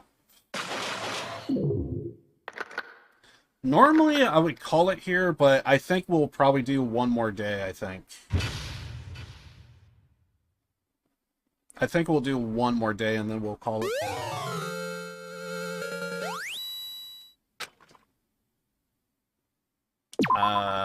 Yeah, I guess we could save it.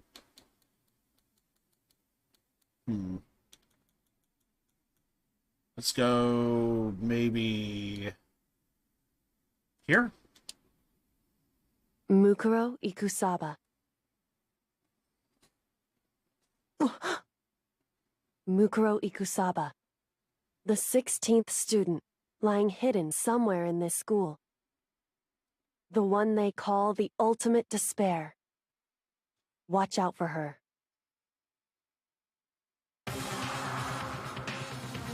Usually I read this a lot, so like my throat, my voice is just hell, so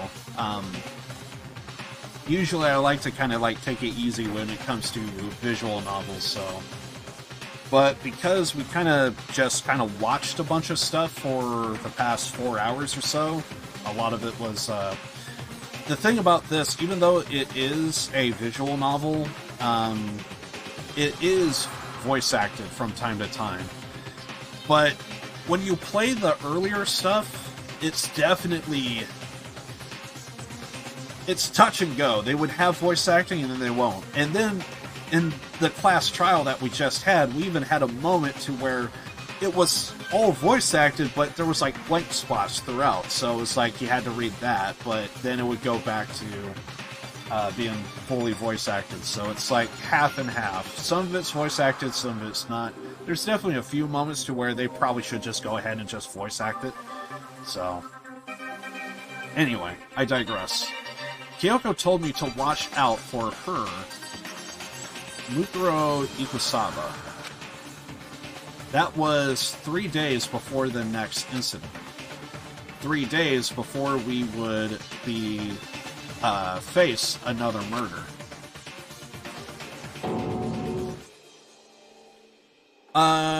If I recall correctly, there was a grand total of 15 when we first showed up, but there is apparently a 16th student that we were never told about, allegedly. So, and this is, I think, if I recall correctly, there may have been whispers of a 16th student, but we couldn't confirm it, and it seems like Kyoko just confirmed it. 3 days before the worst thing so far would reveal itself.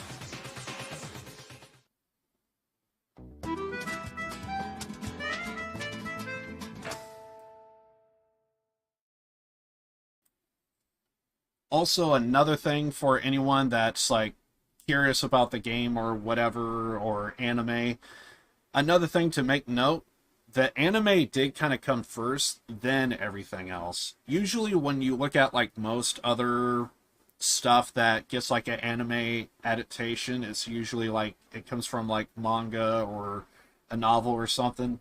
And this is the one time to where it's actually, because eventually it's like manga, anime, then game. That's usually like the standard setup of what most end up being, but this is the one time to where it's actually kind of different, to where anime came the game came first, then, if I had to guess, without looking it up, the manga, and then the anime. So, if you want to play the best version, you got to play the first version, which is the game. In the meantime, the day after Sakura's class trial, that morning in the dining hall. So let's begin the usual post-trial investigation. Hey, you didn't make small talk or anything. We never just get straight to the point like that. If you want to keep up with me, you must refrain from pointless small talk.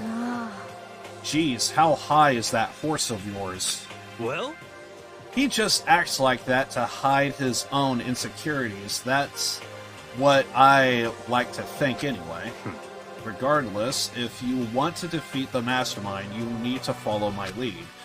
They keep around the school like a mouse. They creep around the school like a mouse, but the mastermind's pride is as bloated as a cow's udder. In the name of my family. And no matter what it takes, I will rid this world of them. Huh?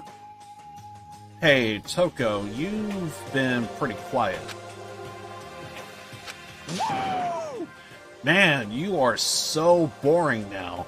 You just sit there like a mushroom. Gonna start calling you Miss Mushroom. What's your deal? She didn't snap back at you.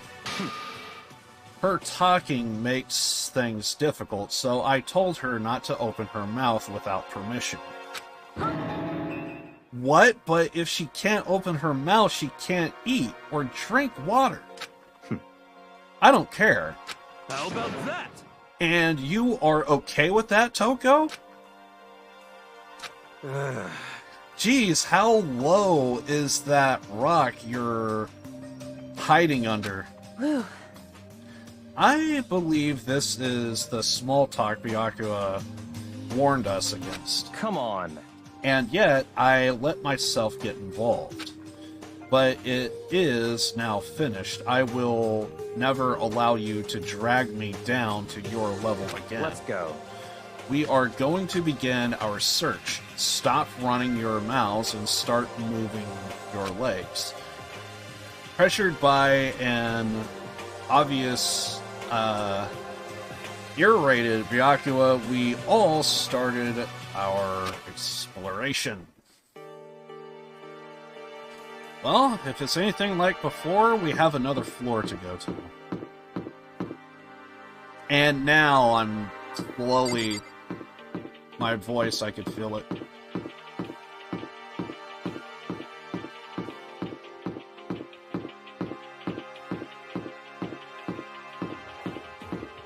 This is one of the reasons why I just don't main visual novels, because at some point my throat and voice is just going to be... I wouldn't say shot, although I think that did happen a few times, but... This is why I only just picked one day to do this. So, once an in-game day passes by, we'll probably go ahead and call it for today. I am going to be streaming tomorrow, most likely around the same time-ish today, I would say. So, like, around 7 a.m. my time. I kind of started a little late, but I don't know. I just kind of wasn't feeling too good this morning. Seems like my stomach ache went away. I still partially feel a little meh, but it's definitely gotten a little bit better. There is a chance all I just needed to do was like wake up a little bit more. That could have been it. All I just know is I just kind of felt a little off when I started today.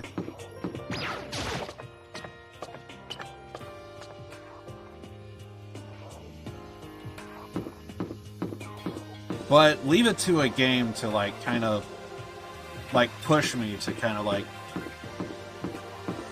loosen up a bit. Even though this is my second playthrough, I am kind of trying my best to like kind of like stay spoiler free if I can. Try and not, because some people might be watching this for the first time, and I kind of want to be cautious for those individuals. So I'm trying my best to like keep track of like what I say and not slip up. So here I am on the 5th floor of Hope's Peak Academy. I will also say this. I think during that class trial, there was a few times I reacted to something, and it was... I kind of reacted just simply because I kind of immersed myself, and then right when I reacted, I was like, wait a second. I knew that was coming. It happened... I think there was one time to where I think my eyebrows shot up, and I was like, wait, but I already kind of knew that. It was one of those things. I just reacted, and I was like, wait, tone it down, you already know. The 5th floor has been opened up to us, and it's totally different from all the other floors we've seen up until now. For some reason, it feels unpleasant. Unpleasant, you say? Well, it looks like we need to go searching. Why is Monokuma being kicked?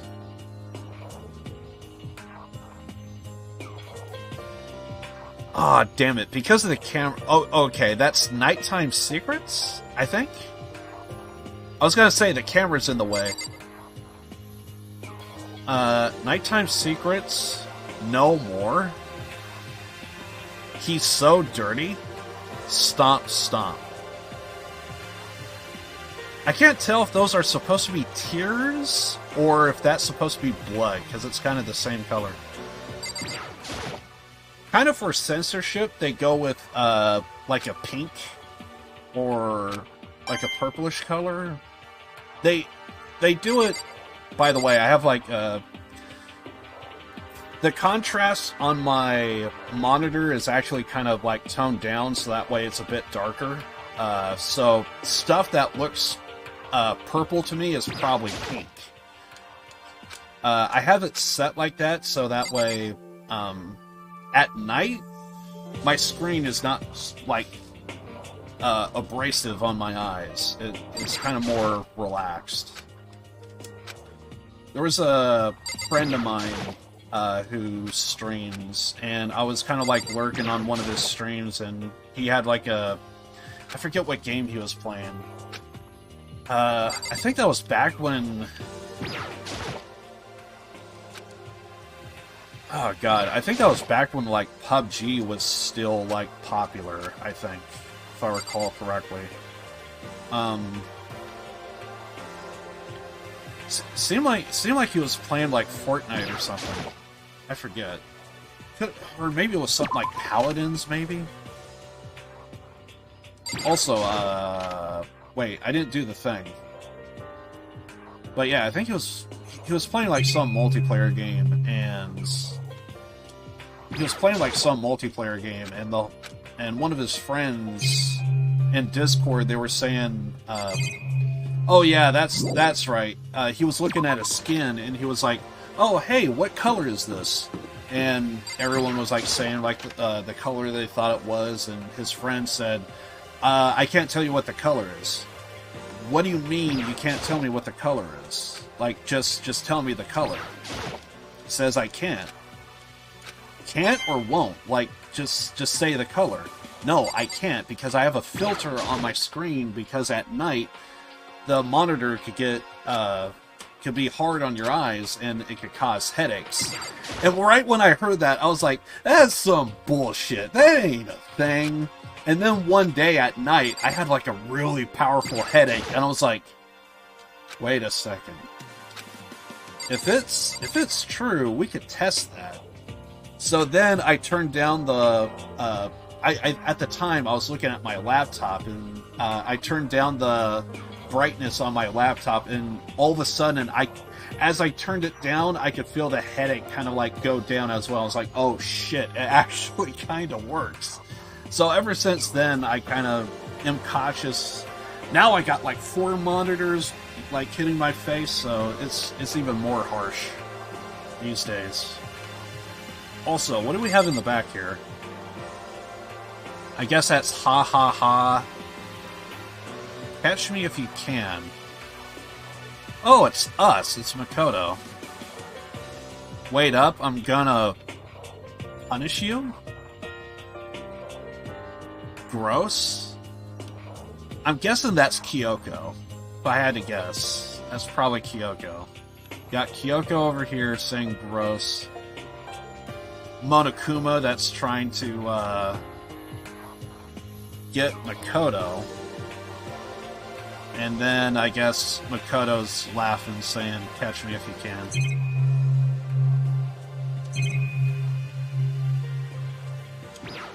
But yeah, so now I kind of have like all my monitors kind of like, you know.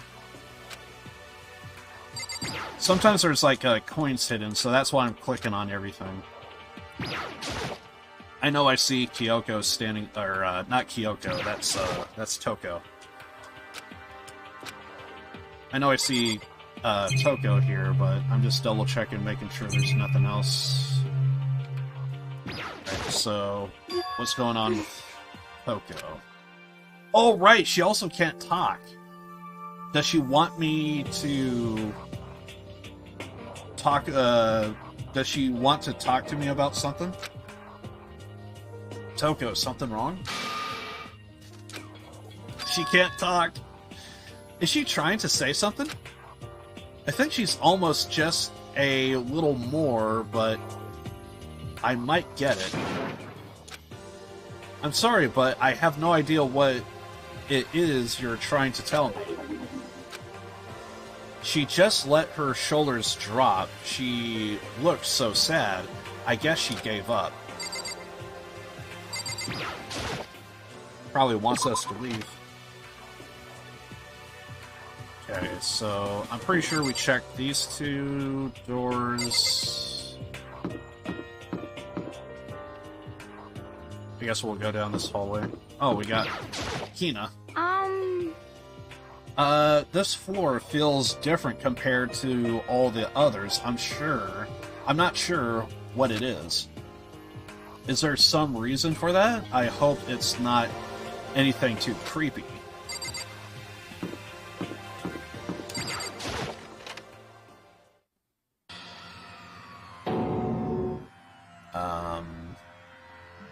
I don't know if that's... Well, that's definitely not fresh blood, but maybe that's dried blood. Eye for an eye? What the hell is this?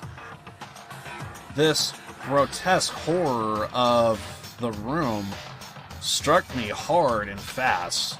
What I saw was bad enough, but what I smelled, it was so sour, pungent, impossible, and impossibly rank. I see. It smells awful, doesn't it? It must be at least vulgar, vaguely familiar to you. After all, you've been around your fair share of corpses. Are you saying it's the smell of death, the flesh and fat and blood? There was no surprise in his voice, no shock, but he was right. I had experienced that smell before more than once. It was the smell of death and despair. But the smell here is strong, condensed. It's the smell of a battlefield. Monokuma must have... Hey, come on now. What? My fault again? Stop trying to blame everything on me. If you hadn't done what you did, this never would have happened. Unbelievable. No, it's quite the opposite. The opposite? Now then. Yep, let me give you a itty-bitty, eeggy, squeaky little hint. As far as this room goes, I don't know a thing. I just left it exactly how I found it. What? Yes, indeed. How's that for a hint? Better than those stupid hints you get from NPCs in those mean old RPGs? Message. Uh-oh. It's pretty scary, huh? Blood all over the walls and junk? Of course, even in the outside world, people die bloody, gruesome deaths every day. I can't wait! So it's not really a big deal. Just keep your chin up and keep on moving. Keep on living, soldier. And then he just leaves. Monokuma at his best, isn't he? What's he talking about? He just left it the way he found it? What's the meaning of all of this? Well, I'm no expert, but even though that in real life police don't actually do chalk lines around bodies, but I guess if the place was already like accounted for, you might have people that probably would do chalk lines just to get an idea of if they wanted to recreate something. And then they will just use photos, but typically police don't actually do that. Although they might do chalk lines of particular evidence. We'll go ahead and do the cameras and those first, and then we'll talk to Byakuya here, if he has anything additional to say. Oh, we can't do the clock. Yeah, I already read all the monitor and camera stuff. They're just repeated. I'm just clicking on them to see if there's a whatchamacallit, a coin. There's blood all over the place. I want to shut my eyes forever against such a ghastly sight. It appears all the bloodstains are dry, and their color has changed as well. I think it's safe to assume these stains are considerably old. This is all really blood? Of course, I wouldn't find it interesting otherwise. And it is interesting, I assure you. What on earth happened in this classroom? He seems like he's enjoying himself. No way I can keep up with someone like that.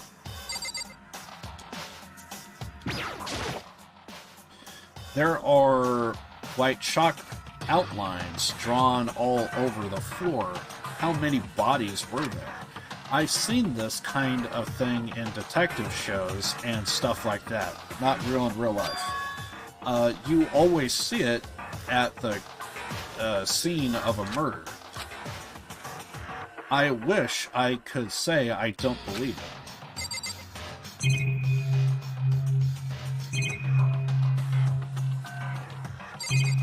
The only other reason why you would have a detective do chalk lines is to probably make a notable count of, like, I don't know, like, say if, like, a gun went off and they were, like, keeping track of the shells, so that way they could probably do chalk lines of seeing, like, how many shots were fired. Maybe then they would do chalk lines and stuff, but typically not around bodies. Oh yeah, I guess there's the door to exit, but, yeah, that's probably the door to exit, so let's talk to Byakuya. About what Monokuma just told us. It's like I'm not even here. He must be lost in thought. Is he really thinking that hard, or is he just flat out ignoring me? Probably ignoring. I'm going to assume that's it there. Okay, we got a room over here.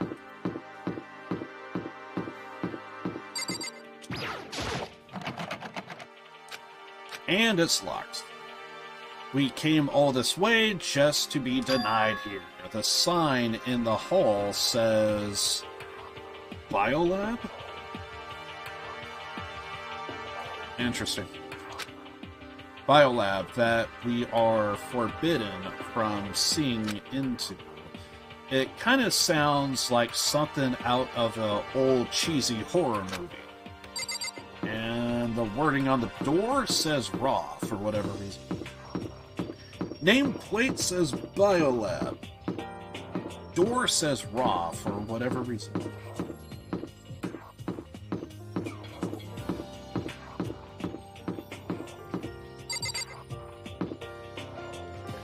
Okay, that's a big giant bright light for whatever reason. And that looks like the way out, so... Or that's the way we came from. So what's in here?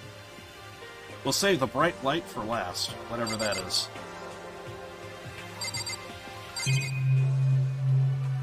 Okay, so there's the monitor.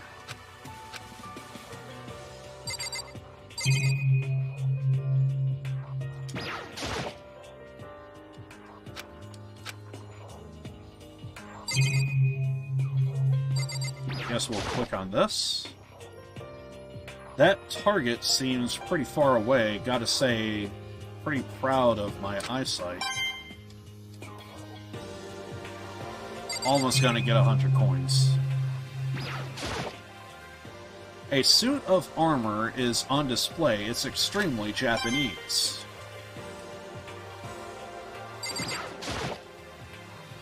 Even though this room is totally enclosed, there's a cherry tree planted here, and it's in full bloom.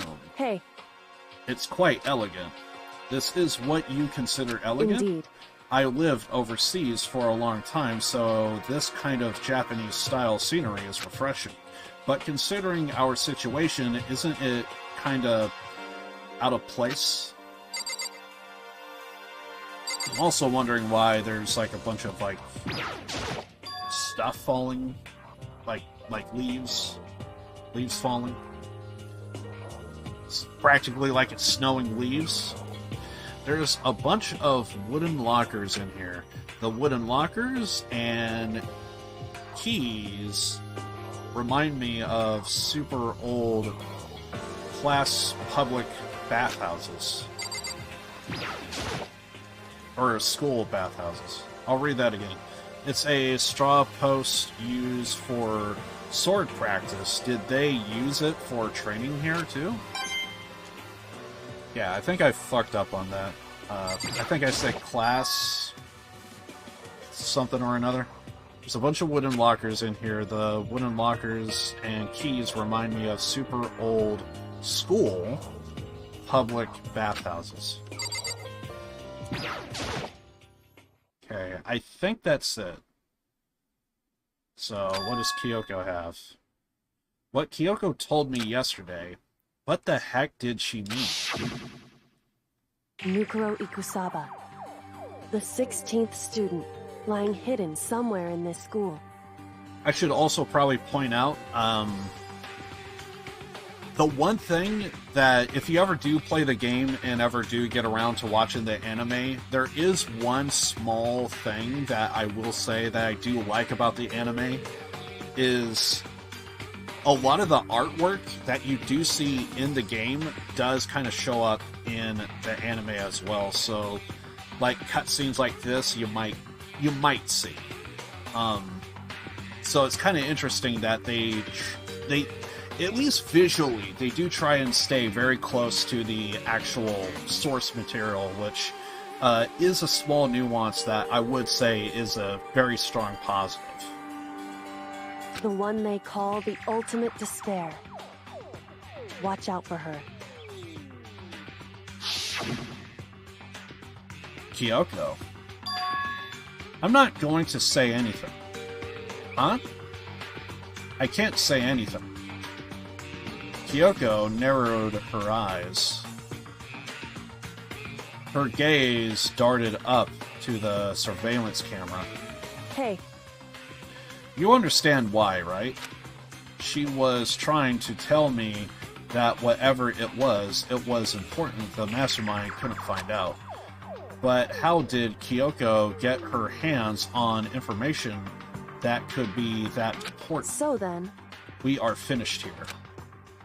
She made it very clear that our conversation had come to an end. And just as usual, I didn't understand anything any better than before.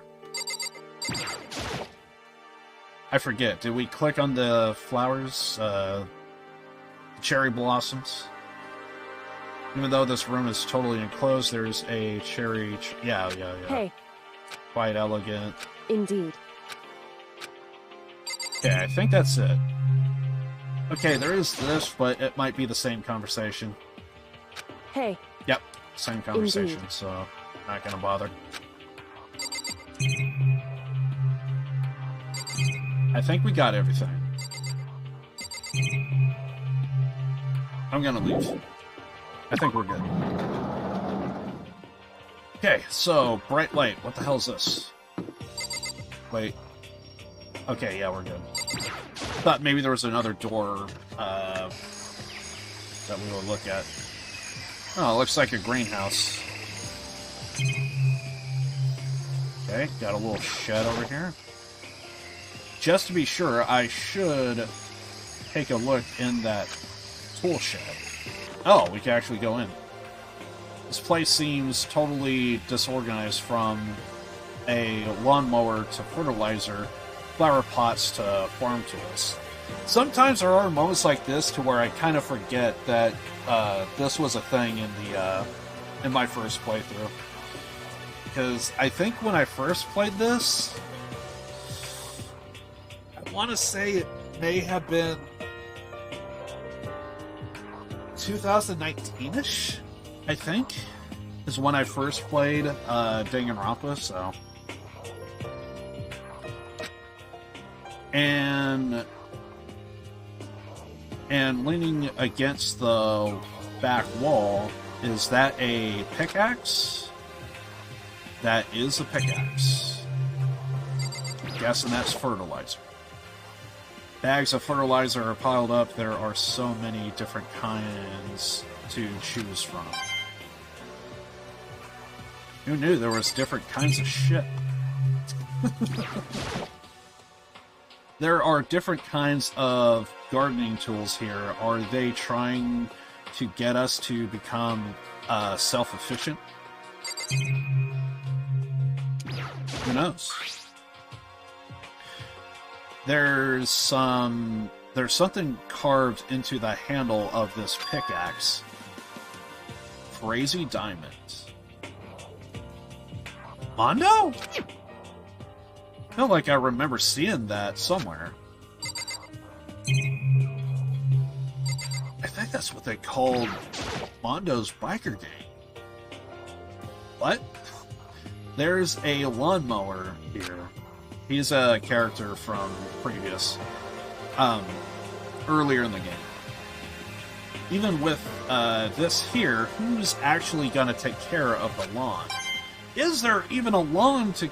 Okay, we are in a greenhouse. There actually could be grass. I was actually going to say, where's the lawn? Because we're at a school. But then I realized, wait a second, we're in a greenhouse. Never mind. I immediately said something stupid the exact moment I said it. So, screw me, man. Screw me. So many flower pots, big ones, little ones, any size you might need. Maybe I'll grow some flowers to put in my room. Okay. I'm assuming that's what we just clicked on, right? Yeah. Sometimes my eyes are just at the bottom of the screen, so I don't always pay attention to other stuff. Okay, so we checked the shed. Wait, is there monitors? Okay, that's a camera.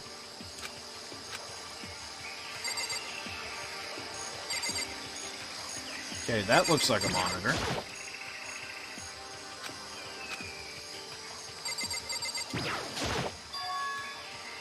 This is a chicken coop.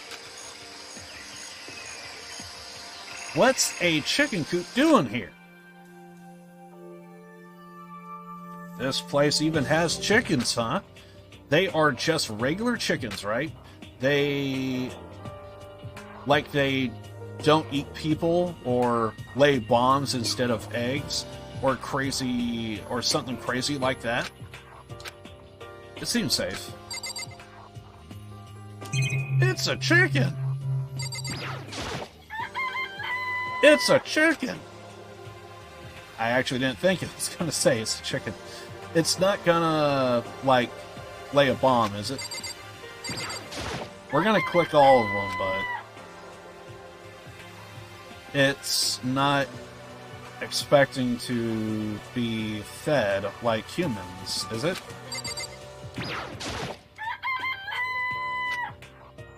I guess I'll say the new stuff. It really is, right? Like, I can say that for sure. It's a chicken. It's really alive, right? There's no mistake. It doesn't have, like, a second form.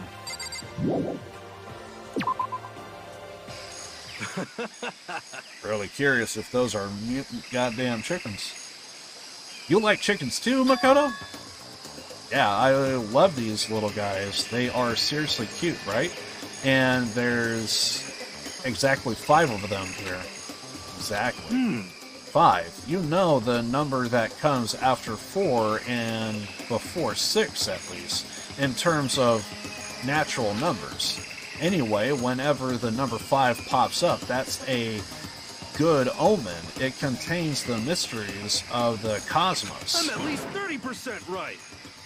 Just remember, this guy is a fortune teller, and he just wanted to make absolutely sure that he is 30% right. That's how often he's right. And sometimes his workaround, he could actually say, you know, my last prediction? That was false. But this one that I'm saying right now about that first prediction, this one's correct. And I'm saying that that first one is false. That's my prediction. So basically, in layman's terms, the moon is going to explode on Tuesday. Correction. That prediction is actually false. I got some false information. Sorry about that. So, to put it bluntly, that's what he would do. Still an example. It's a number of power, a refreshing number on par with hand-squeezed all-natural lemon. He even lets me get a... He never lets me get a word in edgewise. I can only imagine he's just going off and just talking. And we're just like, yep, whatever. Those nozzles poking out, those are the sprinklers. Okay? Big giant plant here. What is this? This thing is super weird, super creepy. Flowers aren't supposed to get this big. Is this thing real? Watch out! Monokuma, watch out. Wah. That's a Monokuma flower. I came up with the name myself. Try and touch it, and you are in for some real excitement. Your heart's all like, wow. And the plants just like snap, and your flesh is like, I'm dead. In other words, it's a monstrosity. It's pretty freaking amazing, if I do say so myself. A student at Hope's Peak Academy added improvements after improvement and created this miracle creature. This ultimate Bentonus? Although they don't go here anymore. I just want to say grow so bad. Although they don't go here anymore, whatever that means. They died during the tragedy. Actually... By the way, despite how it looks, that flower is super practical. It can eat paper, plastic, even people. So it's totally good for the environment. Well done. Such an eco-friendly creation is vital for the future growth of a healthy society. Not that I know anything about that myself. Spouting more and more nonsense, Monokuma eventually disappeared. Whatever it is, I better keep my distance. And we get a coin out of it. Okay, so...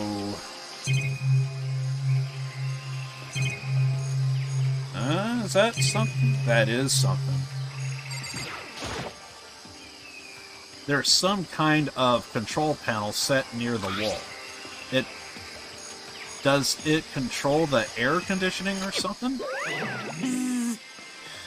It's for the sprinklers. Sprinklers? Yeah, it controls the sprinklers in the garden. The sprinklers are set to go off every morning at 7:30. Don't you dare change it without permission. Of course, the setting panel is locked, so you couldn't change it. If you wanted to. So that means the sprinklers go off at 7:30 a.m. every morning. Yep, up you go. Yep, you got it. It's super user-friendly, which sucks. So if you get here too early, you'll get drenched, so watch yourself. So you are not a little kid, right? You are too old to go running through sprinklers anyway. Yes. Or did you have some kind of water fetish? I'm gonna tell everyone. I think that's everything. Monokuma doing Monokuma things. Technically, you could say he's what you would probably call a,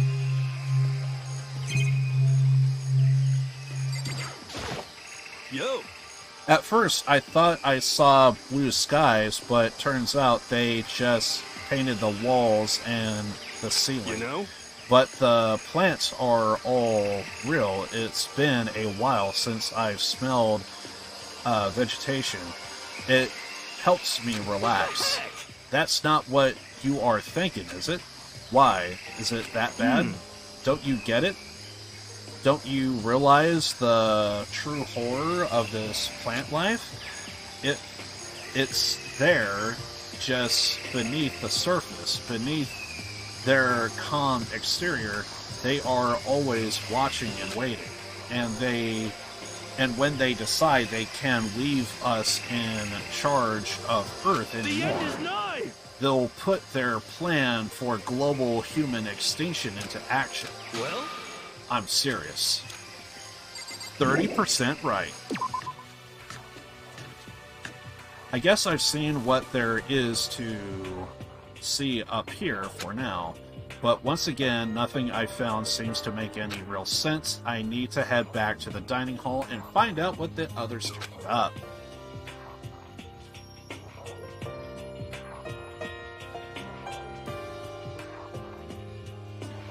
One after another, everyone made their way to the dining hall, and before too long,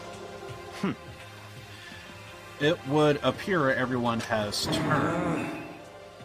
returned. But still, it's just the 6 of us. That's barely enough to, barely enough for a decent volleyball game. Just a second. Decent volleyball team.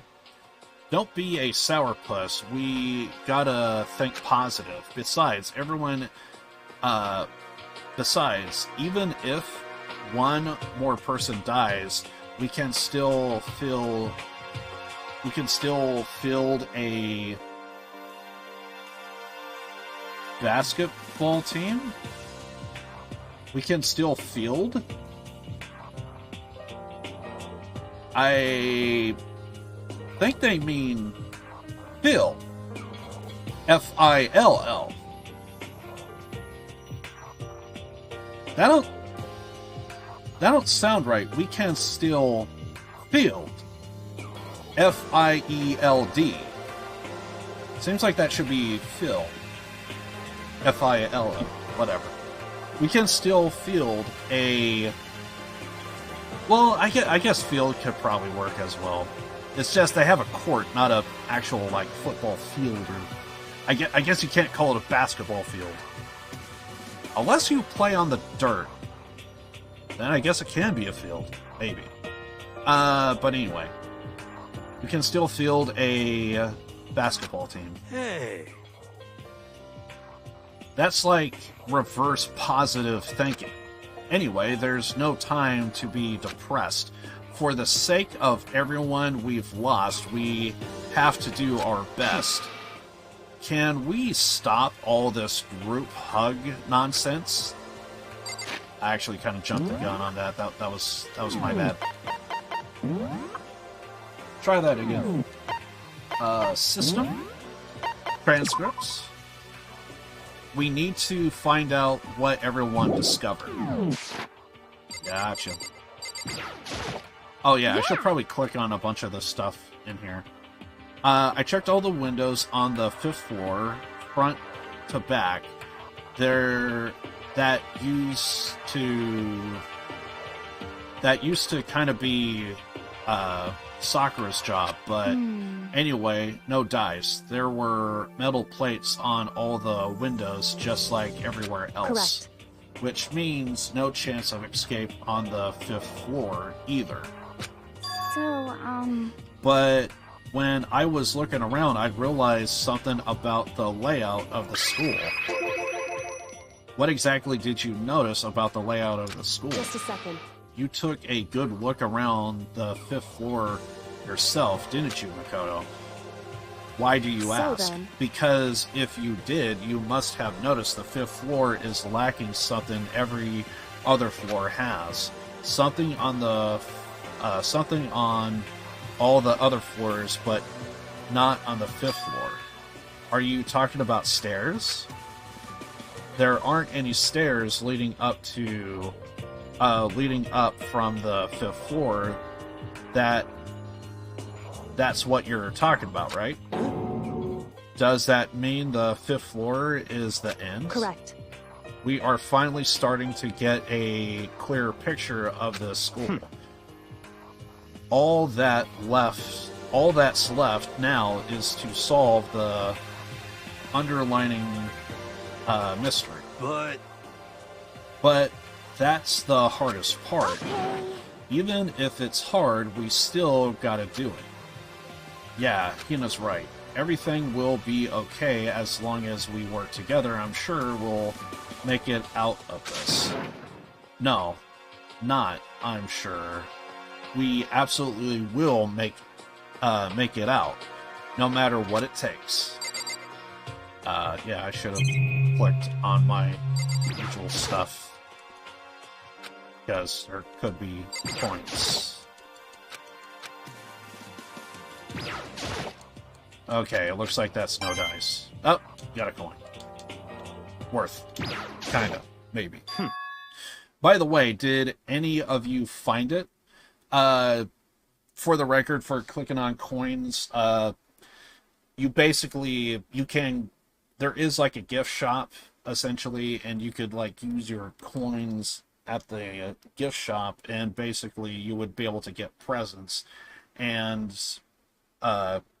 so like, for example, if Sakura is a ultimate martial artist, maybe something involving martial arts, like a martial art book, like if you get that from the gift shop, you could probably use that for Sakura, and it would just, you're able to like friend people and have like a social link, like if you played Persona 5, if you're like used to that, or any of the Persona games.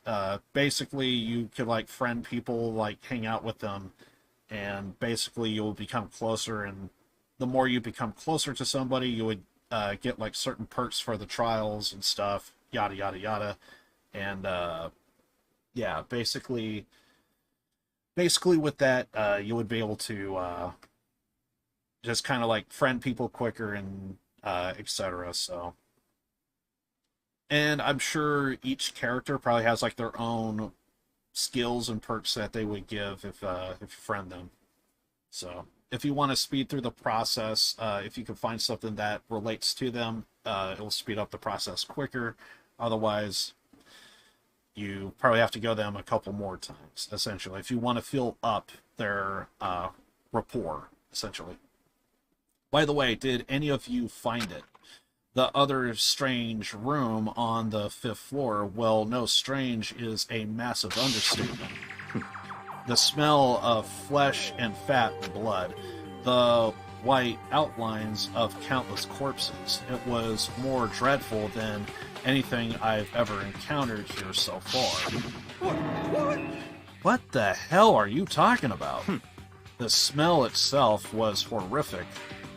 Far beyond any normal murder scene. Every body's smell concentrated. God, I'm glad I didn't see it. I feel like I'm gonna barf just hearing you describe it. But I mean, what the hell happened in that room? So in other words, I can only think of one thing. A large group of people died right there, in that room. A bunch of people were killed in there? Stop, seriously. I'm gonna throw up. It can't be. Perhaps that's what was meant by the biggest, most awful, most tragic event in human history. Huh? You are thinking the same thing then. My theory is the mass murder that took place in that room is the incident said to have happened 1 year ago. The awful scene in that room, that was the tragedy that happened a year ago. In other words... Precisely. The tragedy is another name for the genocide of the student body of Hope's Peak Academy. If that's true, It's all clear now. that would explain why Hope's Peak was forced to close its doors. Hey. I mean, I guess that all makes sense, but it's all so just awful. Not just awful, super awful. They are right, it's beyond awful. It's terrible, tragic, hopeless. But still, how is it not one of us heard about something like that happening? At least before we showed up. Does that mean they really did cover it up?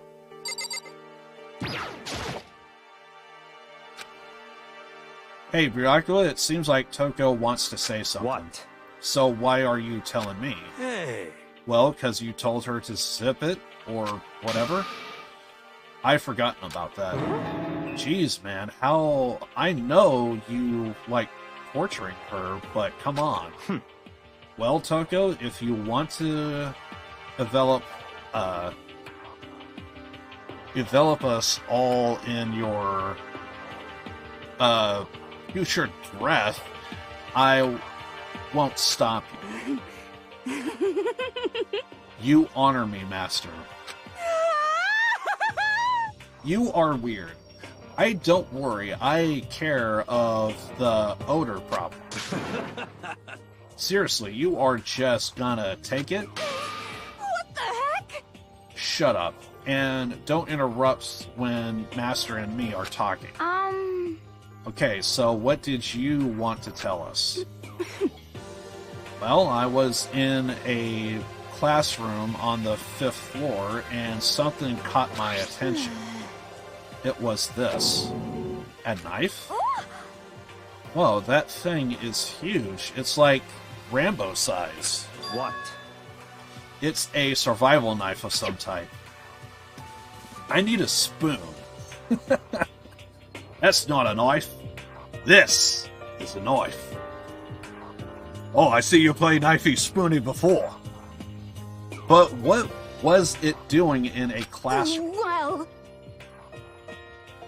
How would I know? Very suspicious. They are gonna use that knife for... They are... You planning to do... What are you planning to do to us? I'm not gonna do anything. I just picked it up and didn't want to leave a knife just laying around. How about that? I'd rather have it laying around than in the hands of a serial killer. I mean, to be fair, she did specify she really likes her scissors, and she is gonna, I guess, stab and cut people with her scissors that she has, so... Yeah, serial killer, but knife doesn't sound like it's her thing. Don't compare me to her. I'm nothing like her. Listen more point. Now that we have the knife, what are we gonna do with it? You know? We can't let Toko keep it, that's for sure. We don't know what she might do.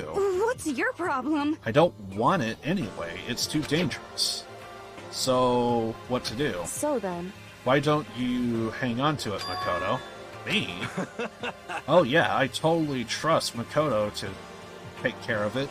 We have a whole bunch of knives in a kitchen, literally just behind freaking Hero here. Like, there's a door, there's a bunch of knives. Does anyone remember Sayaka? Okay. Then that's that. Hold on. Don't I get a say? It's all clear now. It just shows how much they trust you. You should do as they ask. Are you sure it's trust? I feel like they are just using me. Okay, so here, you go, Makoto. They are acting like I already said yes. Fine. I guess there's nothing I can do. I'll just keep it in my desk drawer for now. Anyway, that's all I wanted to say. Hey, Toko? Do I still have bad breath? Sorry. I'm sorry, it stinks. I'm sorry, it stinks. I'm sorry. That's fine. You made a valuable discovery. Good job. Huh? Did Master just praise me? Good for you. Apparently she doesn't like to be praised. I am dreaming. I must be dreaming. That I would ever experience such a dream?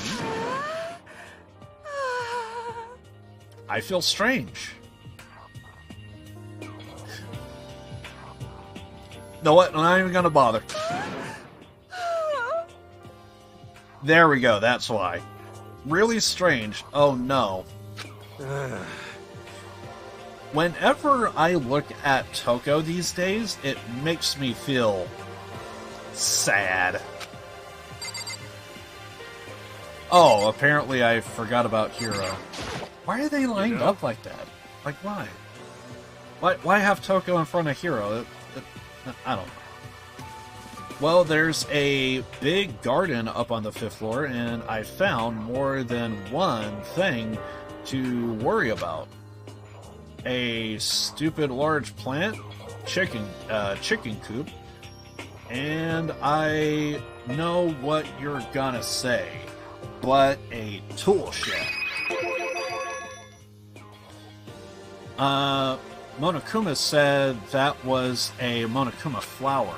Even touching it, it seems dangerous, so we have to be careful. Serious? It's totally a man-eating plant. I'm sure it's different from that one that lives in the pipe, though. Anyway, that thing must benefit from the sprinkler system as much as anything else in there.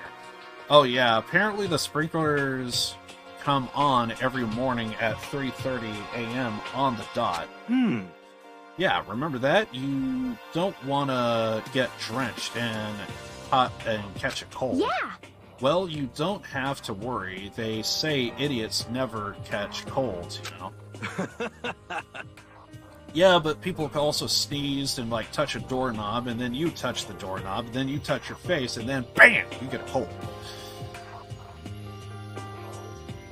Of course not, because idiots never get wet. I could easily make a drug joke there, but I'm going to pass. I think you are thinking of ducks. I'm starting to worry about you, Hiro. Can you tell me what 10 plus 10 is? What the heck? Hey, come on. You don't always have to call me dumb. I may have been held back 3 times, but that doesn't make me stupid. I mean, it kind of does. But then again, you could maybe argue he probably is better in other subjects, maybe? So maybe there's some mild truth to what he's trying to point out, maybe? But being held back does kind of mean... Just saying. But if it will make you happy, I'll answer your dumb question. So, what was the question again? Now, to be fair, I've also gotten worked up to where I kind of forgot where I was going with certain stuff, so... I'm not gonna lie, I've been there. Don't worry, you just answered it. Did we forget somebody? Did we do, Kyoko? Oh, yeah, the biolab. Did we skip that? My concern is with the biolab. That was the only place on the 5th floor that I couldn't access. The biolab, huh? I wonder what's in there. I don't think we did this. Could it be? If this were like a cliche horror movie, it would be some kind of creature, the final boss, or a tyrant, or... But... We are not in a horror game, though. Either way, we don't need to worry about it at the moment. Don't bother thinking about something that can't be understood no matter how much you think about it. your tiny brains can only do as much, so focus on utilizing them efficiently. Well... I don't really like how you said it, but what you said is probably right. What? No, how I said it is right, too. You're right, but you're also doing it in an ass way. You know, you're being a dick. Clearly. He is being a dick. Being a dick for the sheer sake of being a dick. Also, what was that about a chicken coop? There were a bunch of chickens in the chicken coop, right? That's right, 5 chickens. I love chickens. Let's raise them up big and fat, and then we can make fried chicken or barbecue. Decisions. Oh, or how about raw? Just cause there's nothing fresher than raw, right? I'm pretty sure that'd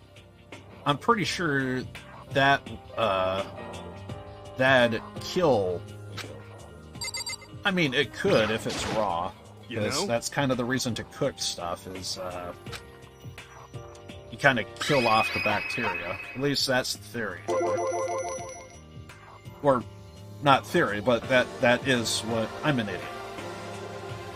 All the more reason why I just need to, I need to stop. You noticed it too, huh? That pickaxe. What about the pickaxe? Well, there was a pickaxe in the tool shed, and the words Crazy Diamonds had been carved into the handle. Haven't we seen that phrase somewhere before?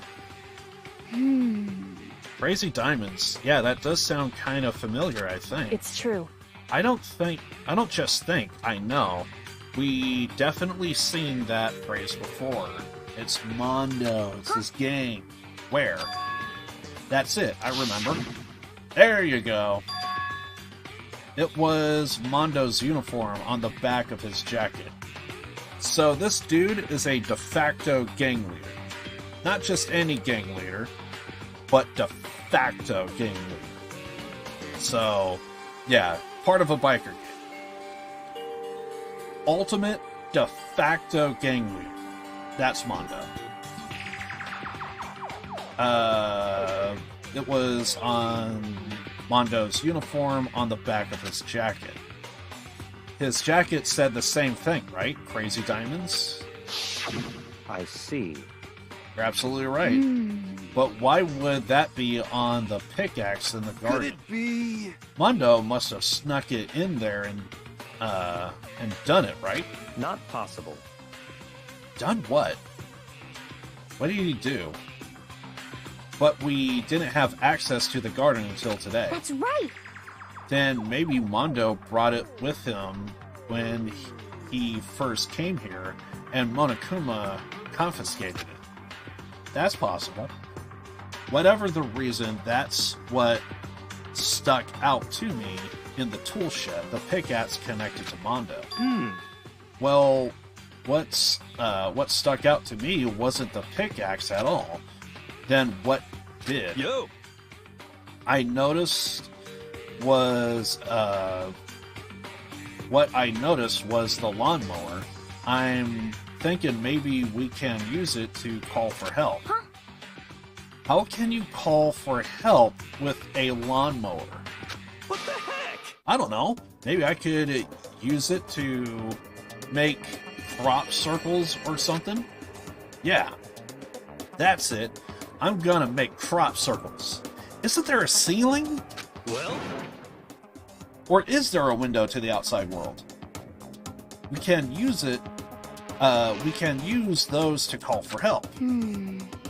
What the heck happened to you?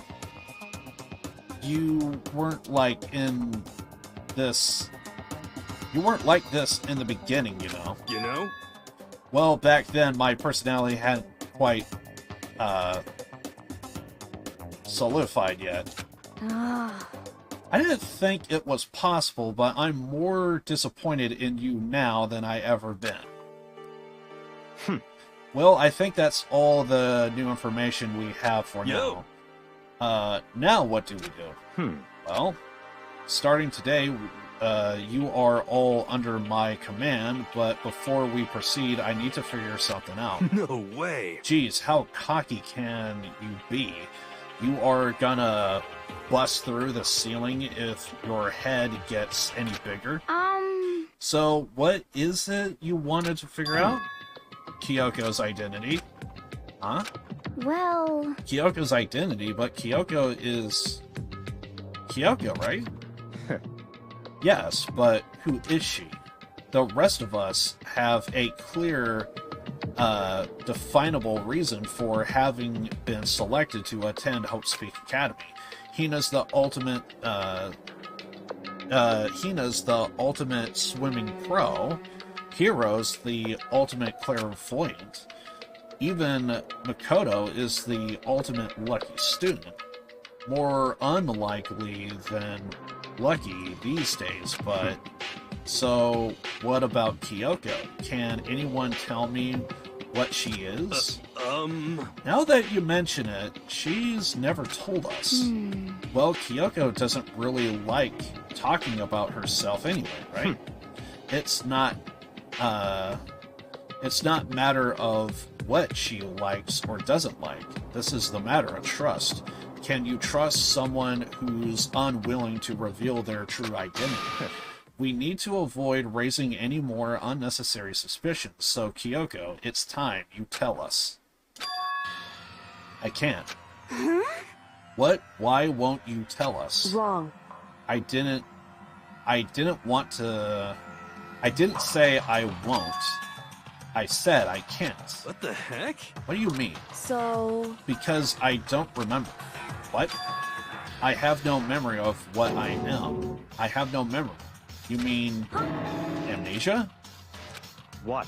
If I thought you had a sense of humor, I would say you were joking, but this is a... But if this is a joke...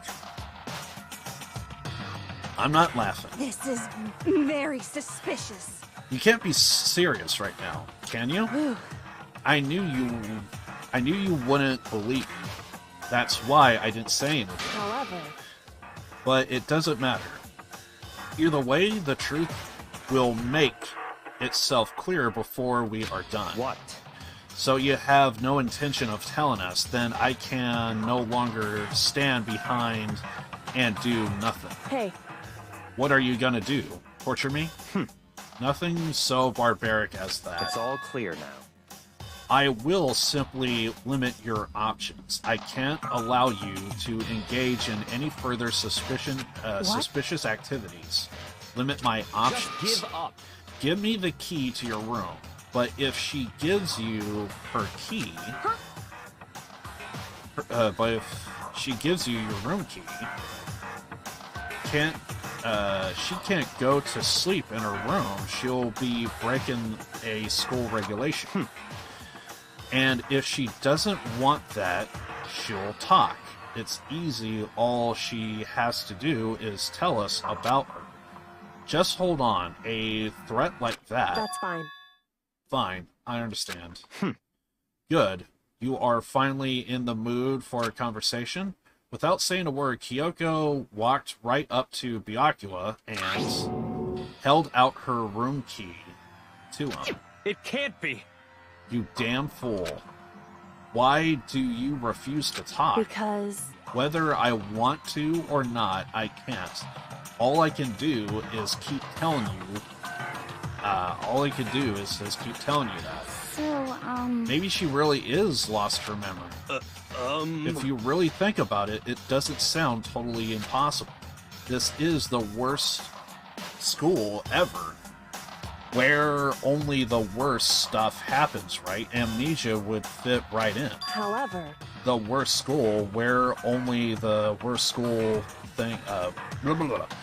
The worst school, where only the worst things happen. Do you really mean that? Hey. Huh? Can you really be sure that life here has filled with only the worst things? What do you mean? Perhaps I've said too much. Kyoko then turned her back to us. She then turned her back on us, and without a word began to walk away. Come on. Where do you think you're Goodbye. going? Don't worry, I'm not going to do anything to harm any of you. Those were her last words after she left, Kyoko's last words, and the dining hall was silent. The only sound was the door opening and closing as Kyoko left the room. What the heck? What's her deal? But... I think you went too far taking her room key like that. For her, that wasn't far enough. Or maybe she gets off on the attention. I can't believe her. Enjoying getting yelled at? Stop talking. You are getting noisy again, Coco. Come on. Sorry, I can't still hear you. The sound of you breathing, of your heart beating. It grates on me. Are you telling her to die? I mean, I know how you feel, but what's Kyoko gonna do now? Plus, this situation, it's just like before. It's no different from when everyone started accusing Sakura, and I'm no different either. I still can't stop it. What? What the hell? Why are you yelling all of a sudden? 'Cause, I mean... 'Cause look. What? It's you. How long have you been standing there? I'm very, very... Now I'm really angry! Huh? I think you might be angry. Angry at what? At the thief. Yes, that's right. I'm very sad to have to tell you. There's a thief in your midst. Huh? What? Hey! My precious. They stole it. Your precious? Your teacher had such faith in you. And this is how you repay me? With betrayal? Betrayal!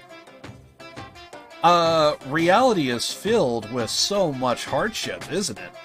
No wonder people run away into their fantasies. But what the heck is your precious? Shut up. I hope all of you get stuck in a hiring freeze and die penniless on the street. What the heck? And then just leaves. He's gone? What the heck was that all about? So, He said something about his precious getting stolen? Does anyone have any idea what that might mean? It's likely has something to do with Kyoko. Huh? Who else other than her would be willing and able to steal something from Monokuma? Did Kyoko really steal something from Monokuma? But if that's true, what was it? And why would she do that? I don't know if I'm going to end before or after the day, but yeah, it's nighttime, so more or less this is the end of the stream.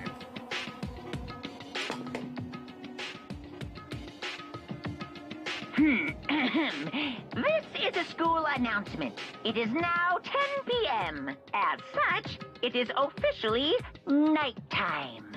Soon the doors to the dining hall will be locked, and entry at that point is strictly prohibited. Okay then. Sweet dreams, everyone. Good night. Sleep tight. Don't let the bed bugs bite. We need to get out of here. You know? We can talk about this tomorrow morning.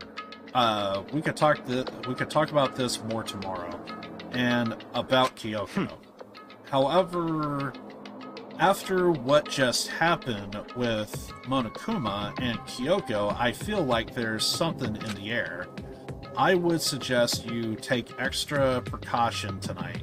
Stay in your rooms. Don't go wandering around. well... Not like we need you to tell us that. Goodbye.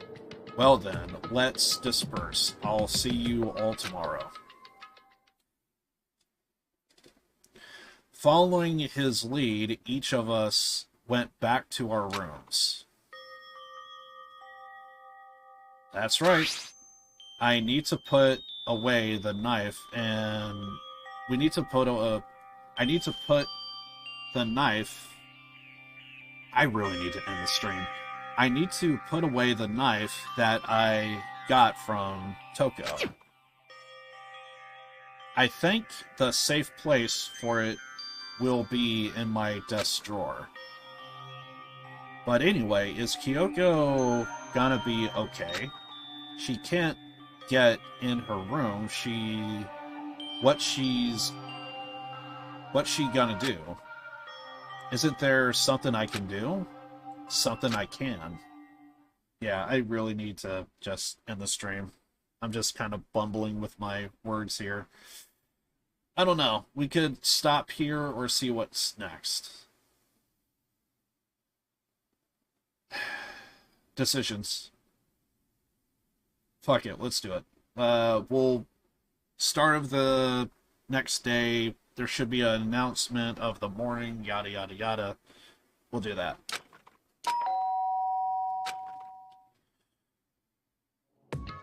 Unless we get a pause before answering the door. As I open my eyes, I realize I've fallen asleep without realizing it, but more important, did I hear the doorbell?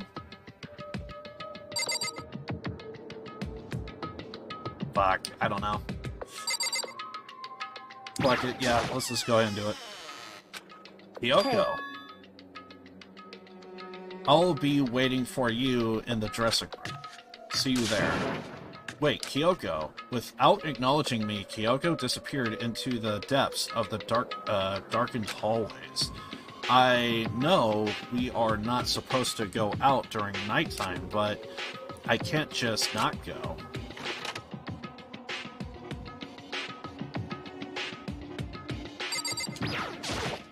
Hey.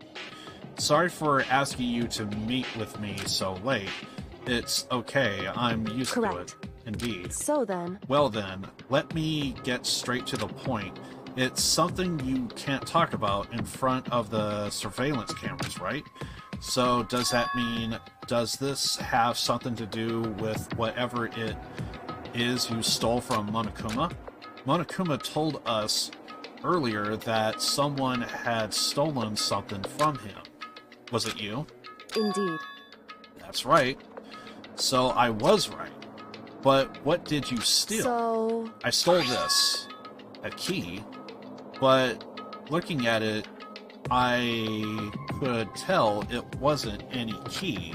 It was shaped like Monokuma. It was probably the only key of its kind on Earth.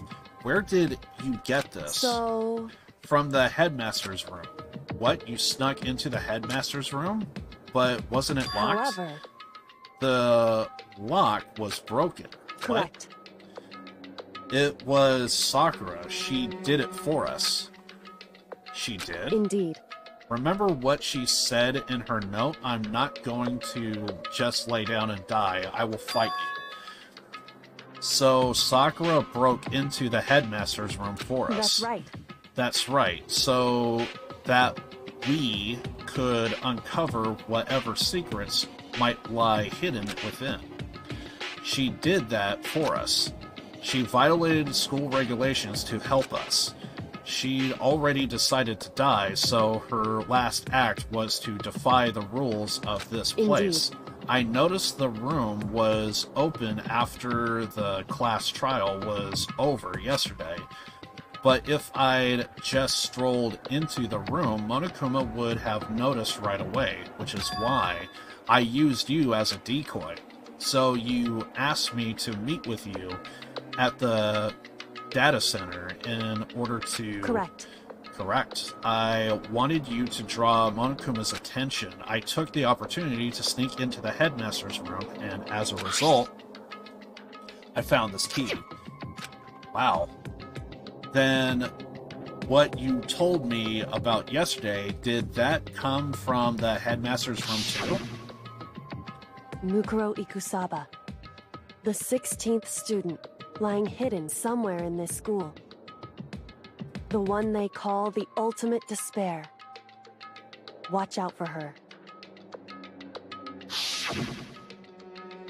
Did you find out about this Mukuro Ikusawa while you were in there? Indeed. I did find a file in the headmaster's room that talked about her, yes. I don't know all the details yet, but one thing I do know is that Mukuro Ikusawa is dangerous. Dangerous. In other words, she may very well be the mastermind. Mastermind? But didn't Alter Ego say the headmaster was probably the mastermind? Wrong. No, the headmaster isn't the mastermind. I'm sure of that. What? I don't have proof yet, but I have no doubt I'm right. To make such a strong statement without proof, that's not like Kyoko at all. But if it is the headmaster, does that mean Mukuro Ikusawa really could be the mastermind? Anyway, this key is the one big opportunity we've been waiting to get our hands on. Now that we grasp it, we can't let it go. Can we? Sure, but I mean, this key... what's this key even unlock? So... I don't know yet, which is why I need you to draw Monokuma's attention again while I go and find out. Wait, so you're planning on sneaking back in? You can't. That's way too dangerous. And you want me to draw his attention, but we don't actually know there's just one mastermind, right? If there's more than one person watching us... Is that right? But they didn't catch on last night, right? Maybe we just got lucky. Hey. Or maybe the mastermind can't monitor us and control Monokuma at the same time. Huh? Like I said, we can't get caught. We didn't get caught last night. But as you say, maybe it was pure luck, which is why we are going to run the experiment one more time. And if we are successful again, then what we may have just been a lucky guess will be proven true. As Kyoko talked, she was calm and collected as ever.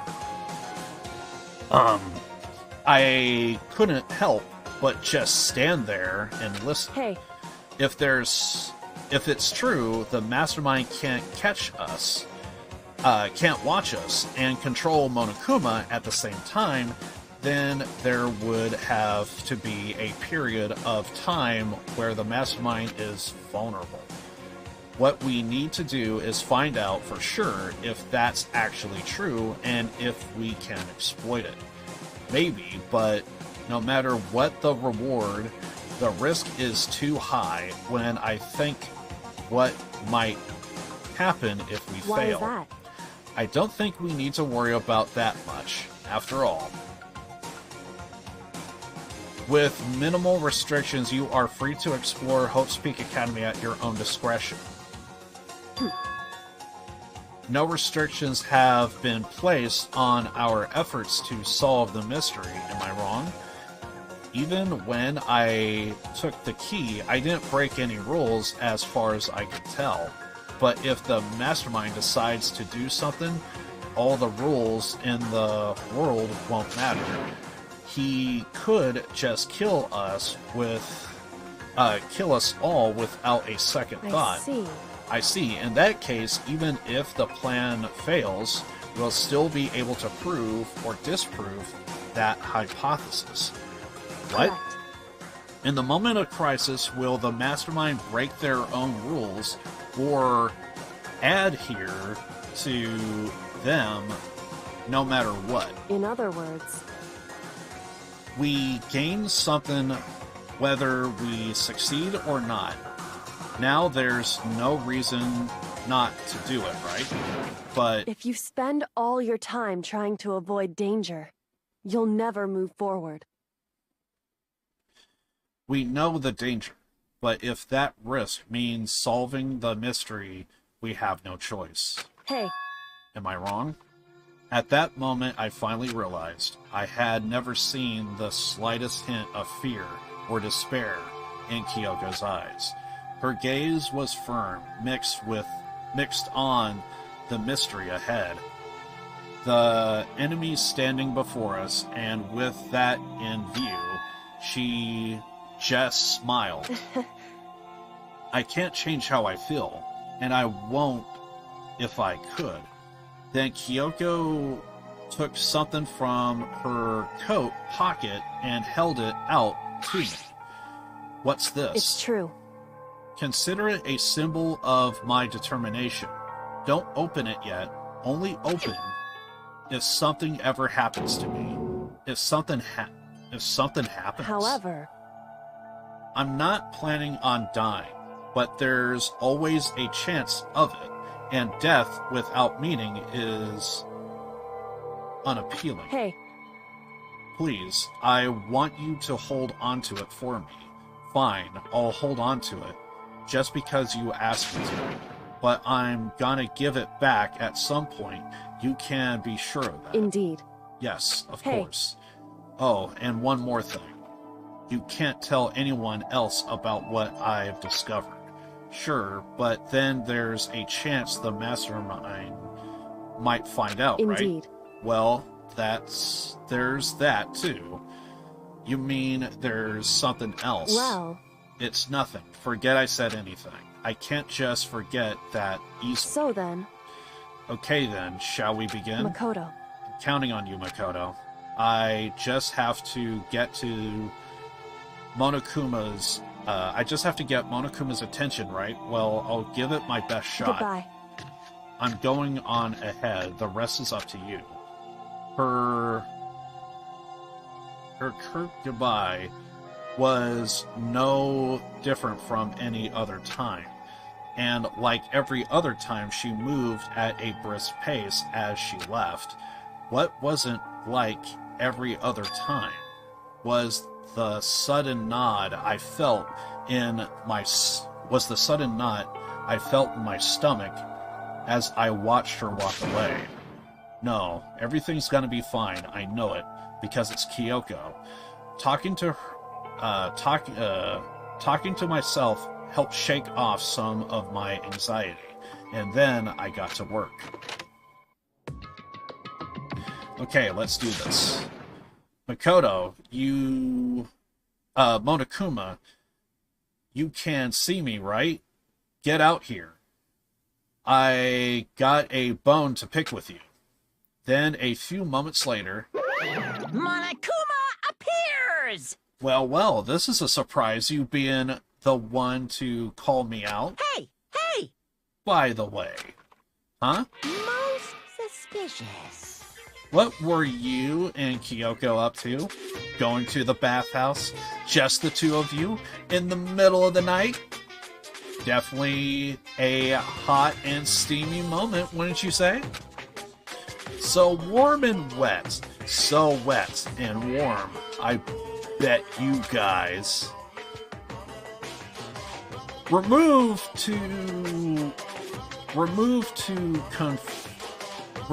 confirm with local and international censorship laws. All over her, didn't you? I could only imagine what that said. Due to international and local laws? Censorship? No. Not gonna talk, huh? Sure, I get it. Well, whatever. Unlike you, I have absolutely no interest in late-night bath scenes. Because I like a mountain of healthy life of observation, far away from X-rated exploits. So is that why there's no surveillance cameras in the bathhouse? Bullseye.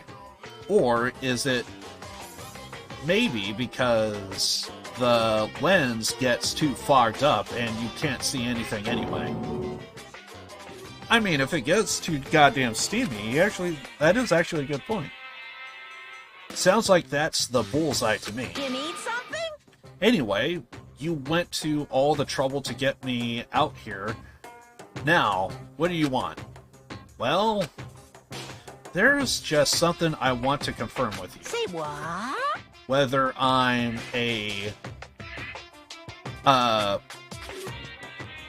man morsel or dude fella. Actually, but in the Bear Kingdom there is no male or female. Actually, there is... Seriously? my entire existence.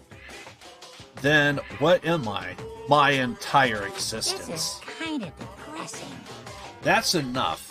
I'll get stuck if you think about it too. If you think about it too much. So wait, you really want to ask? You really want to ask me? Well, you told us earlier that your precious had been stolen. What's this precious of yours? What are you thinking? Listen, I'm sure this is a silly question. No way it's possible and all, but is that seriously what you dragged me out here to ask me? Unbelievable. You gotta be kidding me.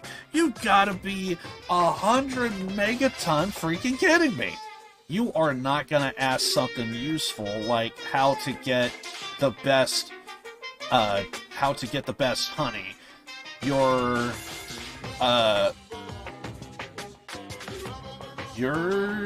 some bleeding tips? This is just crazy. Are all pubescent teen boys as nutty as you? What the heck? Good. You are so annoying. Fine, I'll tell you. It's a key. It's a key. What was that second thing? It's a blank. Stupid. A secret. Fill it in yourself. Making me trudge all the way out here for that. I'd like to see what's going on in that brain of yours. And the next time you summon me for something so stupid, I'll open up your skull and find out. Dropping more than a few swear words, Monokuma stormed off. Phew. I hope it kept him distracted long enough. Now all I can do is wait and hope Kyoko makes it out, okay? No, she'll be fine. It's Kyoko after all. I'm sure she's fine, right? I went back to my room and lay down, doing my best to settle my nerves and get back to sleep.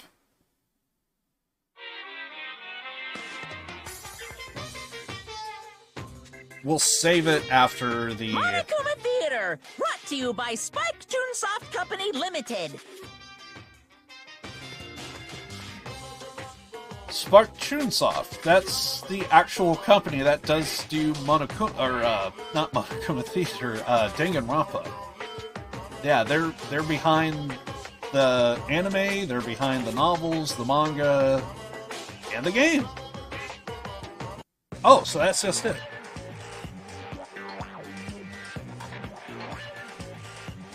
I forgot about this.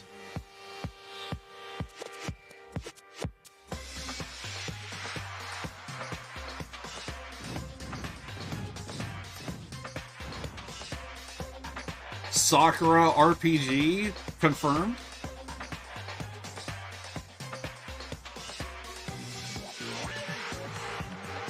And that's a giant Monokuma.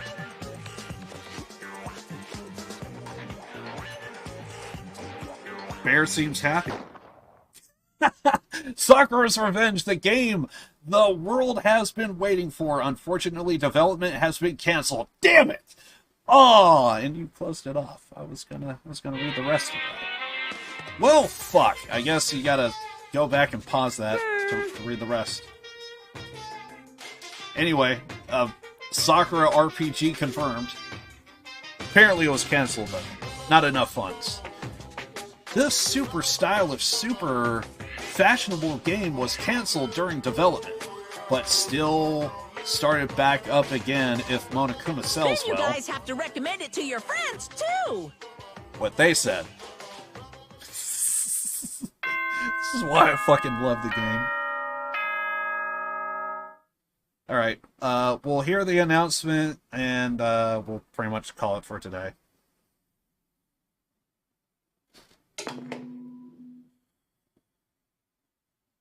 Good morning, everyone!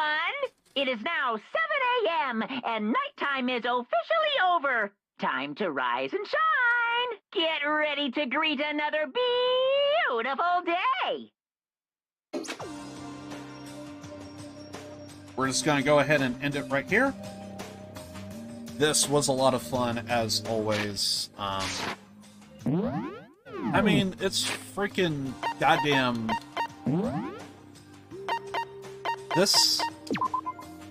What you guys saw with the whole class trial, this is the reason why. This is basically my favorite game. That was one of the better class trials ever. At least, definitely in the first one. Yeah. At least definitely in the first one. It's like one of the... I should probably double check and make sure that that save went through. Otherwise, I gotta play the game until we hit that point again. I usually double check, but I kind of forgot. That was on me. So I'm gonna double check real fast. But yeah, the whole class trial that you guys saw today, that was basically one of the reasons why I absolutely love the game. Because when I first saw Sakura go through what she went through, I thought everything she did was just so... It was just so respectable. I remember when I saw that, I remember just kind of being like in awe. And I remember I actually did tweet about it. I remember I felt like I just had to like tweet it out, like, dude, this moment was... I did try my best on Twitter to not kind of like go too much into detail, but basically I was, in so many words, I was kind of saying Sakura is like just so... She didn't really stand out as like a character that I really was interested in at the start.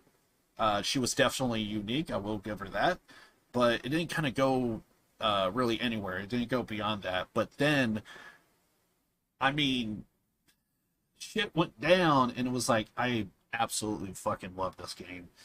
And everything played out the way it did, and at the end of the class trial, I was like, Sakura became one of my favorite characters in the entire game because everything she did was just so awesome, so cool. It truly showed like her true character and everything, and I absolutely freaking loved it. I thought it was great. It was definitely one of the moments that made it a 10 out of 10 game for me, and I wanted more. I wanted to see more, and even if you're still unsure about the game, even in the other editions of the game, there is still like a reason to play. Even with 3, I would still say, yeah, it is kind of like the weaker of all of them, but I did kind of feel like, even still, I swear to God, if you like play the 3rd one, even though it's the weaker of the series, I swear to God, just get like to like chapter 2 or 3 or something, and like you could call it there and still like have an amazing experience. And even if you still like it and want to play it to the very end, if you see the ending, at least with me anyway, I kind of felt like it wasn't that great, but in the end, I absolutely freaking love this game. I would speak very highly of it constantly. Yakuza is also on that list. Persona is another. And when it comes to storytelling, this is the kind of type of stuff that I just absolutely love. 100% love. Absolutely would just... I just absolutely love these games. And I'm actually looking at how many hours I kind of put in the game between both playthroughs. I'm looking and it says it's I have like 111 hours. So 100 hours, I think that's pretty good for a visual novel. I think that's plenty of hours of fun right there, at least in my opinion. Absolutely love this game, love the characters. All else fails, I think that's something that you could easily say in all three installments that I have played thus far. Is all three of them, the characters are just so good. You could find a character that you could find relatable. If not relatable, you could find a character that just kind of has nuances and gimmicks and different stuff that you would just absolutely find fascinating. And even if you don't see them in the first two, I guarantee you there's probably going to be somebody in the third one or what have you. At some point, I still need to play. I'm pretty much done with the entire series, but there is one game, and I've been holding it off because I heard it's the worst of the series. I'm already kind of getting my hopes down, essentially, for it. So I'm not into. I need to. I need to prepare myself for like the worst of the worst, essentially. But who knows? Maybe there will be like some moments to where it could pick up and everything else. But Ultra Despair Girls is definitely. I'm pretty sure I have it on the list. Okay, I don't see it, but I'm pretty sure. Yes. Okay, so yeah, I do have it. It is installed. I just need to fire it up, and we're good. So, should be a lot of fun when we do eventually get around to playing that. But in the meantime, I'm just going to go ahead and play this. I actually did not catch up on the anime. I meant to watch it, but ultimately what ended up happening is, as a wrestling fan, I got some like really bad news. Two people passed away. Bray Wyatt at the age of 36, and Terry Funk also passed away. Bray Wyatt, he was just a very cool, awesome wrestler. Great dude. Unfortunately, he came in at around a time to where I kind of was at my lowest with pro wrestling, so it just ultimately ended the way it did. So that was just quite unfortunate.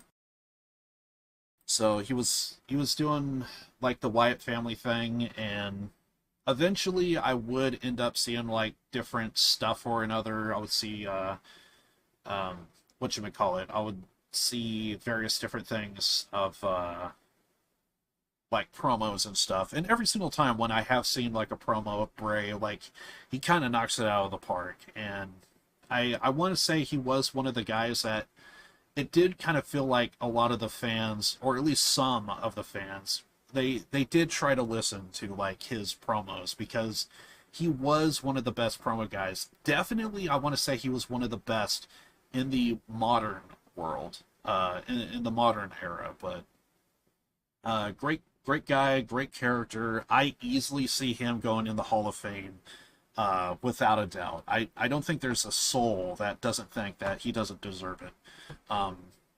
Because I think the only downside with Bray, it was just a case of happenstance with the company he stayed with. I think if he went to any other company, I think he would just get praised by the wrestling community. I mean, he still is getting praised, but it was a case of, I think there are some fans that just they want to see him fully fleshed out, and basically by staying with WWE, he just kind of felt like he was prohibited to really express and be a bit more unfiltered and more unhinged. I think if you see a more unhinged Bray, I think you would get like an amazing character. If you could just allow that guy to just work his magic, let him do his thing, I think you could get a great story out of him. Unfortunately, I have no clue what company would be best fitted for him. At one point, I probably would have said AEW, but now seeing AEW and the way they run things, I actually am kind of thinking that maybe more like Impact would actually be a better fit in terms of his creativity, but who knows. Anyway, but Bray Wyatt, great guy, absolutely love him, and it's just kind of sad. 36 years old, that's not old. Um, and it was just really sad to hear that news. And then with Terry Funk, Terry Funk's a little bit different. Like the guy died at like 79 years old. He's old. He lived a full life, so like that's one thing, being able to live a full life. But I will say this: there was a character that he did do called Chainsaw Charlie. Chainsaw Charlie, that whole character, that whole gimmick was very reminiscent of Leatherface from Texas Chainsaw Massacre, and I'm not gonna lie, I actually been seeing some streams of Texas Chainsaw Massacre, the video game, and I notice every single time when a full game ends, and like you see the results and everything, and the points and all that stuff, I notice that they always cut to freaking Leatherface with his chainsaw, and he's just like swinging the chainsaw around and stuff, and the whole time I kept thinking that's exactly what Chainsaw Charlie would do. The only difference is his would have like more sparks and shit, so like it's like flying off like crazy. But and it was a small detail I never picked up on, but I didn't notice he actually took the blades off, which is kind of funny. Now when I look at it, it's like blatantly obvious. Yeah, he doesn't have like the chain on the chainsaw, so there's no blades on it. So there's just a whole bunch of sparks and a lot of smoke, but there's like nothing. So he can't cut anything. There's nothing there, but it looks really good when you look at it. It's a small detail you don't think about. But Chainsaw Charlie, he would just spin around, just kind of like whip the chainsaw all over the place, hold it up, and he just like freaking revs it and shit. Oh god. So it was kind of funny because of Texas Chainsaw Massacre. I was kind of thinking about Chainsaw Charlie a little bit, and then unfortunately, like not too long after the game, I think it officially released. So and yeah, and sure enough, a couple weeks after the release, couple days, whatever it is, I didn't look at the exact date, but he passed away on Wednesday, and yeah, I didn't see it. I didn't hear about it, but he passed away probably either before or after I streamed. I didn't catch it. I didn't pay attention to it, so I didn't know. And then the very next day, Bray Wyatt passed away. So it was like, yeah, it was something. So I kind of have been thinking about that off and on. Yeah. Anyway, I'm just sitting here rambling, and I do apologize for that. I'm the worst. Anyway, we are done for today. We will be doing a stream tomorrow. I'm gonna do my usual stuff as I clear out here. I also do want to bring up, if anyone ever thinks about playing any of the games that I play, but you don't want to watch it for spoilers and different stuff like that, because I would always say, play it yourself. You will enjoy the game yourself. I'm sure you will. Just take my word for it. You know, thank me later. All else fails, if the game still doesn't feel if the game doesn't feel like your kind of type of thing, believe me, just give it a chance. Get it on a sale or something if you can, and I'm sure you'll like it. But yeah, we will be playing Neo tomorrow. We'll see how that goes. Let's see. Oh yeah.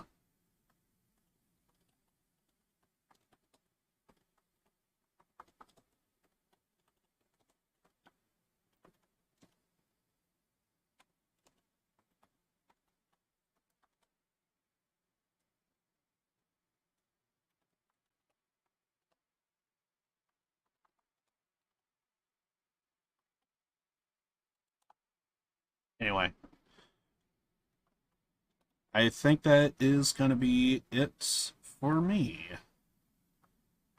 Anyway, guys, I'm going to get out of here.